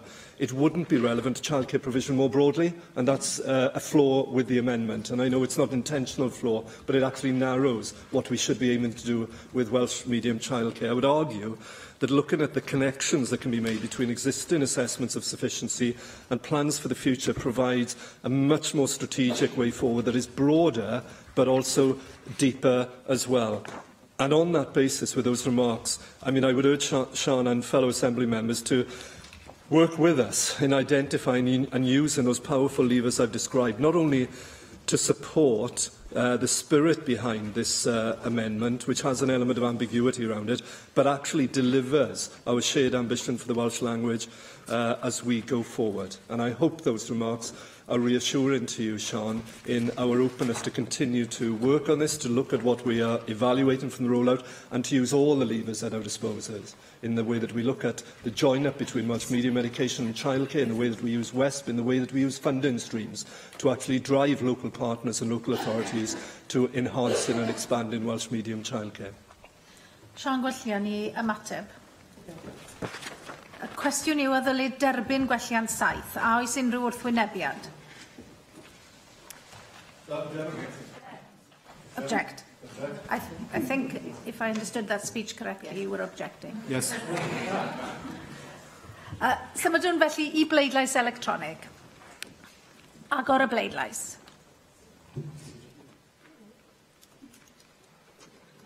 Cau'r bleidlais. O blaid 18, neb yn ymatal, 25 yn erbyn, gwrthodwyd gwelliant 7. Y grŵp 4 yw'r grŵp nesaf o welliannau sy'n ymwneud â chludo rhwng darparwyr. Gwelliant 12 yw'r prif welliant, yr unig welliant. Dwi'n galw ar Janet Finch-Saunders i gynnig y gwelliant. Janet Finch-Saunders. Diolch, Presiding Officer. Amendment 12 has been retabled from stage 2. It is imperative that ministers are under an obligation to deliver the childcare offer free from potential barriers. During stage 1, the Children, Young People and Education Committee was made aware of concerns by a number of organisations about moving children between sites which provide the offer and sites which provide early years education. Both Estyn and the Welsh Local Government Association have realised it is important to investigate the transportation of children, with some partnership work being undertaken in parts of Wales. Yet, Estyn have admitted that they were not observing the movement of children from one site to another, and the Minister's evidence at stage 1 clearly showed a patchy picture of transport for children across Wales. Either parents were organising their own handovers, or some childcare providers were simply finding ways to link up with different settings. The Minister himself also noted that there should be a focus in future on increasing co-location and collaboration in maintained and non-maintained settings. At stage 2, he confirmed this position by maintaining that he wanted to increase significantly the proportion of childcare delivered in co-located premises, yet refused the amendment on the basis that placing a duty on Welsh ministers was not necessary to tackle the issue. It is welcome that the Minister has confirmed additional research questions on the evaluation of Year 2 of the pilot schemes to further examine the matter, as well as promising to consider transportation with the evaluation of national rollout of the offer. However, we believe that this does not go far enough, especially due to the recommendation outlined in the first year's evaluation. Specifically, the evaluation of Year 1 recommends that further consideration needs to be given to the alignment between the provision of childcare and the delivery of foundation phase nurseries. This could include transport to and from settings. It is further recommended that closer working relationships may be required between foundation phase nurseries and childcare providers who are delivering the offer. As such, it is important that Welsh ministers are under a duty to oversee these recommendations so as to prevent further barriers for parents to access the childcare offer. Therefore, we ask the Assembly to support this motion. Gwyn Nidog, Hywr Anchor Davis. Diolch, Llywydd. And just in opening, I think it is important to remind ourselves that this isn't something new. It's not arising as a result of the offer. It's not uncommon now, and myself as a parent, to receive education and childcare in different places and to make arrangements in terms of transport. The need to transport children is not something that arises in every setting, however, or in every part of Wales, but it is a feature of the services provided in some locations, and in part it's arisen as a result of the history of the sector and market pressure. Childcare providers are sometimes responding to what parents are asking for. It's important to remember that sometimes parents may want or need to use more than one provider for different parts of the offer or different parts of childcare. Think of parents who work, for example, late or early shifts or even on weekends. So it is important that we are committed to ensuring that there is still sufficient flexibility within both the sector and in the offer to accommodate their needs as well. But look, let me make clear, I've said all along that I will take steps wherever I can to ensure that this offer is as seamless as possible. I repeat that today for the benefit of parents and for children. Now, as I said during stage 2, I don't think that placing a duty on the Welsh Ministers to minimise the impact of transporting children between providers on the face of the bill is the way to tackle this issue. It often arises as a result of those local or specific family circumstances which are outside the remit and the power of government. But at the request of members, I've asked my officials to add research questions which cover specifically the issue of transportation to the independent evaluation of Year 2, and I hope, John, I can see you nodding there, I hope you'll welcome that, and I'll consider this again as part of the review of the national rollout as well. The evaluation of Year 2 of early implementation will include in-depth interviews and an online census survey of parents and providers, and we'll ask parents whether they have issues accessing the offer which relate to either transport or wraparound care, and we'll ask parents whether they perceive any transport or wraparound care their child receives to be having a positive or negative effect. And I would say, because I've visited a lot of these settings, some of them where they're co-located, some of them where they move in between, and for some of the parents, it is exactly what they want. So we shouldn't be trying to stamp out diversity, but I think having more co-location provides much more seamless offer. Now, providers in the survey will also be asked about demand for provision, including transport and wraparound care, any challenges they might have in providing this, and their perception of whether this has a positive or negative impact on the children in their care. Now, as I said, I fully appreciate this situation has arisen not out of the blue. It's been there for years. It's in part because of the way we historically approach education and childcare, and because in some parts of Wales, early education can only be accessed in specific settings. Now, this is something that I and the Cabinet Secretary for Education have discussed and we're keen to address. So we issued revised guidance to local authorities in September, making it clear that we want to see more flexibility in the delivery arrangements for early education. If we allow more childcare providers to offer this, this should increase the options for single-site provision, which is exactly, I think, what you're trying to achieve here, as I am. And alongside this, in July, I announced a £60 million capital grant programme spread over the 3 years till 2021, and one of the primary purposes of this funding is to facilitate and support the co-location of early education and childcare provision wherever possible. This is in line with our Prosperity for All commitment to introduce a new model of community learning centres, providing extended services with childcare, parenting support, family learning, community access to facilities built around the school day. It's where we're heading. And I'll be able to share more information with the committee about the outcome of that grant programme early in the new year.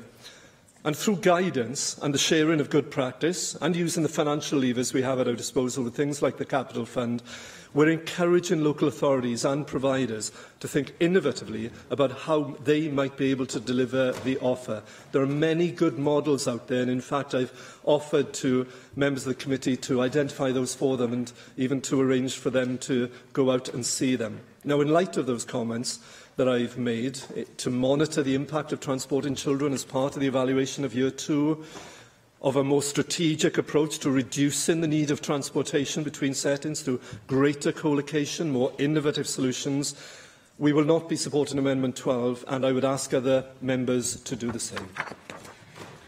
Janet Finch-Saunders to respond. Diolch fawr. I seriously do welcome the fact that you are warming to the idea that co-location and sort of better transportation is the way forward. But if I could just ask, as part of the research you say you're going to be carried out, if I would ask you to look at the ECLG evidence that was taken from a number of mothers returning to work after maternity, and they were very loud and clear that, you know, that they were finding a struggle now with those who could actually take up the childcare scheme, that they were finding it very difficult to move between providers. So I think there is a problem that exists there, and I would just again reiterate the concerns we've raised and ask that you do in fact show some willingness on your part and support us now on this amendment. Y cwestiwn yw, a ddylid derbyn gwelliant 12, a oes unrhyw wrthwynebiad? Symud I bleidlais electronig, felly agor bleidlais.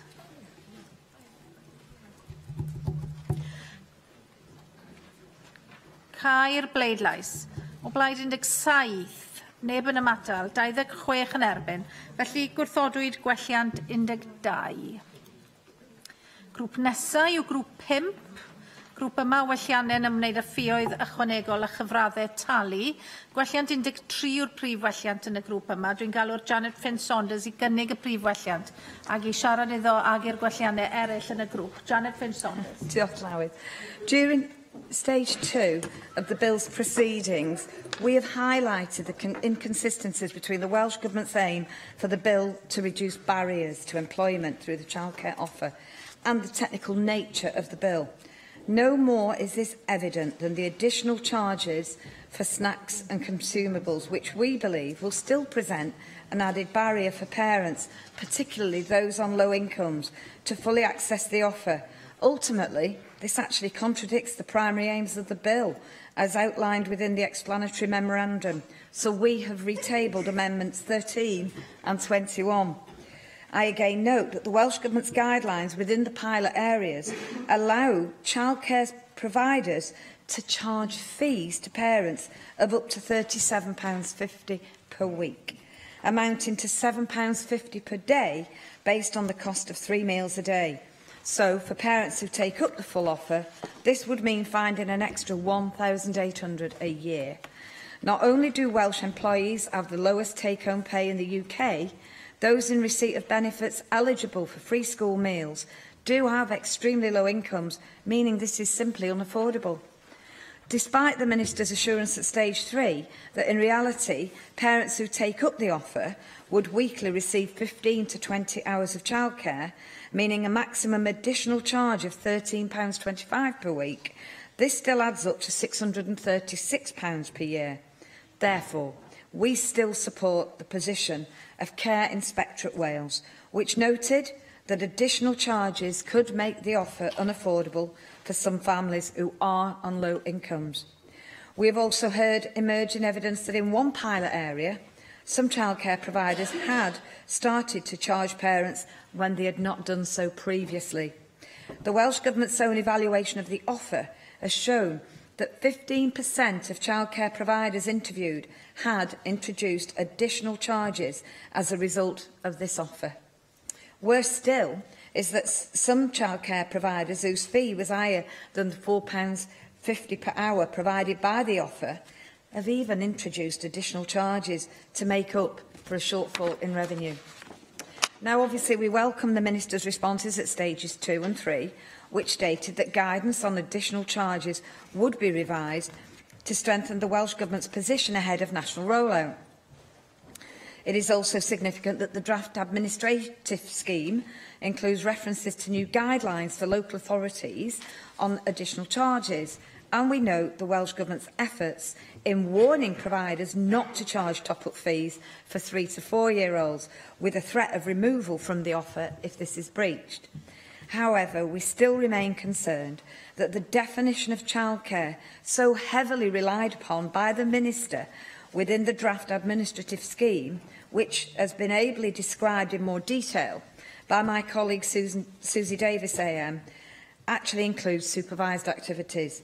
Charges for these, we argue, should therefore be paid for under the offer.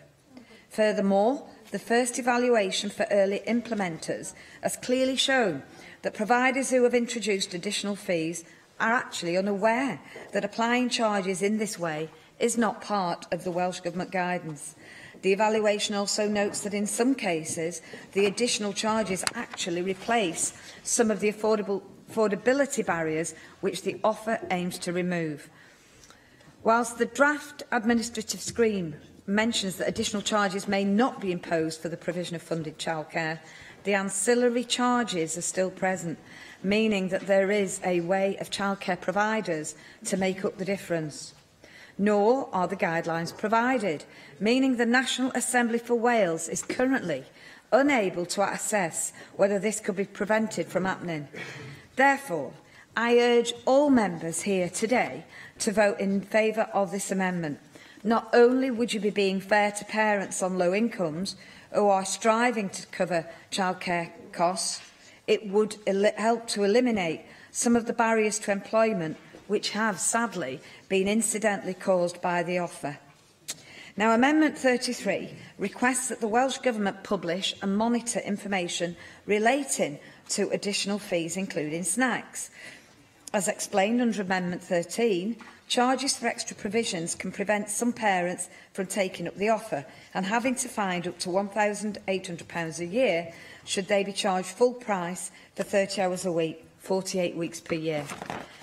However, and this will be a running theme throughout the majority of these amendments I have tabled, all of the Minister's assurances here are unable to be scrutinised or debated upon at a later stage by the National Assembly for Wales, due to the fact that they are being left out of this bill. We are retabling this amendment as by refusing it at stage 2 on the basis of creating additional burdens on providers and local authorities, the Minister contradicted his own assertions at stage 1. Moreover, the inclusion of guidelines on additional charges within the draft administrative scheme, as well as the fact that the Minister said he would take action if top-up fees are charged for 3 to 4-year-olds by removing childcare providers from delivering the offer, suggests that monitoring of potential barriers will take place. Therefore, data collection has to be used to underpin this. The early indications from the Welsh Government's own evaluation is that some childcare providers have admitted to charging additional fees since the offer was introduced, and we believe firmly, as such, a duty to publish information is very necessary to ensure that a robust review is undertaken. Therefore, the Minister must provide this institution with the opportunity to see the data the Welsh Government will inevitably collect on additional charges, rather than simply relegating it to a possibility under the administrative scheme's operation. And I urge members again to vote with your conscience and vote accordingly.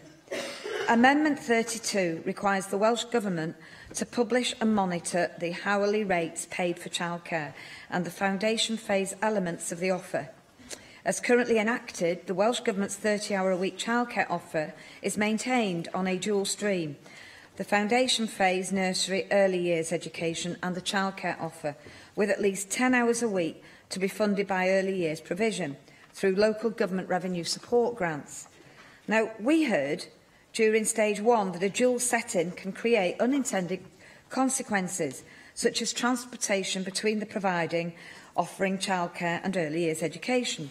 However, of particular concern is that there is a huge difference between the hourly rates paid for non-maintained early years education and the rates the Welsh Government is intending to pay for the childcare offer, with the offer providing substantially more than what is paid to early years education and foundation phase nurseries.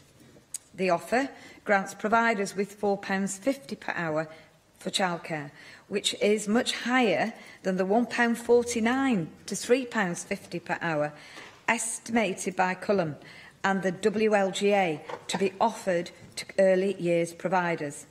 Therefore, it is clear that these variations could have a negative impact on early years education by crowding out providers. This has been borne out in the pilot stages with the evaluation. Such variations could have a negative impact on early years education, something that was actually admitted to by the Minister at stage 1. So through such disparity in payment, the WLGA also stated to the CYPE committee that concerns had already been raised in pilot areas that early years education could become crowded out because of the childcare element of this offer. I have retabled this amendment as the Minister's assertion that it will be too onerous on Welsh ministers does not outweigh the importance of scrutinising the impact of the offer on early years and foundation phase provision. We are also aware of the Cabinet Secretary for Education's promise at stage 1 that we are looking closely at the possible impact on foundation phase provision, including structural and financial issues that might impact on effective delivery and the quality of provision. The publishing of hourly rates we still contend is an important part of this evaluation. Thank you. Gweinidog I gyfrannu, Iweranka Davies. Diolch, Llywydd. Let me say some important things at the outset. First of all, in terms of the £4.50 an hour rate, the majority of providers considered when we got to this rate that would be an appropriate and adequate hourly rate. And in fact, the first year has actually shown that that is considered by providers an appropriate rate to provide childcare and being commercially viable. Now, we have looked at the option of funding providers at a higher rate to cover some of the additional charges, but let's be frank here, we immediately run into problems and questions about within the funding envelope, either limiting the offer then to fewer parents or to less time. There is a choice to be made. Now, it's been our intention in designing the offer to create a childcare offer which offers as much childcare as possible to as many parents as possible within the funding envelope available. And if I could shake that money tree and get the £800,000 that we're £800 million that we're short over the last decade, then maybe we'd have more to spend on this, and we could do even more again, and we could deal with the earlier suggestions by Sian Brent-Clean and so on about we could do all those things, but we haven't got it. So we note that a number of these amendments or similar ones were tabled during stage 2. Now, Amendment 13, the consequential Amendment 21 relate to excluding excluding the parents of children who could potentially be eligible for free school meals from paying additional charges. I think we already have sufficient measures in place to safeguard parents against being unreasonably charged. And I would say this is very different from what is happening within the England offer. So we've issued very clear guidance to providers about additional charges, which Janet referred to. We've published guidance to local authorities as well on what the upper charging limit should be. This will help ensure that any charges are being made are within a reasonable range, and it's very different to that position in England, where there's no upper limit. We will publish revised guidance to strengthen our position, learning from the earlier implementing period on additional charges ahead of national rollout of the offer. So we will learn, we will discuss it with the committee, with the Assembly, learning from the findings of the evaluation. Here in our offers, providers must take account of our guidelines on additional charges. We've said, for example, that parents must have the option of providing a packed meal rather than pay for a meal provided by the provider. And bear in mind, some providers do not provide food or do not cook food on their premises and so on. It varies from provider to provider. Parents should also be able to opt their child out of paid for off-site activities and participation in such activities. They cannot be compelled to take part and charged for it. Providers have also been told very clearly that they are not to charge parents any hourly top-up fees for 3- and 4-year-olds who are accessing their services under the terms of offer. This is very different, much clearer in the guidance than in England. If a provider is found to be in breach of this agreement and is charging hourly top-up rates, we will take action. They could ultimately be removed from delivering the childcare offer.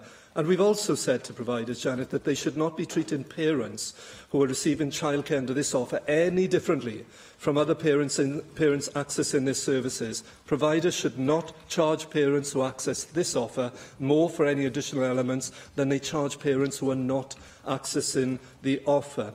Now, I should say as well, we should be careful now not to jump to conclusions at this very early stage in the offer's implementation. In reality, the number of hours of childcare from which a child will be benefiting under the offer is likely to range between 15 and 20 hours per week. In the worst-case scenario, Where a child is benefiting from the full 20 hours of childcare per week, a parent should not be required to pay more than £15 per week in additional charges if providers are operating in line with the guidance from Welsh Government. It's likely to be much less, actually, and that's what we're hearing. And that's what the first-year evaluation suggested, is the majority of providers are not making charges at all there. Now, bear in mind, this stands against parents who are telling us first-hand, face-to-face, that they are saving, because of the government-funded nature of this childcare, £200 to £250 a week. They are better off because of the government-funded childcare. Now, we will, of course, keep the issue of additional charges under review, regular review. But from our evaluation of the early implementation, we know it's only a small percentage of providers who are charging for extras. And if we listen to the sector itself, for example, what Cullum said in the response to the Stage 1 recommendation, we should not be telling providers what they can and cannot do in terms of additional charges. So there is a fine balance to be struck here. Our guidance is very strong and explicit, but saying to them no charges, well, that has implications, and they wouldn't go with that. Now, in response to Amendment 32, I can give assurances. We will be publishing the hourly rate paid to providers in the administrative scheme, so we have every intention of being open and transparent about that. Amendment 33 would require the Welsh Ministers to publish an annual report on the additional fees charged to parents under the offer. Now, look, I've said I'm keen to monitor additional charges as we move forward, and I think this is something we can test sufficiently through our evaluation exercises. And in this regard, I'd be very reluctant to support an amendment that places onerous bureaucratic requirements on the Welsh Ministers where there is no benefit to the people that we serve within this offer. To produce annual reports on additional charges, for example, we'd be heavily reliant on third parties to provide the information to inform the reports, putting the bureaucracy on them as well as us, and we'd have no way of guaranteeing the accuracy or the reliability of the data. So, I'm not prepared to support this group of amendments on the basis that we are already taking all necessary action, very different from the England offer, to manage and monitor the issue of additional charges. We're already planning to publish the hourly rate in the administrative scheme. The evaluation of the first year of implementation has recommended further guidance to providers to ensure a consistent approach in charging for additional hours across all childcare settings, and this is something we'll do. And we'll also be reviewing our charging structure for the offer before full rollout in 2020. So, on that basis, we may have a point of disagreement here, but I would urge members, therefore, to resist this group of amendments. Janet Ffrind-Saunders to respond. Diolch, Llywydd. Move to the vote. Cwestiwn yw, o ddylid derbyn gwelliant 13 a oes unrhyw wrthwynebiad? Symudwn ni bleidlais electronig, agor y bleidlais.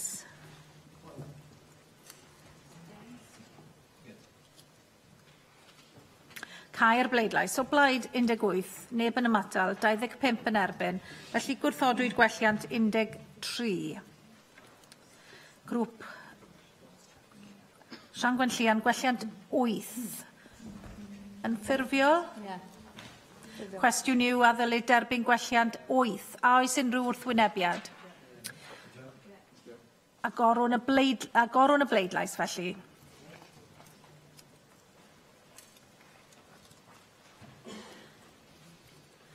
Cau'r bleidlais. O blaid 18, neb yn ymatal, 25 yn erbyn, gwrthodwyd gwelliant 8. Y grŵp nesaf o welliannau yw grŵp 6, a mae'r grŵp yma yn ymwneud â phlant cymhwysol. Gwelliant 14 yw'r prif welliant. Dwi'n galw'r Janet Ffrind-Saunders i gynnig y prif welliant i siarad iddo ag i'r gwelliannau eraill yn y grŵp. Janet Ffrind-Saunders. Diolch, Llywydd. Amendments 14 and 18, brought forward from Stage 2, place the age of the qualifying child on the face of the bill and allows ministers to change that age at a later date through regulation. While the explanatory memorandum and the draft administrative scheme clearly outlined that 3- and 4-year-old children would be entitled to free childcare, the bill declines to place the age of the child clearly within its provisions, instead leaving it to secondary legislation. While we understand the Minister's point of view on flexibility, we believe it is still necessary for the bill itself to be open and transparent about its application.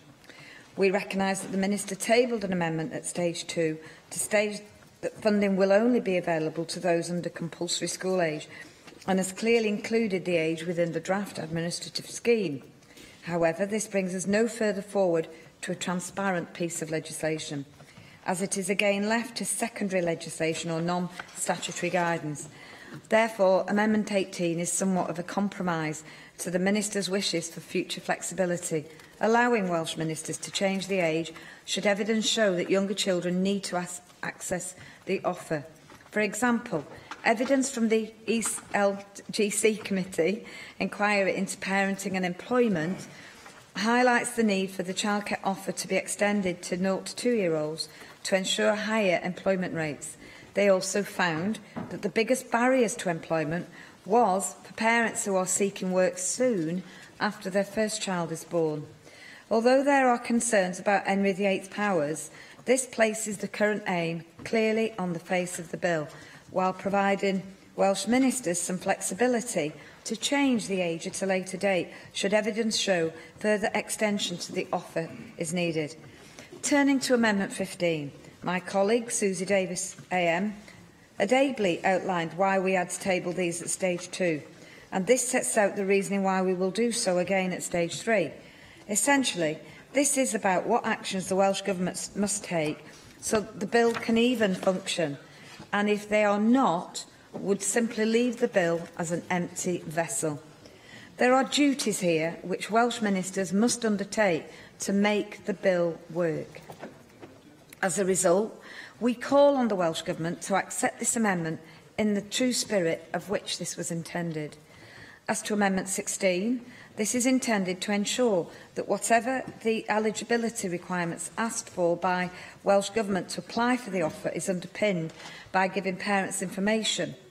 Essentially, it's about helping eligible parents to the offer to understand themselves what a qualifying child is. It is concerning that the Welsh Government is intending to set out regulations informing groups of people about their eligibility of a certain offer or grant without providing clear information as to what they need to bring along to evidence their claim. Thank you. Susie Davis. Members, Amendment 15 simply introduces a duty on ministers to introduce those regulations to define the age of children whose parents can then rely on this legislation. Despite the very welcome duty embodied in Amendment 4, which actually commits ministers to funding the childcare offer, the likely fall of our Amendment 22 means that we are no nearer certainty on which parents will be eligible, because we don't know what care means, and now because we don't know what qualifying children actually are. So Welsh Government, of course, we know they can introduce the regulations to make this clear, but there's no obligation on them to do so. And for this bill to be actually operable, functional, we need to have that age range, and so we must have those regulations. So if we don't have the regulations, the bill remains inchoate and unenforceable. Amendment 16 also improves a subsection which helps us understand what a qualifying child means. Section 17D refers to a child who is the subject of a declaration made by virtue of as yet non-existent regulations. And I think it could be possible on a generous interpretation, actually, for that subsection to function without regulations, but I really wouldn't want to put money on it. So if they are to be made, I think they must include, if they are to be made, the bill already says they may include a range of requirements to be met by a person making such a declaration. The amendment here simply says that if regulations are introduced placing such conditions on a person making a declaration, then they must also set out what that person needs to produce or prove or say to show that they have actually met those conditions. I don't suggest what you might want to introduce by way of evidence, but basically I don't think you'd be placing legal requirements on people unless you're clear how they can comply with those requirements. That's all this says. The amendment protects parents or others from potential uncertainty about how this bill affects them. Thank you. Gweinidogi Gyfrannu. Diolch Llywydd. Can I welcome the welcome we've just had for my Stage 2 amendment, even though it doesn't appear to go quite far enough. Can I also welcome the fact we got to Group 6 before Henry VIII's powers were mentioned within this chamber? Now, government amendments were passed at stage 2, placing more details about eligible children on the face of the bill. These made it clear that eligible children must be below statutory school age, but provided the Welsh Ministers with the flexibility to set that specific age range within regulations. Now, the CYP committee made it very clear in our discussions that it doesn't wish to close down the debate about the age of qualifying children. The bill, I would argue, as drafted, gives us that flexibility to vary the age of qualifying children in future, should the evidence tell us that that is what we need to do, making amendments 14, 15 and 18 unnecessary and in that way unhelpful. But furthermore, I'd argue that the bill as drafted provides Welsh Ministers with the power to specify in regulations the type of information a person making a declaration may need to provide. There is, therefore, no need to pass Amendment 16 to allow for this to happen. Now, the Stage 2 amendment was passed, and the bill, as indeed, we'll give way. Sorry, before we move on, thank you, Minister. The whole point is that if you, that these regulations need to be introduced. The power isn't strong enough. You should have a duty. That's all that my amendments 15 and 16 were about. No, I fully understand, but my argument, Susie, is that they're not actually necessary because we've made clear the commitment to actually bring this forward, and there's no doubt about that. But if I can just briefly turn to the amendment that we passed at stage 2 deliberation and the bill as drafted, both now require that an eligible child be below statutory school age. It allows the Welsh Ministers, provides the ability for Welsh Ministers to set by regulations that age range. It allows us also to specify by regulations the type of information that parents should supply when making a declaration about a child's eligibility. Now, I accept this is not the same as specifying exactly what information a person must supply, but being very specific about the nature of the information to be supplied in regulations could indeed fetter HMRC in terms of what they can accept as proof of eligibility. And HMRC, it isn't an accident that we're using them because they're delivering the very similar offer across the border.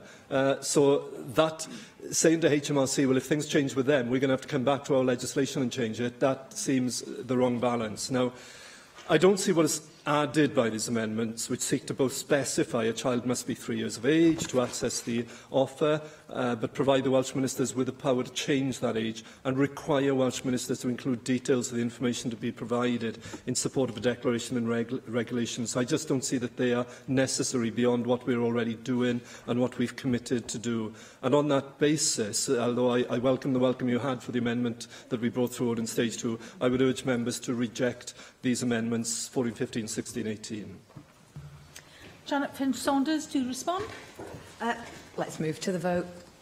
Cwestiwn yw a ddylid derbyn gwelliant 14. A oes unrhyw wrthwynebiad? Symudwn ni bleidlais, felly agor y bleidlais.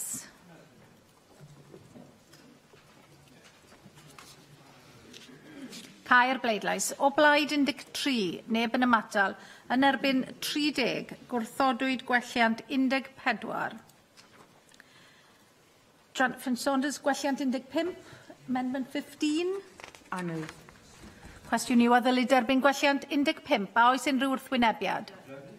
Symudwn ni bleidlais electronig, agor y bleidlais. Cau'r bleidlais. O blaid 13, neb yn ymatal 30, yn erbyn gwrthodwyd gwelliant 15. Gwelliant 9, Sian Gwenllian. Y cwestiwn yw, o ddylid derbyn gwelliant 9, a oes unrhyw wrthwynebiad? Symudwn ni bleidlais electronig, agor y bleidlais.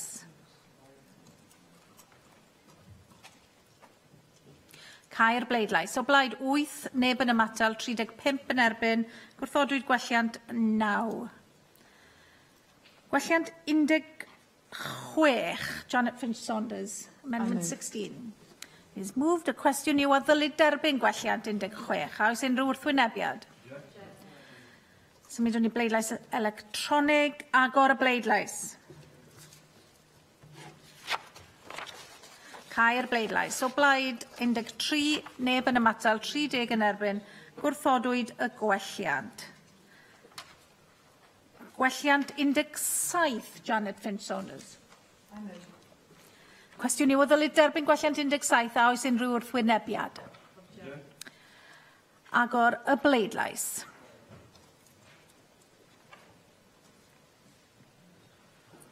Cau'r bleidlais. O blaid 18, neb yn ymatal, 25 yn erbyn.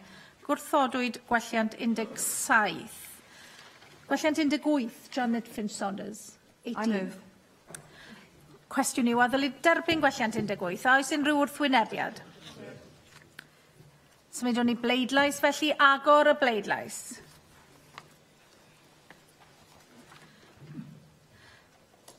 Cau'r bleidlais. O blaid 13, neb yn ymatal, 30 yn erbyn, ac felly gwrthodwyd gwelliant 18. Gwelliant 19 sy'n nesaf. Janet Finch-Saunders? Not moved. Not moved. Not moved. Gwelliant 19 heb I gynnig, felly ni'n cyrraedd gwelliant 20. Janet Finch-Saunders, 20. Not moved. Also not moved. Gwelliant 21, 21. Janet Finch-Saunders. Move. No? Move. Moved? Move. Yes. Moved. Sorry. Move.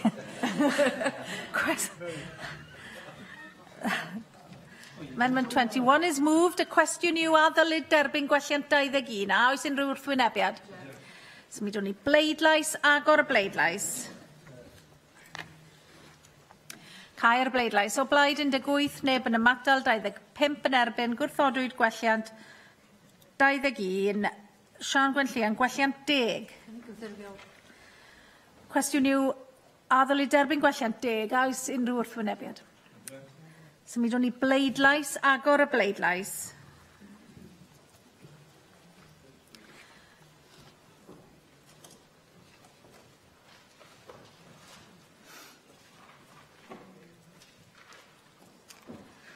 Cau'r bleidlais. O blaid 17, neb yn ymatal, 25 yn erbyn, gwrthodwyd y gwelliant. Grŵp nesaf o welliannau yw grŵp 7. Yr grŵp yma'n ymwneud â'r rheoliadau a wneir gan Weinidogion Cymru. Gwelliant 1 yw'r prif welliant, a dwi'n galw'r y gweinidog I gynnig y prif welliant ac I siarad i'r gwelliant hwnnw a'r gwelliannau eraill yn y grŵp. Hewyr Anca Davies. Diolch Llywydd, and famous last words, but I hope these amendments will be uncontroversial. They are two technical amendments. Their purpose is simply to make it clear that regulations under Section 1 and Section 10 of the bill are regulations made by the Welsh ministers. Does neb I siarad ar y gwelliannau yma, cymryd fod y gweinidog ddim eisiau ymateb, felly y cwestiwn yw a ddylid derbyn gwelliant 1. A oes unrhyw wrthwynebiad? Nagos, felly derbynir gwelliant 1. Gwelliant 22, Amendment 22, Janet Finch-Saunders. Following on from, thank you, Presiding Officer. Is it moved? Sorry. You've already spoken to the amendment. Move. It is moved.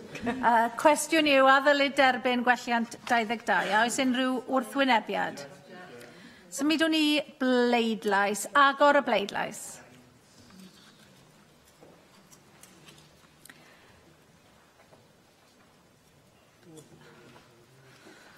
Cau'r bleidlais. O blaid 17, neb yn ymatal, 25 yn erbyn, gwrthodwyd gwelliant 22. Y grŵp nesaf o welliannau yw grŵp 8, ac mae'r grŵp yma yn wneud ag offerynnau statudol a newidiadau I weithdrefnau. Gwelliant 23 yw'r prif welliant, yr unig welliant, a dwi'n galw ar Janet Finch-Saunders I gynnig y gwelliant.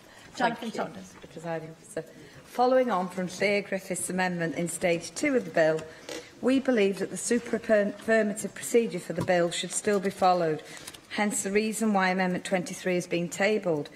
During the investigations of the Constitutional and Legislative Affairs Committee at stage 1, it was clear that there are serious concerns about the nature of the bill and the reliance of the Minister on future regulations to provide flexibility. We find these concerns have been carried forward to both Stage 2 and Stage 3 of the bill. Quite clearly, the Minister does not intend to routinely consult on the draft regulations, which include important policy direction, such as the offer itself and where it will be directed. Due to the dependence of the bill on subordinate legislation through regulations, it is critical that the National Assembly for Wales and associated stakeholders are provided with an opportunity to properly scrutinise legislation in this place. Both the CYPE and CLA committees were in favour of super affirmative regulations, should less detail be published on the face of the bill. Therefore, we believe this should be an inherent part of regulation-making powers, at least from the very beginning of the bill's application. Thank you. Gweinidog, Hywir Davis. Diolch, Janet. From the very start, we've been entirely open about the eligibility criteria for this offer. They've been shared with the committee as part of the explanatory memorandum for the bill. They are out there now, and they provide the basis for, indeed, the live early implementation of the offer. They're not hidden. They're very transparent. The detailed eligibility criteria for the offer will be set out in subordinate legislation under the powers in Section 1 of the bill and will be subject to the affirmative procedure, which I think is proportionate given the engagement we have already undertaken and which is ongoing. So how have we been open and engaging? Well, I'll list some of the ways.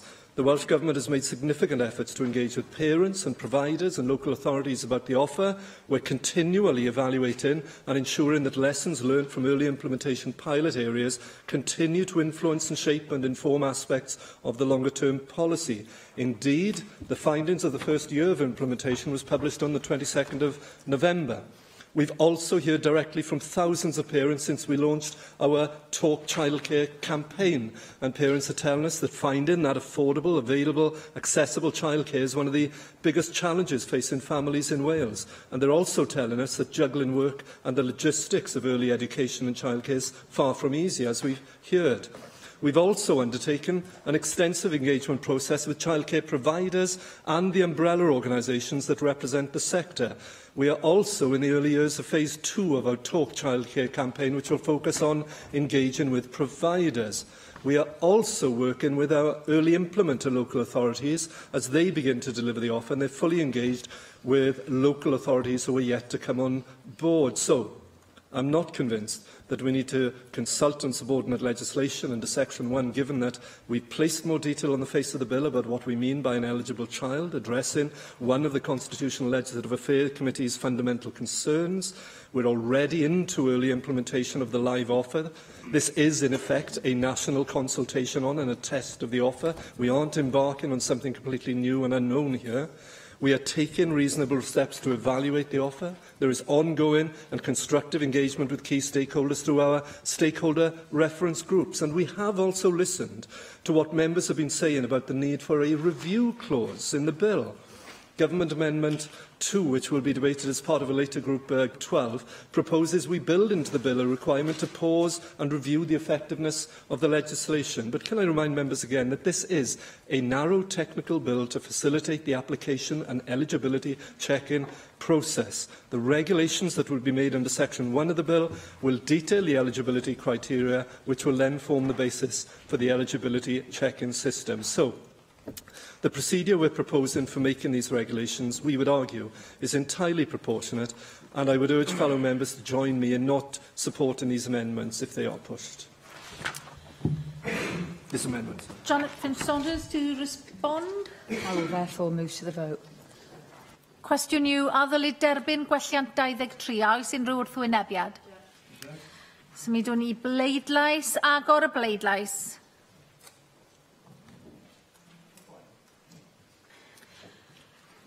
Cau'r bleidlais. O blaid 18, neb yn ymatal, 25 yn erbyn, felly gwrthodwyd gwelliant 23. Grŵp nesaf o welliannau yw grŵp 9. Grŵp yma o welliannau yn ymwneud â chategoriau o ddarparwyr gofal plant a gyllidur. Gwelliant 24 yw'r prif welliant. Dwi'n galw'r Janet Finch-Saunders i gynnig y gwelliant ac i siarad am y gwelliannau eraill yn y grŵp. Thank you. Janet Finch-Saunders. We've retabled amendments 24 and 25 from stage 2 because while we recognise that the Minister has listened to the committee and stakeholders and included relatives registered as childminders within both regulations and the draft administrative scheme, this is again left to secondary legislation and a non-statutory scheme to determine. As has been made clear within Stage 2, this is not just about the types of provider listed, but the registration process. We agree that childminders should be subject to registration, and we have heard the Minister's reassurance about both schools and grandparents. Yet this misses the fundamental point about the current registration process for being a childcare provider. Grandparents are still unable to register with Care Inspectorate Wales if they only look after their own relatives. And I have to say, Minister, when we've met with you, you yourself have said the ones not taking up the offer have sometimes been those where grandparents look after their children. As Pace Cymru noted at stage 1, this leaves out a vast swathe of people who also care for their relatives, leading to concerns about the sustainability of the childcare sector, especially within our rural areas. This ties in somewhat with our continued concerns about workforce planning, which will be dealt with under Amendment 34. The Minister pointed out at stage 2 that there is no stipulation for relatives to care for other children under the offer. However, this isn't made clear either on the face of the bill or within the draft administrative scheme. Likewise, the exemption for schools under the childminding and daycare exceptions, Wales Order 2010, as the side effect of preventing the Minister's aim of wraparound care, as schools would have to work in partnership with a registered childminder to provide the childcare element or create a separate legal entity for representatives to register. While we received assurances at stages 2 and 3 that these will be reviewed, this needs to be made clear during the legislative process. That's why we're here today. The CYPE Committee is also still waiting for the results of the call for evidence to review the childminding and daycare exceptions Wales Order 2010, which could ease the registration of both relatives and schools as childcare providers. It is deeply disappointing that the Minister has issued a call for evidence during the latter stages of the bill's progress, meaning that we, as Assembly members, do not have the ability to scrutinise this evidence before the bill is passed. This is surely where the process of the bill are lacking. We are debating a framework bill which the Minister claims is merely technical, but essentially it's delivering part of the childcare offer through HMRC.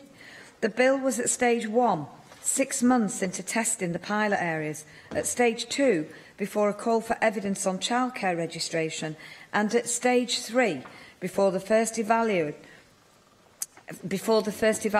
of early implementers of the offer was published. It does very much feel as though we are going back to this bill in a year's time when the next evaluation report is published, and the year after, when the national rollout has begun. That surely is not just putting the cart before the horse, but a whole caravan. Right, thank you. I nearly said presiding officer then. Y gweinidog I gyfrannu'r ddadl, Hewyr Anca Davies. Diolch, Llywydd. I understood what you meant. I got it. One of the benefits of doing a piloted rollout, where we've moved from 7 to 14 and we'll move upwards in terms of the local authorities, is that we learn as we go and we evolve and we modify the scheme. But the question here is, what is put on the face of primary legislation? It's been, I understand, because it's a running challenge with this, but this is a narrow technical bill to allow HMRC to deliver the childcare offer, and the rest will be described in regulations or in the operation scheme and so on, the administrative scheme.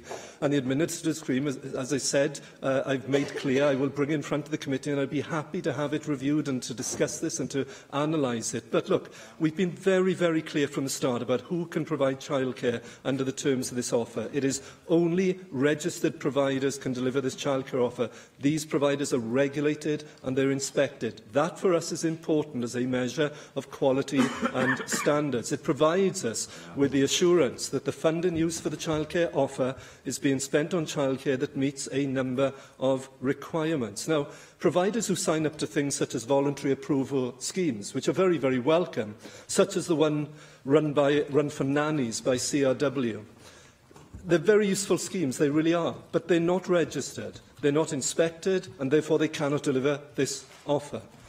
We have, however, to clarify, already flex the rules learned from the first year of early implementer to ensure that childminders can be funded through the offer to care for children who are also relatives. We heard from the committee, we had direct face-to-face conversations with grandparents out there who were saying, well, I am actually a registered childminder, I'd like to do this. We talked about this internally, we came in front of the committee and discussed it, we changed what we're doing on the basis of learning live on the ground. But we do realise that the existing legislation has some prohibitions around this arrangement in the wider context, and it's for this reason that I've already committed to review that aspect of existing legislation so that we can look at who can provide. But the benefit of pilots is I will keep coming back to the Assembly and saying, we've now learnt this. Do you think it's a good idea that we flex it again before the full rollout? Now, it's important to keep that in mind.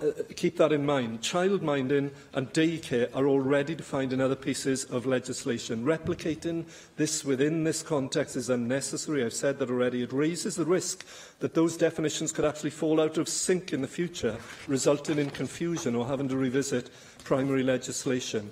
And just to be clear as well, we really do appreciate as a government, I do, crikey, as a parent as well, who's had 3 children, the contribution that many grandparents make in caring for their grandchildren. But my nonna and nonna would not have been able to access this childcare offer as providers because they weren't registered with CIW, they were not inspected. I love them dearly and they provided brilliant childcare, but they wouldn't have been able to access the scheme, and it's the right thing. So, you know, that's where the clarity lies. Now, I can't see what would be gained from these regulation-making powers in Amendments 24 and 25, which would only, in effect, be stating and defining categories of providers already stated and defined in other legislation. So on that basis, whilst I understand where you're coming from on this, we can't support these amendments. Janet Finn-Saunders to respond. Thank you. I am particularly disappointed in this one, and I'll tell you for why. Within my own constituency, and I'm sure it's replicated across Wales, we have many living in our rural, isolated communities who actually have Welsh grandparents and who teach their children and provide childcare now today through the medium of Welsh. And I know for a fact that they will not be able to access that. And I see the aims for the Welsh language in this, you know, the Welsh Government say, and I just cannot comprehend how you cannot support this amendment. Y cwestiwn yw, o ddylid derbyn gwelliant 24, a oes unrhyw wrthwynebiad? Symudwn ni bleidlais, agor y bleidlais.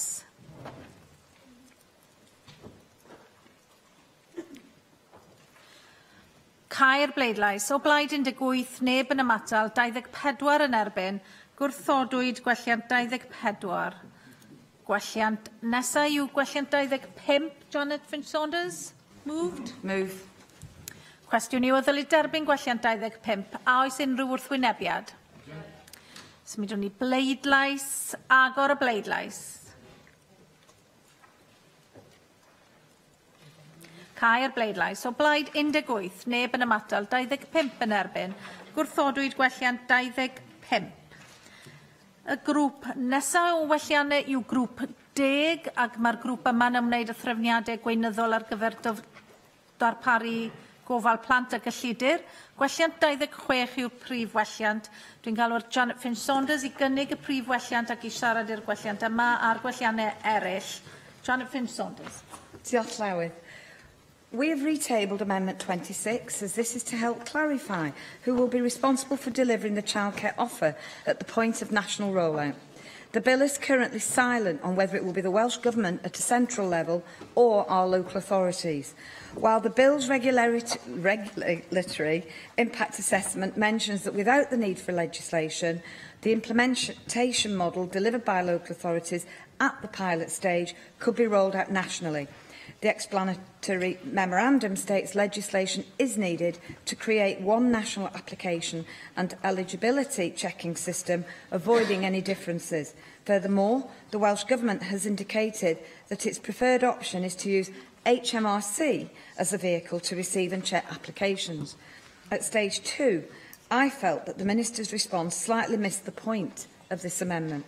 The Minister noted that there was no gain in restating a duty that local authorities already have and stated that this existing duty was broader as it included duties for disabled children and the Welsh language. Whilst I do recognise that, the bill is still silent about who is responsible for delivering the offer at the national rollout stage. As a result, the Minister must provide clarity on this matter, as the bill is meant to be the mechanism by which applications to the childcare offer will be assessed. Currently, HMRC will be responsible for that side of delivering the offer. Therefore, the Minister must confirm whether the Welsh Government or local authorities are to be held ultimately responsible for the administration of this offer. I also cannot stress enough how concerned we are that the vast majority of the childcare offer will be left to the administrative scheme and is not on the face of the bill. To do so excludes key details, including ages, hours of the offer, how parents can access the childcare offer and conditions which providers need to meet. Of grave concern is that the administrative scheme outlined by the Minister will have no legal status and no scrutiny procedure for the National Assembly for Wales. Both retabled amendments 27 and 28 cover condition providers must meet, Amendment 28 and how they are to be funded, Amendment 27, which are currently left to be determined under the administrative scheme. Some stakeholders who gave evidence to the CYPE committee expressed concern about who would be able to provide the childcare, how payments will be made and at what hourly rate. The Welsh Local Government Association stated it was necessary to ensure that the roles of local authorities and HMRC are clearly defined in determining post-eligibility arrangements for childcare, so the practical applications of the bill and the childcare offer are not affected. Specifically, it was raised that in England, inconsistencies actually arose after HMRC had checked the eligibility criteria. Contradictory evidence has been given by the Minister and his officials during stage 1. While the Minister has asserted that the payment system would be developed separately to the eligibility check-in system in the bill, his own officials stated that Welsh Government would have to work out when local authorities need to know information about eligibility to make their decisions on place allocation for early years education.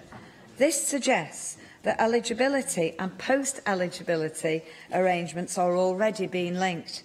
During every stage of this bill, the Minister has repeatedly said that he wants flexibility. However, this need for flexibility by putting much of the offer's eligibility criteria under the administrative scheme comes at the cost of fundamental scrutiny powers of the National Assembly for Wales.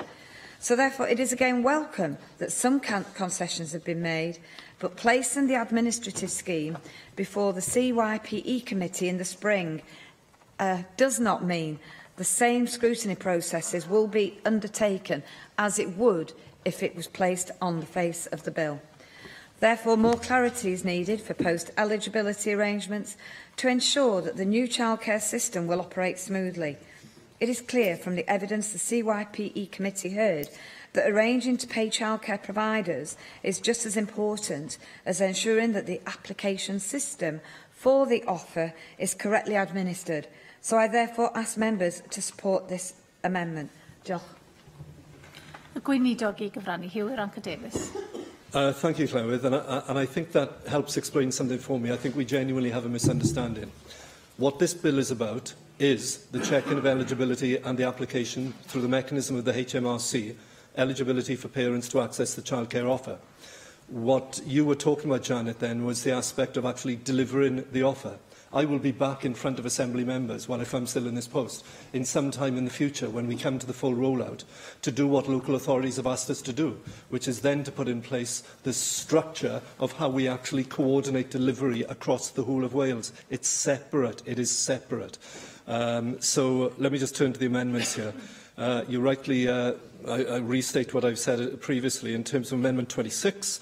I don't see what's to be gained by restating a duty which local authorities already have in respect of ensuring sufficient childcare is available within their areas. The existing duty, as you said, is also broader than what is proposed, as it requires local authorities to have regard for the need for childcare suitable for disabled children and for childcare using the Welsh language.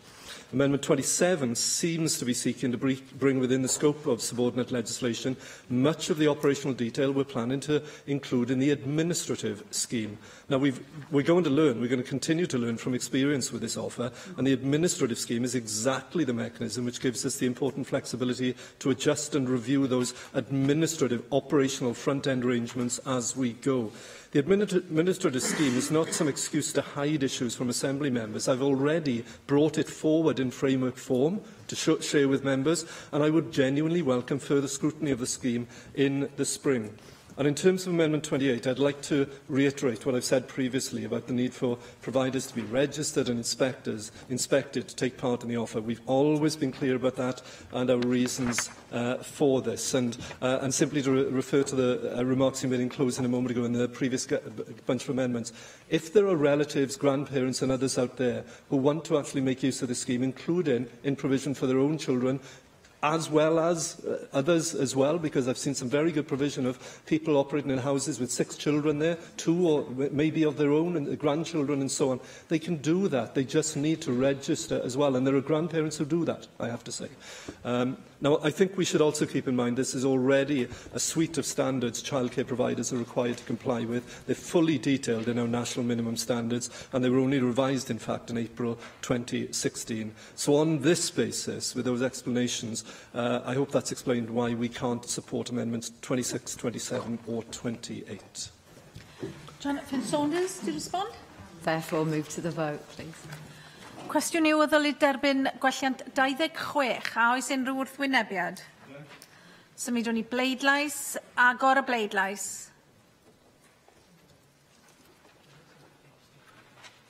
Cau'r bleidlais. O blaid 18, neb yn ymatal, 25 yn erbyn. Gwrthodwyd gwelliant 26. Gwelliant 27, Jonathan Saunders. 27. Cwestiwn yw o ddylid derbyn gwelliant 27. A oes unrhyw wrthwynebiad? Symudwn ni bleidlais. Agor y bleidlais. Cau'r bleidlais. O blaid 18, neb yn ymatal, 25 yn erbyn. Gwrthodwyd gwelliant 27. Gwelliant 28, Janet Finn-Saunders. Cwestiwn yw o ddylid derbyn gwelliant 28. A oes unrhyw wrthwynebiad? Symudwn ni bleidlais. Agor y bleidlais. Cau'r bleidlais. O blaid 18, neb yn ymatal, 25 yn erbyn. Gwrthodwyd gwelliant 28. Y grŵp nesaf o welliannau yw grŵp 11, a mae'r grŵp yma'n ymwneud ag adolygu penderfyniadau ac apelau i'r Tribunlys hain gyntaf. Gwelliant 29 yw'r prif a'r unig gwelliant yn y grŵp, a dwi'n galw Janet Finn-Saunders i gynnig y gwelliant ag i siarad iddo. Janet Finn-Saunders. Diolch Llywydd. As with Amendment 15, Amendment 29 highlights the actions that Welsh Government must take in order to prevent the bill from causing unintended consequences, this time providing a duty to provide reviews of determinations and appeals to the First Tier Tribunal. Again, my colleague Susie Davis AM will highlight what importance this has from a constitutional perspective and the differences between must and may. We can all agree that Welsh ministers should and would be bound by their duties if this amendment is passed. Therefore, ministers must allow the right of appeal from the very beginning of the bill, as this amendment would allow, rather than potentially kick this decision into the long grass. Thank you. Yes, thank you, Janet. Subsection 1 of Section 6 of the bill gives ministers the power to make provision for reviews of or appeals to the First Tier Tribunal against determinations as to eligibility for funding under the bill. And I would say that this bill needs to include a right of appeal, not merely permit ministers to consider sometime when they have a moment to include one. As a legislature, I don't think we've always thought about what our constituents might do when faced with a wrong decision, a miscarriage of justice, if you like, however minor. And too often we leave them with something like judicial review as their only meaningful recourse for remedy. And that's not satisfactory. And in the absence of a thought-out appeals process on the face of this bill, I really think we must oblige Welsh Government to bring forward the regulations to fill in that hole. Minister, you may think that there's not a significant difference between powers and duties in some cases, but actually placing a duty on you to bring forward an appeals process through regulation is a huge message to our constituents that you really worry about what happens to them if something goes wrong as a result of this bill. For that reason, it's one of the reasons I put my own backbench bill into the ballot. I know it didn't get drawn, but what happens to our constituents when things go wrong really matters, and I would really like you to consider this this amendment seriously, because I think it does add value to the bill. Gweinidog I gyfrannu Huw Ranka Davies. Diolch Llywydd, and I can assure members and constituents that there will be a process for review and decisions made in respect of a person's eligibility for the offer, and that we will be seeking to be open and transparent on how a person can challenge a decision made about their eligibility. In fact, there is a procedure which already exists in respect of the offer in England, and if HMRC, if we take this bill through, becomes the delivery agent for the application and eligibility checking system for the Welsh offer, we will seek to ensure that people here in Wales can follow exactly the same route, including the appeal to the first-tier tribunal. The intervention there, Minister. I'm grateful for that assurance, but if you can give us some kind of steer, or can I ask you for another reassurance then, is that this would be one of the first sets of regulations you bring forward, provided HMRC are happy with what you intend to do? Yes, and we'd be keen to do that. And those discussions with HMRC have already been ongoing, that we would mirror these mechanisms that they have with the appeal to the first-tier tribunal. And I'm happy to go back to officials and seek to ensure that this is amongst the first tranche that we bring forward, if that is of some assurance. Now, the intention of the amendment that's been put forward by Janet would appear to be to restrict somewhat the flexibility by which the Welsh ministers would have to use their regulation-making powers in the bill. And now I'm not convinced that this is wise. By inserting the word must here in the bill, we're binding Welsh ministers to make provision in regulation for an appeals process to the first-tier tribunal, despite what I've just outlined, that if we take this bill through, it'll be there in the HMRC mechanism. So I'm content with the current drafting, which means the Welsh ministers will have these regulation-making powers, but their options in how these appeals are handled in future are kept more open. So for the reasons I've stated, we can't support Amendment 29, and I'd hope that other members are also persuaded of the benefits of proceeding the way we suggest with this bill, and not inserting what is such a restrictive amendment onto the face of the bill. Janet Flynn-Saunders to respond. I believe that my colleague Susie Davies has made the relevant points, and I therefore ask that we move to the vote. Cwestiwn yw, ddylai derbyn gwelliant 29 a oes unrhyw wrthwynebiad? Symudwn ni bleidlais, felly agor y bleidlais. Cau'r bleidlais. O blaid 18, neb yn ymatal, 25 yn erbyn, gwrthodwyd gwelliant 29. Y grŵp nesaf welliannau yw grŵp 12, ac mae'r grŵp yma welliannau yn ymwneud ar adolygiad ac adroddiadau ar effaith y ddeddf a darbariaeth fachlyd.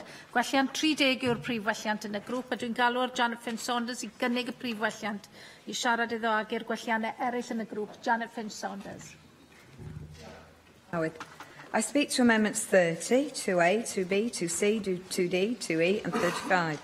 Although these seem a bit like diving into a pick and mix of review amendments, all of them are very important, and the main point we wish to raise is that nowhere in the Minister's Amendment 2 does it say independent or to lay before the National Assembly for Wales. At the very least, we would have expected that any report should be both independent and available for the National Assembly as the legislator to scrutinise. Turning to Amendment 30, this is a complete alternative to the Minister's Amendment. As I outlined in Stage 2, the split between the Minister's claims of the technicality of the bill as opposed to the very broad policy position within the explanatory memorandum and the draft administration scheme is stark.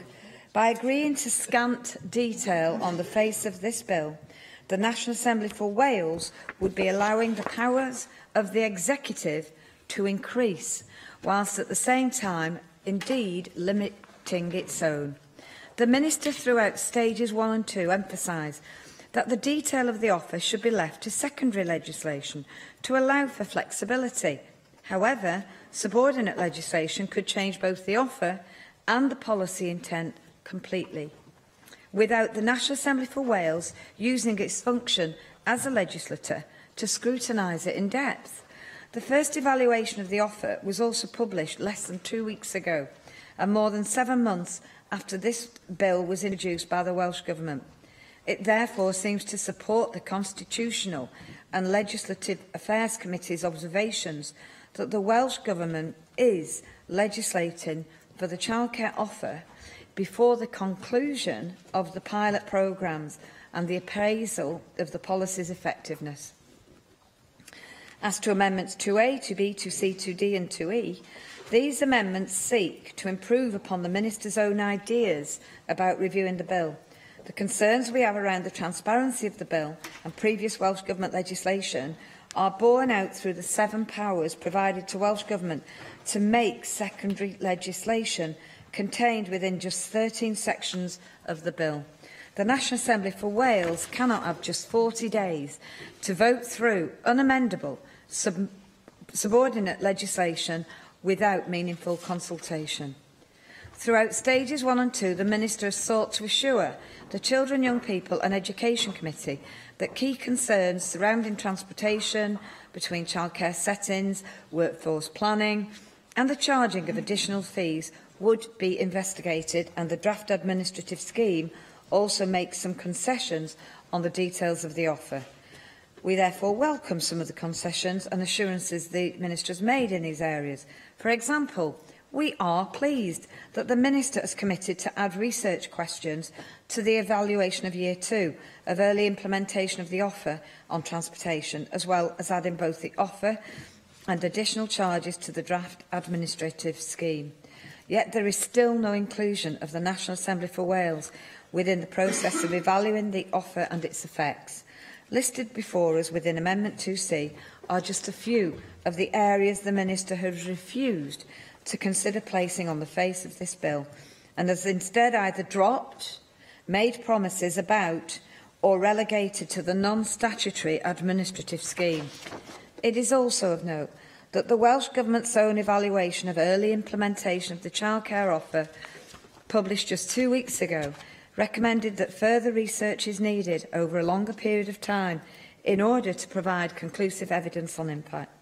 We therefore contend that this amendment provides a framework for the National Assembly for Wales to also scrutinise the impact of both the bill and the childcare offer. As a result, while the list within this amendment is not exhaustive, it serves to show that the wishes of the Assembly are respected rather than downgraded when the Welsh Government undertakes its review of the bill. Moreover, the fact that the Minister has only promised to bring a copy of the draft administrative scheme before the CYPE committee in spring, but nothing else, should be a warning that this will not be laid before the Assembly. Moreover, we do not agree with the Minister's assertion that a 5-year period will give the Assembly enough time to review the offer. The national rollout will begin in 2020. Therefore, the Assembly should have been able to assess its adequacy from the start. Therefore, we hope that Amendments 2A, 2D and 2E will be passed. Finally, as Susie Davis will also attest under Amendment 35, there is an option for the bill to sunset by allowing the Assembly to determine whether it has carried out its main duty as a mechanism to provide the childcare offer. As my colleague has noted, in Stage 2 of the bill, review clauses don't include the option of concluding whether a piece of legislation has failed to deliver on policy intention. First, a sunset clause will allow for the Act to be stopped if regulations on its functions are not introduced. And secondly, it allows for the Act to be sunset if it does not achieve its policy intentions. Given the necessity of both, it is clear that such an amendment should be accepted in the case of a skeleton bill, as that is what we have here. Thank you. Y gweinidog, Hywir Anca-Davies. Diolch, Llywydd, and can I just begin by welcoming... I'm sorry, Minister. I should have called Susie Davis. Thank you very much, Llywydd. Amendment 35, you haven't covered it, so diolch I chi dau. Can I just begin by saying I was very grateful to you, Minister, for engaging with us on the question of the review. I think this was really, really important. I think core to the confidence in any review is this Parliament's ability, though, to help design it, get answers to the questions that we think will satisfy our constituents' interests, as well as providing better legislation, if you like. And I think Janet Finch-Saunders' amendments contain, as she said, an inexhaustive list of sensible and very relevant criteria, which I would expect all members here to think as relevant and would expect to be included in any review. Of course, that list can be expanded, but simply reinforces that point that we as Assembly members need to be satisfied that the review is robust enough rather than just the Welsh Government. So I hope you'll be open to any extensions to or inclusions in that list as we go forward. Now, Amendment 35. Janet very kindly referred to this bill as a skeleton bill. You know my view that it's got more holes in it than Steptoe's vests, and it's going to need really patching up with a list of regulations, which of course may or may not be effective for this to function as a statute. And I was pleased to see in the draft legislation Wales bill that the Council General acknowledges the merits of sunset clauses in subordinate legislation. And you, in fact, Minister, as previous chair of CLAC, acknowledged the merit of sunset clauses in primary legislation. And I agree with you both. So this duty to review, I think you said, Minister, pause and review, newly introduced to the bill doesn't include an option to conclude that it's failed on policy intention. And the inclusion of the sunset clause now simply allows for this legislation to be scrapped if regulations either prove insufficient to perfect the functionality of the bill or allows it to be scrapped if a review reveals that it's failing to achieve any of its policy intentions and would continue to fail to do so. Now, I know you'll be worried about HMRC, but the easy way to solve that problem is to bring forward the regulations to fill in the holes, because we don't want ineffective law hanging around in our due-to-be codified system. So this amendment simply gives this Parliament the right to get rid of it without waiting for government to make that decision. It is very much, am I allowed to say the word backstop, Llywydd, in this chamber? And it's kind of a bit worrying at the moment. But that's what I'm looking at as. Yes, it's kind of somebody standing behind the wicket to make sure you do bring forward these regulations, particularly as you're not very keen on the super-affirmative procedure by which we are to do that. So I recommend this to Assembly members. Seriously, Janet, thank you very much. I'm happy to be tested on this and put some remarks on record as well. And thanks for your engagement in trying to take some of this forward on my own amendment here as well. And can I just acknowledge the welcome that you gave to the way we've already learnt and flexed some aspects of the administrative scheme very openly, said what we're doing, why we're doing it. We have brought, as I've said, the framework forward already. I repeat it again, as the Chair is sitting right next to me, really happy to come in front of the committee in the spring and be tested on that administrative scheme, what more we're learning, and to do that on a regular basis, quite frankly. But look, we set out clearly in the regulatory impact assessment for the bill our intention to review the extent to which the legislation will have achieved its objectives a few years down the line. And we will, of course, be doing that in line with good practice, and I'll give you some detail now. But I do think it's important that we leave sufficient time for the offer and the new system to have become really fully embedded before we conduct that thorough root and branch review. And it is important that parents and providers in the sector also have that time to adjust so that we're able to get a real picture of the way things are working across Wales. Now, it's this balance which my amendment, Amendment 2, is attempting to strike. So it may help members, all members, if I set out the timetable for review as I see it. So, subject to the passing of this legislation, we anticipate these powers being commenced during 2019 to enable the necessary work to build and test the national application and eligibility checking system, with a view to rolling out the new system fully in 2020. We want to ensure that the new application and eligibility checking system is up and running for a full 3 years to enable that full comprehensive review, which covers the period then between 2020 and 2023. After the end of that testing period, it is only reasonable that we allow reasonable time for the findings to be properly considered, properly analysed, and for a review report to be written in the light of that. So for a programme of this size, this complexity, this could take some time. So we've allowed up to a further year, given us the 5-year period which is in our amendment. Now, if we can do it sooner, we will. But this timeframe allows for the best possible thorough review of the system. It's for this reason that I don't support the other amendments here. And members also will be mindful of the fact we've committed to independent evaluation of our programme of early implementation. I'll turn to the wider full review as well. The report in the first year of early implementation was published last month. A report in the second year will be available next October. So it's not a case of there being no evaluation and waiting for that full evaluation. As for the detail which Janet would like to see specified on the face of the bill about what the review would cover, I've already conceded, as has been mentioned, on some issues, including the transportation issue. I met with the Assembly members and we'll now be looking at that as part of the evaluation of the second year of early implementation. And on charges, I've also said we'll keep this under review, and I've set out our plans in relation as well to workforce planning. Now, I'd be very cautious about trying, however, to arrive at a definitive list of aims for the review of the full offer right now, because this is still evolving. There will be other things that people want to see in there. So before we've completed, particularly the early implementation, seeing the findings of the points that members have already queried.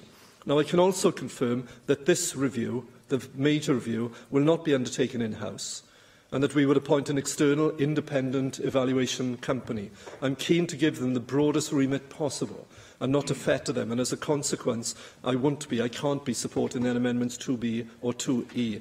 Now, Amendment 35 is the sunset provision, attempting to insert that provision into the bill. Now, as I said at stage 2, I'm not convinced of the need for such a provision in the bill. I have concerns that a sunset provision would send the wrong signal to providers, to local authorities and to parents out there about our commitment as a government to this offer, so I won't be supporting this amendment. But I commend the Government's Amendment number 2 and urge members to support this amendment, which puts in place that full and thorough review after a suitable and appropriate period. Jonathan Saunders to respond. I move my amendment. Cwestiwn yw o ddylid derbyn gwelliant 30 a oes unrhyw wrthwynebiad? Symudwn ni bleidlais, agor y bleidlais. Cau'r bleidlais. O blaid 18, neb yn ymatal 25 yn erbyn. Gwrthodwyd gwelliant 30. Fel gwelliannau i welliant 2, bydd gwelliannau 2A i 2E yn cael ei gwaredu'n gyntaf yn unol ar rhestr welliannau. Gweinidog, ydych chi'n dymuno cynnig gwelliant 2? Move formally. Jonathan Saunders to move. Gwelliant 2A? 2A? Move. Cwestiwn yw, a ddylid derbyn gwelliant 2A? A oes unrhyw wrthwynebiad? Symudwn ni bleidlais. Agor y bleidlais. Cau'r bleidlais. O blaid 18, neb yn ymatal, 25 yn erbyn. Gwrthodwyd gwelliant 2A. 2B. Gwelliant 2B. Janet Saunders. Cwestiwn yw, a ddylid derbyn gwelliant 2B? A oes unrhyw wrthwynebiad? Symudwn ni bleidlais, agor y bleidlais. Cau'r bleidlais. O blaid 18, neb yn ymatal, 25 yn erbyn. Gwrthodwyd gwelliant 2B. 2E. Janet Saunders. I move. Cwestiwn yw, a ddylid derbyn gwelliant 2E? A oes unrhyw wrthwynebiad? Symudwn ni bleidlais, agor y bleidlais. Cau'r bleidlais. O blaid 18, neb yn ymatal, 25 yn erbyn. Gwrthodwyd gwelliant 2E. 2D. Janet Saunders. Moved. Cwestiwn yw, a ddylid derbyn gwelliant 2D? A oes unrhyw wrthwynebiad? Symudwn ni bleidlais, agor y bleidlais. Cau'r bleidlais. O blaid 18, neb yn ymatal, 25 yn erbyn. Gwrthodwyd gwelliant 2D, 2E. Janet Saunders. I move. Cwestiwn yw, o ddylid derbyn gwelliant 2E? A oes unrhyw wrthwynebiad? Symudwn ni bleidlais, agor y bleidlais. Cau'r bleidlais. O blaid 18, neb yn ymatal, 25 yn erbyn. Gwrthodwyd gwelliant 2E. Gwelliant 2 fel y diwygiwyd Wel, na, ni ddiwygiwyd gwelliant 2. Wedi ei symud, y cwestiwn yw a ddylid derbyn gwelliant 2. A oes unrhyw wrthwynebiad?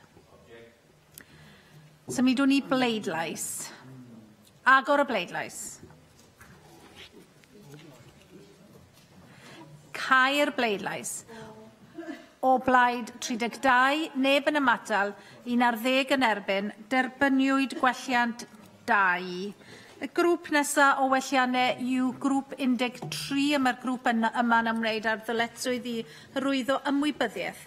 Gwelliant 31 yw'r prif welliant, yr unig welliant, a dwi'n galw ar Janet Finch-Saunders i gynnig y gwelliant. Janet Finch-Saunders. Thank you, Diolch Llywydd. Amendment 31 even places a duty on Welsh Government to promote awareness of the childcare offer.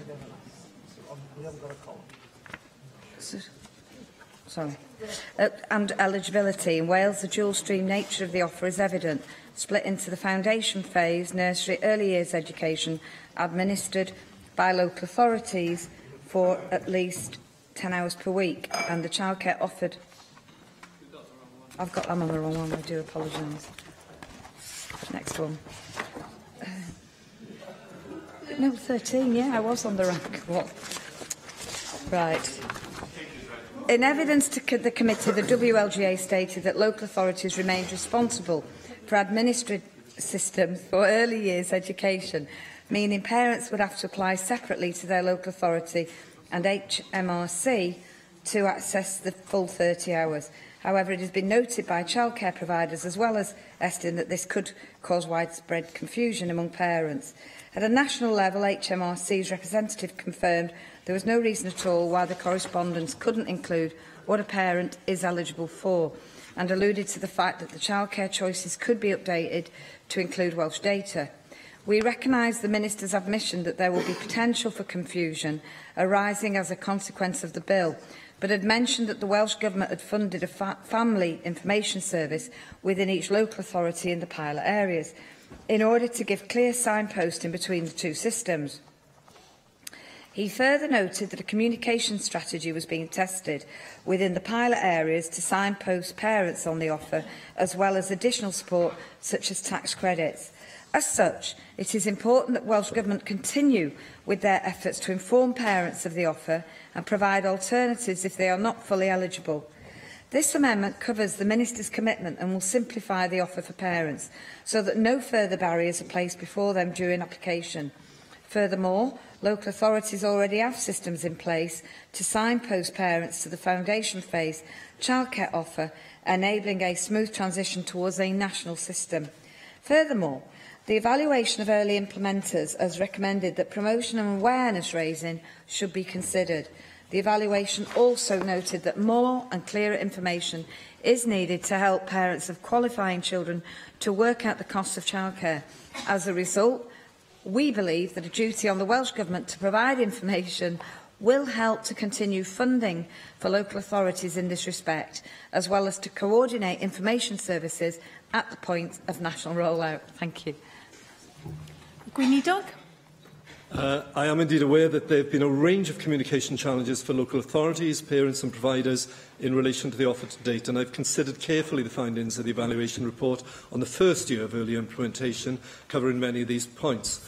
So, we will be launching a national communications campaign regarding the offer ahead of it being available nationally in 2020, and alongside this, as Janet has referred to, we'll continue to work along with the Family Information Service to ensure that details about both this offer and also other wider childcare support is available to parents as needed. Each local authority has a Family Information Service which acts as the first point of contact for advice and information on local services for families and carers.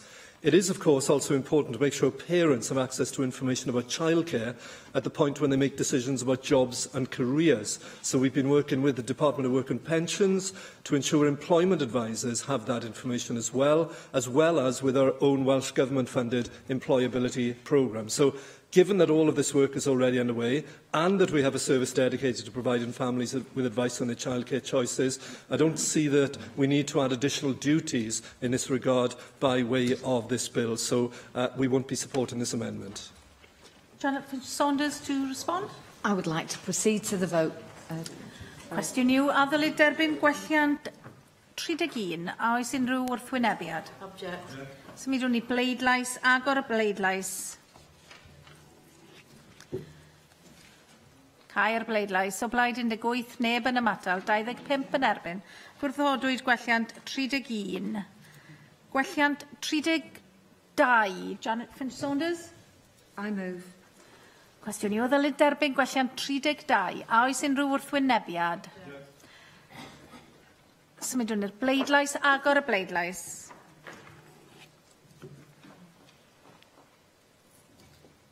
Cau'r bleidlais. O blaid 18, neb yn ymatal, 25 yn erbyn, gwrthodwyd gwelliant 32. Gwelliant 33. Janet Finch-Saunders? I move. Cwestiwn yw o ddylid derbyn gwelliant 33. A oes unrhyw wrthwynebiad? Symudwn ni bleidlais, agor y bleidlais.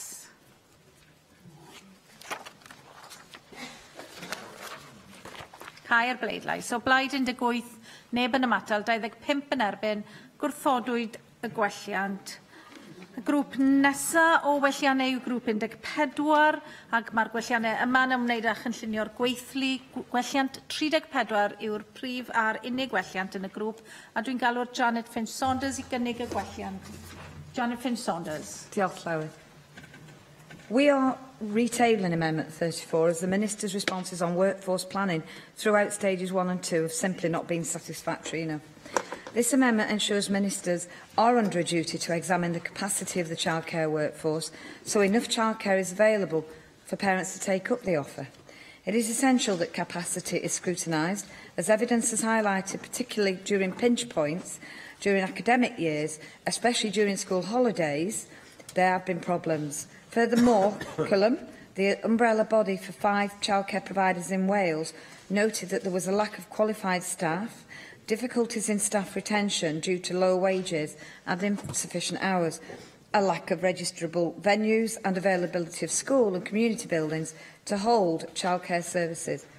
Worryingly, there are deficits within certain areas of the childcare sector, including providers who can give childcare through the medium of Welsh and staff who are trained to provide childcare for children with additional learning needs. National Deaf Children's Society Cymru has called on the Welsh Government to consider skill sets of the childcare workforce in relation to children with ALN.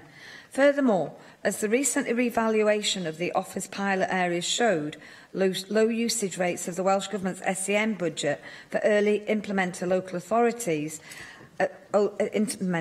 local authorities highlight uncertainty by local authorities about how to allocate this budget, and this could be used to train the childcare providers.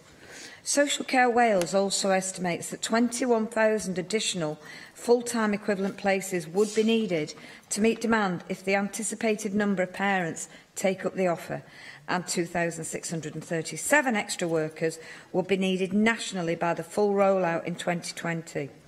As there is not present capacity to provide this to meet a potential shortfall, a 700% increase would be needed in the number of childcare apprenticeship recruitments and completions over 2 years.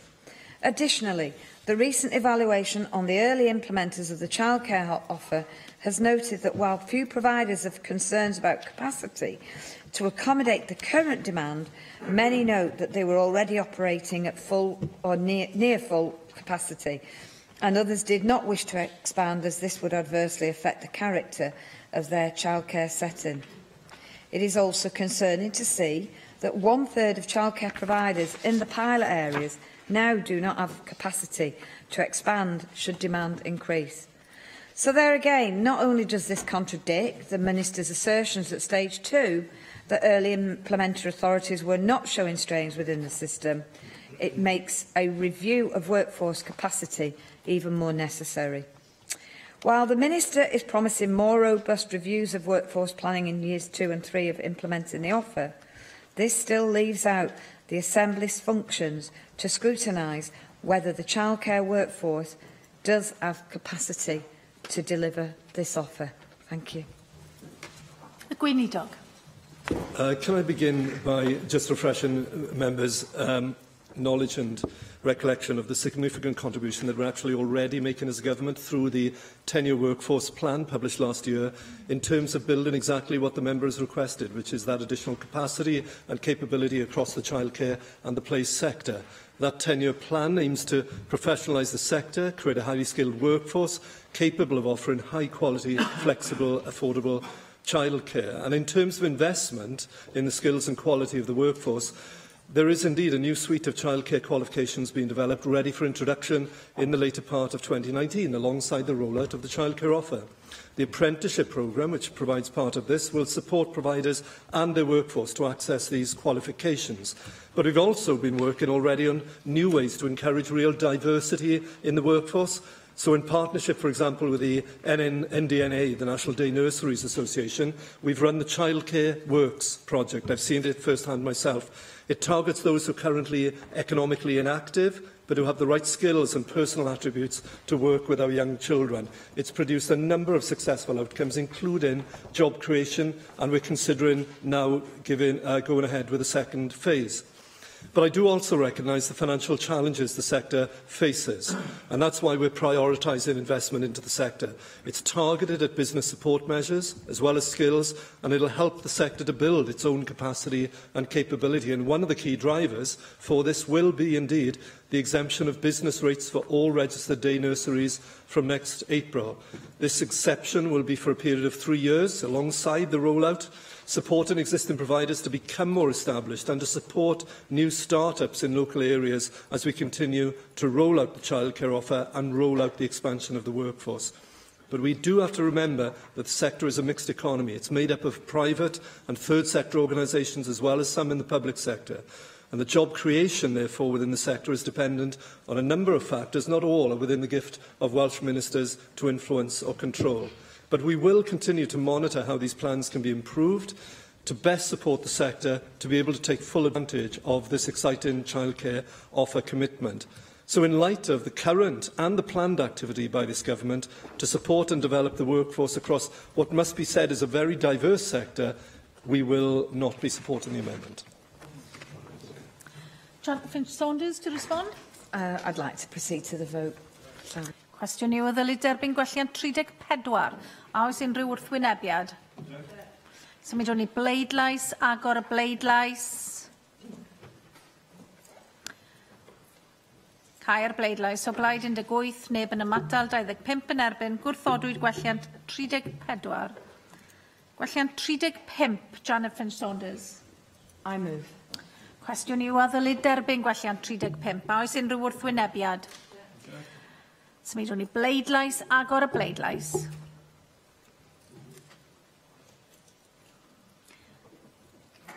Cau'r bleidlais. O blaid 18, neb yn ymatal, 25 yn erbyn, gwrthodwyd gwelliant 35. Gwelliant 3, gweinidog. Move formally. Cwestiwn yw a ddylid derbyn gwelliant 3. A oes unrhyw wrthwynebiad? Derbyniwyd gwelliant 3 felly. Grŵp 15 yw'r grŵp nesaf a'r grŵp ola, ac mae'r gwelliannau yma yn ymwneud â chychwyn. Gwelliant 36 yw'r prif gwelliant, yr unig gwelliant, a dwi'n galw'r Janet Finch-Saunders i gyflwyno'r gwelliant. Ag i siarad iddo. Janet Finch-Saunders. Diolch, Llywyd. Amendment 36 has been retabled on a matter of principle. At stage 2, my colleague Susie Davis AM was very clear to the Minister that there should be a power for the Assembly to halt the actions of the Welsh Government momentarily if we believe that it has acted outside of its powers. Section 12, 3B of the bill allows the Welsh Government to make a number of provisions in connection with the bills coming into force, and this amendment gives the Assembly that very same opportunity for the Welsh Government to explain their actions if questions are asked. Thank you. Susie Davis. Well, we're at the end of the debate here, so I'm not going to keep you long, but it's a perfect time to welcome back old friends, isn't it? And Amendment 42 is one of those old friends. It's about commencement orders. We routinely bring this in front of... Yeah, we do, for a good reason, Cabinet Secretary, because this is something the Government needs to pay attention to, because it can often forget that this Assembly is the legislature, not them, and if we want the opportunity to scrutinise any Welsh Government actions undertaken by virtue of statute, then we can. And if we think Welsh ministers may have overstepped the mark, I'm not saying they will have, but if we think they may have, perhaps acted ultra vires, then we should be able to, as Janet said, halt their actions momentarily, just for us to check. And that's what Section 12(3)(b) allows would allow us to do. Because the Welsh, that's what this amendment would allow us to do, because that section allows Welsh Government to make a range of provisions in connection with the bills coming into force, transitory, transitional or saving provisions. I can sing along if it's easier. These are pretty standard wordings, and I must... no, I'm not Peter Lilly. And of course, I accept that this is standard wording, but they could actually mean anything, couldn't they? So, in stage 2, the Minister said that the making of commencement orders is not normally subject to any procedure, and the Welsh Government's position has always been clear that commencement orders do not need any subject to any procedure. Well, they're not normally attached to this because Welsh Government keeps knocking us back with the help of whip backbenchers. But actually, it's not the Government's view that's important here, it's actually the legislator's view, a point we do make repeatedly and is pushed back by Government in a way that I now think is probably inappropriate. So, if the Government's going to keep stopping us introducing this one, I think it's time for me to ask Labour backbenchers to do something quite radical here. It's been a week when Parliaments have been asserting themselves against governments. So why not take this opportunity to take a tiny stand and join a tiny revolution by supporting this amendment and effecting this tiny defeat on Welsh Government, which just has a serious point, which is reinforcing the role of this Welsh Parliament vis-à-vis Welsh Government. Thank you. Gweinidog. Diolch Llywydd eto, and can I urge colleagues on these benches and across here to let's keep those rebellions happening in Westminster, not here, even though it's late in the day. And can I just thank, in this final amendment, those who have moved amendments and applied good scrutiny to this stage of the bill. This issue indeed did come up during stages 1 and 2. In fact, it was this exact amendment, so my response may be entirely foreseeable. The making of commencement orders is not normally subject to any procedure, as they bring into force matters that the National Assembly has already approved. The Welsh Government's position on this issue has already been clarified. I see no reason, therefore, to deviate from the current convention in relation to commencement orders. Thank you very much, Minister. I appreciate your kindness on this one. Yes, it is about an order that's bringing forward something the Assembly has agreed, but we need to make sure you're doing it properly. And that's the tiny little bit of extra scrutiny that we are asking for here. I'm almost sure that in 100% of occasions there will be no problem, but you never know. And that's what we as parliamentarians need to keep an eye on. Thank you, Susie. I think we have now jointly exhausted the forbearance of all our colleagues. I shall not be I shall not be supporting this amendment. Janet Finch-Saunders, the ymateb. Okay. Time for my final speech now. No. No, we'll move to the vote, but before I do so, I'd like to thank you, Llywyd, and the Minister and all the colleagues for your patience and graciousness during our amendments. We've tabled these in the best of intentions because we firmly believe that we want our children across Wales to be able to access this this offer, and more importantly, we want to see our parents being able to get back into it, to get back into education and to get back into training. So we have done our best to ably to scrutinise this, and I'd like to obviously thank my colleague Susie Davies for her work on this also. Diolch yn fawr. Cwestiwn yw o ddylid derbyn gwelliant 36. A oes unrhyw wrthwynebiad?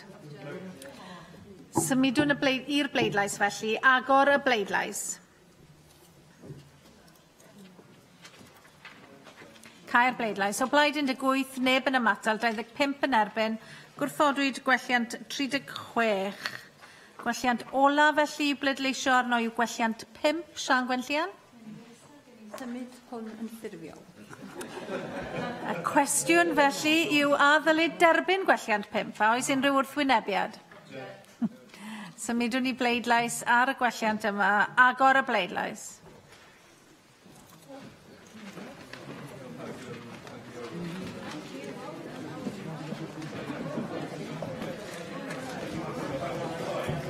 Cau'r bleidlais. O blaid 17, neb yn ymatal, 25 yn erbyn, gwrthodwyd gwelliant 5, a dyna ni felly yn dod at ddiwedd yn ystyriaeth o'r cyfnod 3 o'r bil cyllido gofal plant Cymru, a rwy'n datgan na bernir pob adran o'r bil wedi ei derbyn, daw hynny a thrafodion heddi ben.